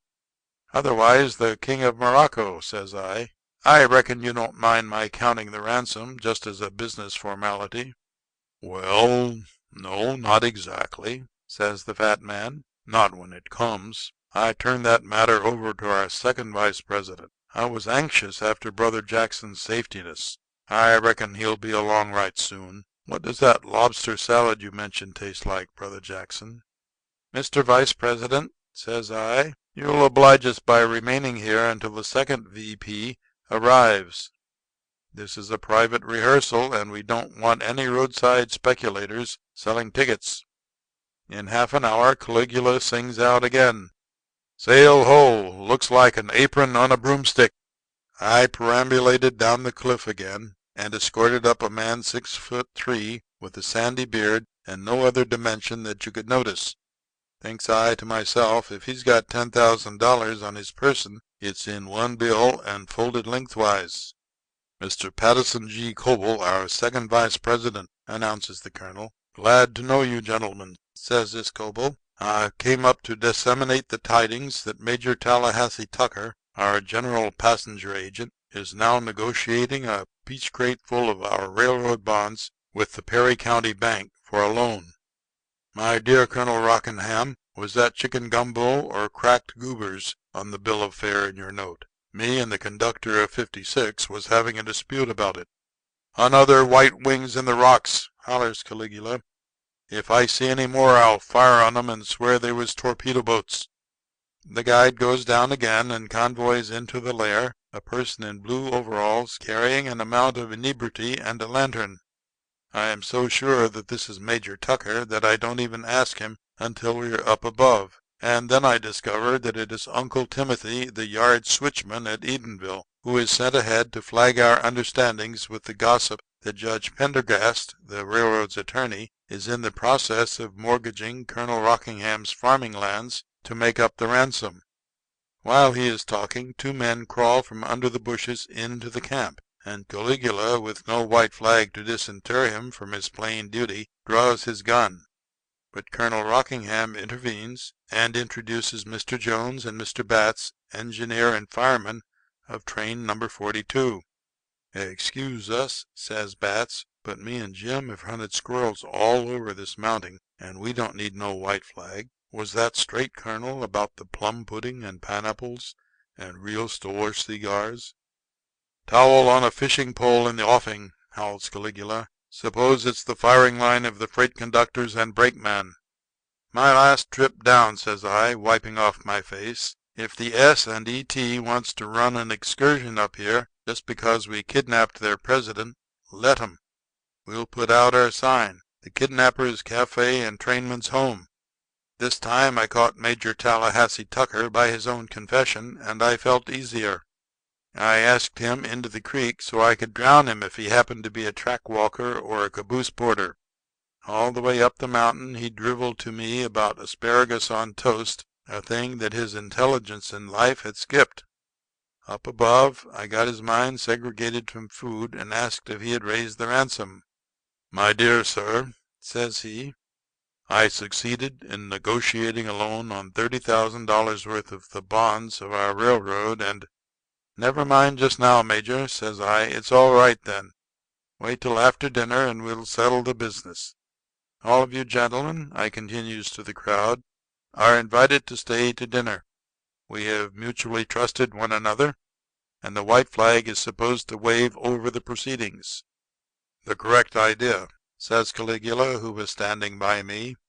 "Two baggage masters and a ticket agent dropped out of a tree while you was below the last time. Did the major man bring the money?" "He says," I answered, "that he succeeded in negotiating the loan.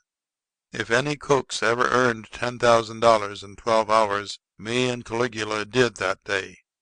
At 6 o'clock we spread the top of the mountain with as fine a dinner as the personnel of any railroad ever engulfed. We opened all the wine, and we conducted entrees and pièces de résistance, and stirred up little savory chef de cuisines, and organized a mass of grub such as been seldom instigated out of canned and bottled goods. The railroad gathered round it, and the wassail and diversions was intense. After the feast, me and Caligula, in the line of business, takes Major Tucker to one side and talks ransom. The major pulls out an agglomeration of currency about the size of the price of a town lot in the suburbs of Rabbitville, Arizona, and makes this outcry. "Gentlemen," says he, "the stock of the Sunrise and Edenville Railroad has depreciated some. The best I could do with $30,000 worth of bonds was to secure a loan of $87.50. On the farming lands of Colonel Rockingham, Judge Pendergast was able to obtain, on a 9th mortgage, the sum of $50. You will find the amount $137.50 correct." "A railroad president," said I, looking this Tucker in the eye, "and the owner of 1,000 acres of land, and yet—" "Gentlemen," says Tucker, "the railroad is 10 miles long. There don't any train run on it except when the crew goes out in the pines and gathers enough lightwood knots to get up steam. A long time ago, when times was good, the net earnings used to run as high as $18 a week. Colonel Rockingham's land has been sold for taxes 13 times. There hasn't been a peach crop in this part of Georgia for 2 years. The wet spring killed the watermelons. Nobody around here has enough money to buy fertilizer, and the land is so poor the corn crop failed, and there wasn't enough grass to support the rabbits. All the people have had to eat in this section for over a year is hog and hominy and pick, interrupts Caligula, mussing up his red hair. What are you going to do with that chicken feed? I hands the money back to Major Tucker, and then I goes over to Colonel Rockingham and slaps him on the back. Colonel, says I hope you've enjoyed our little joke. We don't want to carry it too far. Kidnappers, well, wouldn't it tickle your uncle? My name's Rheingelder, and I'm a nephew of Chancey Depew. My friend's a second cousin of the editor of Puck. So you can see we are down south enjoying ourselves in a humorous way. No, there's 2 quarts of cognac to open yet, and then the joke's over. What's the use of going into details?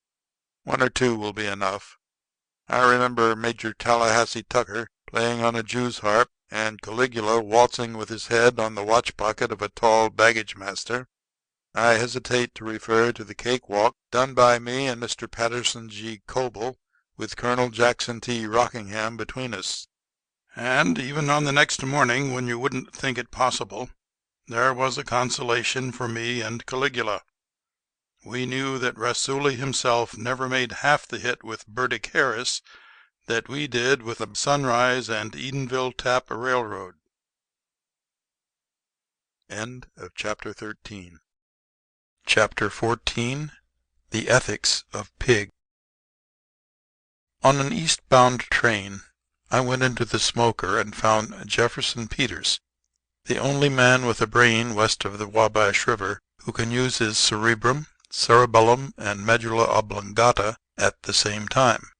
Jeff is in the line of illegal graft. He is not to be dreaded by widows and orphans. He is a reducer of surplusage.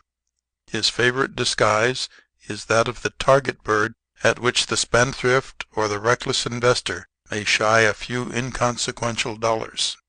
He is readily vocalized by tobacco, so with the aid of 2 thick and easy-burning bravas, I got the story of his latest autolycan adventure. In my line of business, said Jeff, the hardest thing is to find an upright, a trustworthy, strictly honorable partner to work a graft with. Some of the best men I ever worked with in a swindle would resort to trickery at times. So last summer I thinks I will go over into this section of country where I hear the serpent has not yet entered, and see if I can find a partner naturally gifted with a talent for crime, but not yet contaminated by success. I found a village that seemed to show the right kind of a layout. The inhabitants hadn't found that Adam had been dispossessed, and were going right along naming the animals and killing snakes just as if they were in the Garden of Eden. They call this town Mount Nebo, and it's up near the spot where Kentucky and West Virginia and North Carolina come together. Them states don't meet? Well, it was in that neighborhood anyway. After putting in a week proving I wasn't a revenue officer, I went over to the store where the rude four-flushers of the hamlet lied to see if I could get a line on the kind of man I wanted. Gentlemen, says I, after we had rubbed noses and gathered round the dried apple barrel, I don't suppose there's another community in the whole world into which sin and chicanery has less extensively permeated than this. Life here, where all the women are brave and propitious, and all the men honest and expedient, must indeed be an idyll. It reminds me, says I, of Goldstein's beautiful ballad entitled The Deserted Village, which says, "Ill fares the land to hastening ills a prey. What art can drive its charms away? The judge rode slowly down the lane, mother, for I'm to be Queen of the May." "Why, yes, Mr. Peters," says the storekeeper. "I reckon we are about as moral and torpid a community as there be on the mounting, according to consensus of opinion. But I reckon you ain't never met Rufe Tatum." "Why, no," says the town constable. "He can't hardly have ever. That 'ere Rufe is sure the monstrousest scalawag that has escaped hanging on the galluses. And that puts me in mind that I ought to have turned Rufe out of the lockup before yesterday. The 30 days he got for killing Yance Goodloe was up then.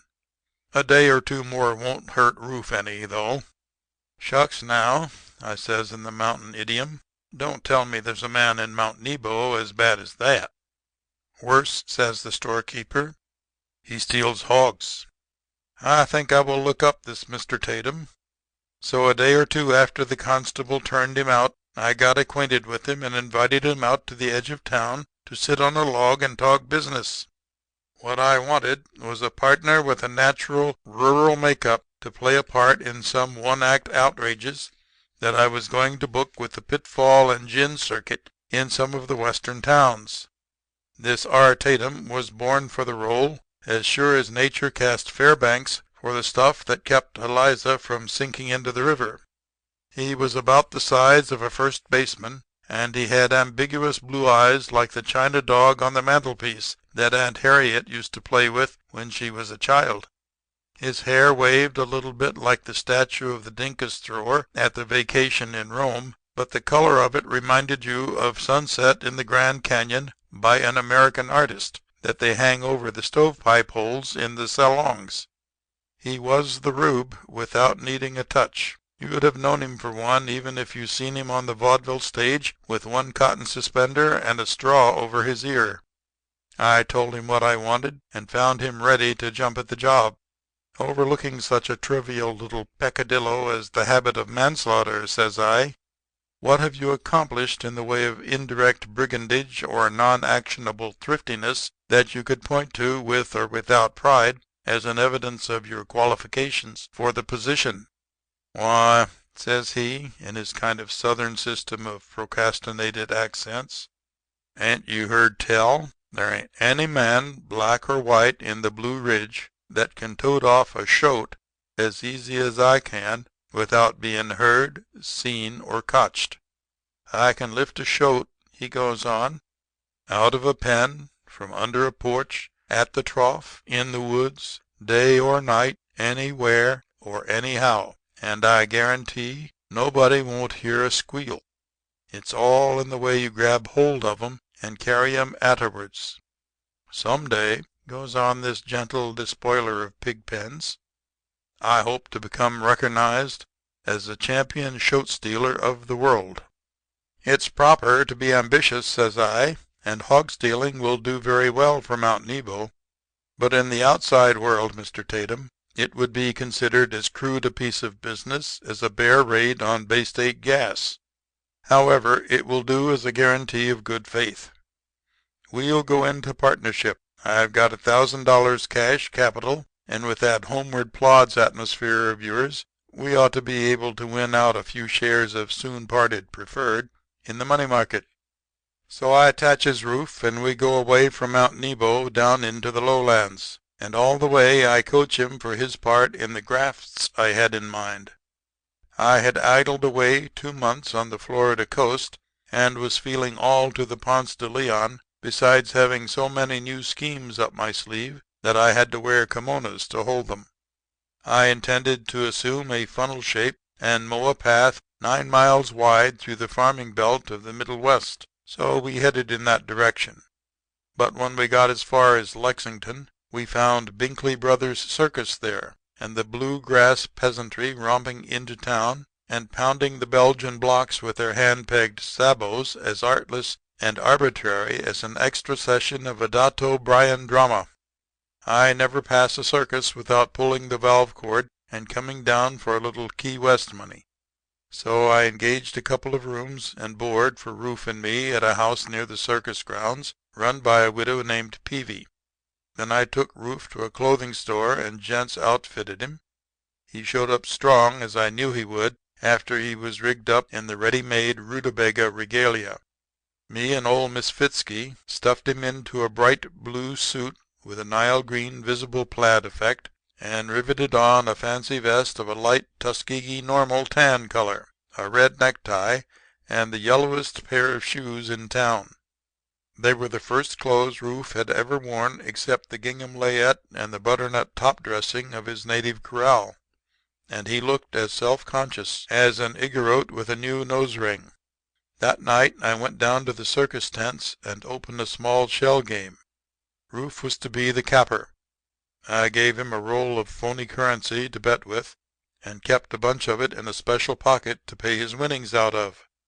No, I didn't mistrust him, but I simply can't manipulate the ball to lose when I see real money bet. My fingers go on strike every time I try it. I set up my little table and began to show them how easy it was to guess which shell the little pea was under. The unlettered hinds gathered in a thick semicircle and began to nudge elbows and banter one another to bet. Then was when Rube ought to have single-footed up and called the turn on the little joker for a few tens and fives to get them started. But no Rufe. I had seen him 2 or 3 times walking about and looking at the sideshow pictures with his mouth full of peanut candy, but he never came nigh. The crowd piked a little, but trying to work the shells without a capper is like fishing without bait. I closed the game with only $42 of unearned increment, while I had been counting on yanking the yeoman for 200 at least. I went home at 11 and went to bed. I supposed that the circus had proved too alluring for Rufe, and that he had succumbed to it, concert and all. But I meant to give him a lecture on general business principles in the morning. Just after Morpheus had got both my shoulders to the shuck mattress, I hears a house full of unbecoming and ribald noises like a youngster screeching with green apple colic. I opens my door and calls out in the hall for the widow lady, and when she sticks her head out, I says, "Miss Peavy, ma'am, would you mind choking off that kid of yours so that honest people can get their rest?" "Sir," says she, "it's no child of mine. It's the pig squealing that your Mr. Tatum brought home to his room a couple of hours ago. And if you are uncle or cousin or brother to it, I'd appreciate your stopping its mouth, sir, if you please." I put on some of the polite outside habiliments of external society and went into Rufe's room. He had gotten up and lit his lamp and was pouring some milk into a tin pan on the floor for a dingy white half-grown squealing pig. "How is this, Rufe?" says I. "You flim-flammed in your part of the work to night and put the game on crutches. And how do you explain the pig? It looks like backsliding to me." "Now, don't be too hard on me, Jeff," says he. "You know how long I've been used to stealing shoats. It's got to be a habit with me. And tonight, when I see such a fine chance, I couldn't help taking it." "Well," says I, "maybe you've really got kleptopigia. And maybe when we get out of this pig belt you'll turn your mind to higher and more remunerative misconduct. Why you should want to stain your soul with such a distasteful, feeble-minded, perverted, roaring beast as that I can't understand." "Why, Jeff," says he, "you ain't in sympathy with shoats. You don't understand 'em like I do. This here seems to be an animal of more than common powers of ration and intelligence. He walked half across the room on his hind legs a while ago." "Well, I'm going back to bed," says I. "See if you can impress it upon your friend's ideas of intelligence that he's not to make so much noise." "He was hungry," says Rufe. "He'll go to sleep and keep quiet now. I always get up before breakfast and read the morning paper when I happen to be within the radius of a hose cylinder or a Washington hand press. The next morning I got up early and found a Lexington daily on the front porch where the carrier had thrown it. The first thing I saw in it was a double column ad on the front page that read like this: $5,000 reward. The above amount will be paid and no questions asked for the return, alive and uninjured, of Beppo, the famous European educated pig that strayed or was stolen from the sideshow tents of Binkley Brothers Circus last night." George B. Tapley, business manager, at the circus grounds. I folded the paper flat, put it into my inside pocket, and went to Rufe's room. He was nearly dressed and was feeding the pig the rest of the milk and some apple peelings. "Well, well, well, good morning all," I says, hearty and amiable. "So we are up, and Piggy is having his breakfast. What had you intended doing with that pig, Rufe?" "I'm going to crate him up," says Rufe, "and express him to Ma in Mount Nebo. He'll be company for her while I'm away." "He's a mighty fine pig," says I, scratching him on the back. "You called him a lot of names last night," says Rufe. "Oh, well," says I, "he looks better to me this morning. I was raised on a farm, and I'm very fond of pigs. I used to go to bed at sundown, so I never saw one by lamplight before. Tell you what I'll do, Rufe," says I. "I'll give you $10 for that pig." "I reckon I wouldn't sell this shoat," says he. "If it was any other one I might." "Why not this one?" I asked, fearful that he might know something. "Why, because," says he, "it was the grandest achievement of my life. There ain't ary other man that could have done it. If I ever have a fireside and children, I'll sit beside it and tell them how their daddy toted off a shoat from a whole circus full of people, and maybe my grandchildren, too. They'll certainly be proud, a whole passel. Why," says he, "there was 2 tents, one opening into the other. This shoat was on a platform tied with a little chain. I seen a giant and a lady with a fine chance of bushy white hair in the other tent. I got the shoat and crawled out from under the canvas again without him squeaking as loud as a mouse. I put him under my coat, and I must have passed 100 folks before I got out where the streets was dark. I reckon I wouldn't sell that shoat, Jeff. I'd want my ma to keep it, so there'd be a witness to what I done." "The pig won't live long enough," I says, "to use as an exhibit in your senile fireside mendacity. Your children will have to take your word for it. I'll give you $100 for the animal." Rufe looked at me astonished. "The shoat can't be worth anything like that to you," he says. "What do you want him for?" "Viewing me casuistically," says I, with a rare smile, "you wouldn't think I've got an artistic side to my temper. But I have. I am a collector of pigs. I've scoured the world for unusual pigs. Over in the Wabash Valley I've got a hog ranch with most every specimen on it, from a Merino to a Poland China. This looks like a blooded pig to me, Rufe," says I, "and I believe it's a genuine Berkshire. That's why I'd like to have it." "I'd sure like to accommodate you," says he, "but I've got the artistic tenement, too. I don't see why it ain't art when you can steal a shoat better than anybody else can. Shoats is a kind of inspiration and genius with me. 'Specially this one. I wouldn't take $250 for that animal. Now listen," says I, wiping off my forehead. "It's not so much a matter of business with me as it is art, and not so much art as it is philanthropy. Being a connoisseur and disseminator of pigs, I wouldn't feel like I'd done my duty to the world unless I added that Berkshire to my collection. Not intrinsically, but according to the ethics of pigs as friends and coadjutors of mankind. I offer you $500 for the animal." "Jeff," says this pork aesthete, "it ain't money. It's sentiment with me." "700," says I. "Make it 800," says Rufe, "and I'll crush the sentiment out of my heart." I went under my clothes for my money belt and counted him out 40 $20 gold certificates. "I'll just take him into my own room," says I, "and lock him up till after breakfast." I took the pig by the hind leg. He turned on a squeal like a steam calliope at the circus. "Let me tote him for you," says Rufe, and he picks up the beast under one arm, holding his snout with the other hand, and packs him into my room like a sleeping baby.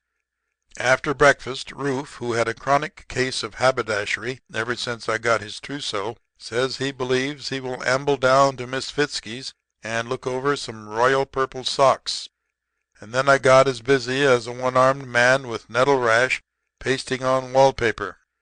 I found an old negro man with an express wagon to hire, and we tied the pig in a sack and drove down to the circus grounds.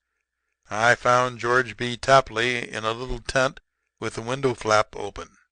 He was a fattish man with an immediate eye in a black skull cap with a 4-ounce diamond screwed into the bosom of his red sweater. "Are you George B. Tapley?" I asks. "I swear it," says he. "Well, I've got it," says I. "Designate," says he. "Are you the guinea pigs for the Asiatic python or the alfalfa for the sacred buffalo?" "Neither," says I. "I've got Beppo, the educated pig, in a sack in that wagon. I found him rooting up the flowers in my front yard this morning. I'll take the $5,000 in large bills if it's handy." George B. hustles out of his tent and asks me to follow. We went into one of the side shows. In there was a jet black pig with a pink ribbon around his neck, lying on some hay and eating carrots that a man was feeding to him. "Hey, Mac," calls G.B., "nothing wrong with the Worldwide this morning, is there?" "Him? No," says the man. "He's got an appetite like a chorus girl at 1 a.m." "How'd you get this pipe?" asks Tapley to me. "Eating too many pork chops last night?" I pulls out the paper and shows him the ad. "Fake," says he. "Don't know anything about it. You've beheld with your own eyes the marvelous worldwide porcine wonder of the 4-footed kingdom eating with preternatural sagacity his matutinal meal, unstrayed and unstole. Good morning." I was beginning to see. I got in the wagon and told Uncle Ned to drive to the most adjacent orifice of the nearest alley. There I took out my pig, got the range carefully for the other opening, set his sights, and gave him such a kick that he went out by the other end of the alley 20 feet ahead of his squeal. Then I paid Uncle Ned his 50 cents and walked down to the newspaper office. I wanted to hear it in cold syllables. I got the advertising man to his window. "To decide a bet," says I, "wasn't the man who had this ad put in last night short and fat with long black whiskers and a club foot?" "He was not," says the man. "He would measure about 6 feet by 4½ inches, with silk hair, and dressed like the pansies of the conservatory." At dinner time I went back to Mrs. Peavy's. "Shall I keep some soup hot for Mr. Tatum till he comes back?" she asks. "If you do, ma'am," says I, "you'll more than exhaust for firewood all the coal in the bosom of the earth and all the forests on the outside of it. So you see there," said Jeff Peters in conclusion, "how hard it is ever to find a fair-minded and honest business partner. But," I began with the freedom of long acquaintance, "the rule should work both ways. If you had offered to divide the reward you would not have lost." Jeff's look of dignified reproach stopped me. "That don't involve the same principles at all," said he. "Mine was a legitimate and moral attempt at speculation. Buy low and sell high. Don't Wall Street endorse it? Bulls and bears and pigs, what's the difference? Why not bristles as well as horns and fur?" End of chapter 14. End of The Gentle Grafter by O. Henry.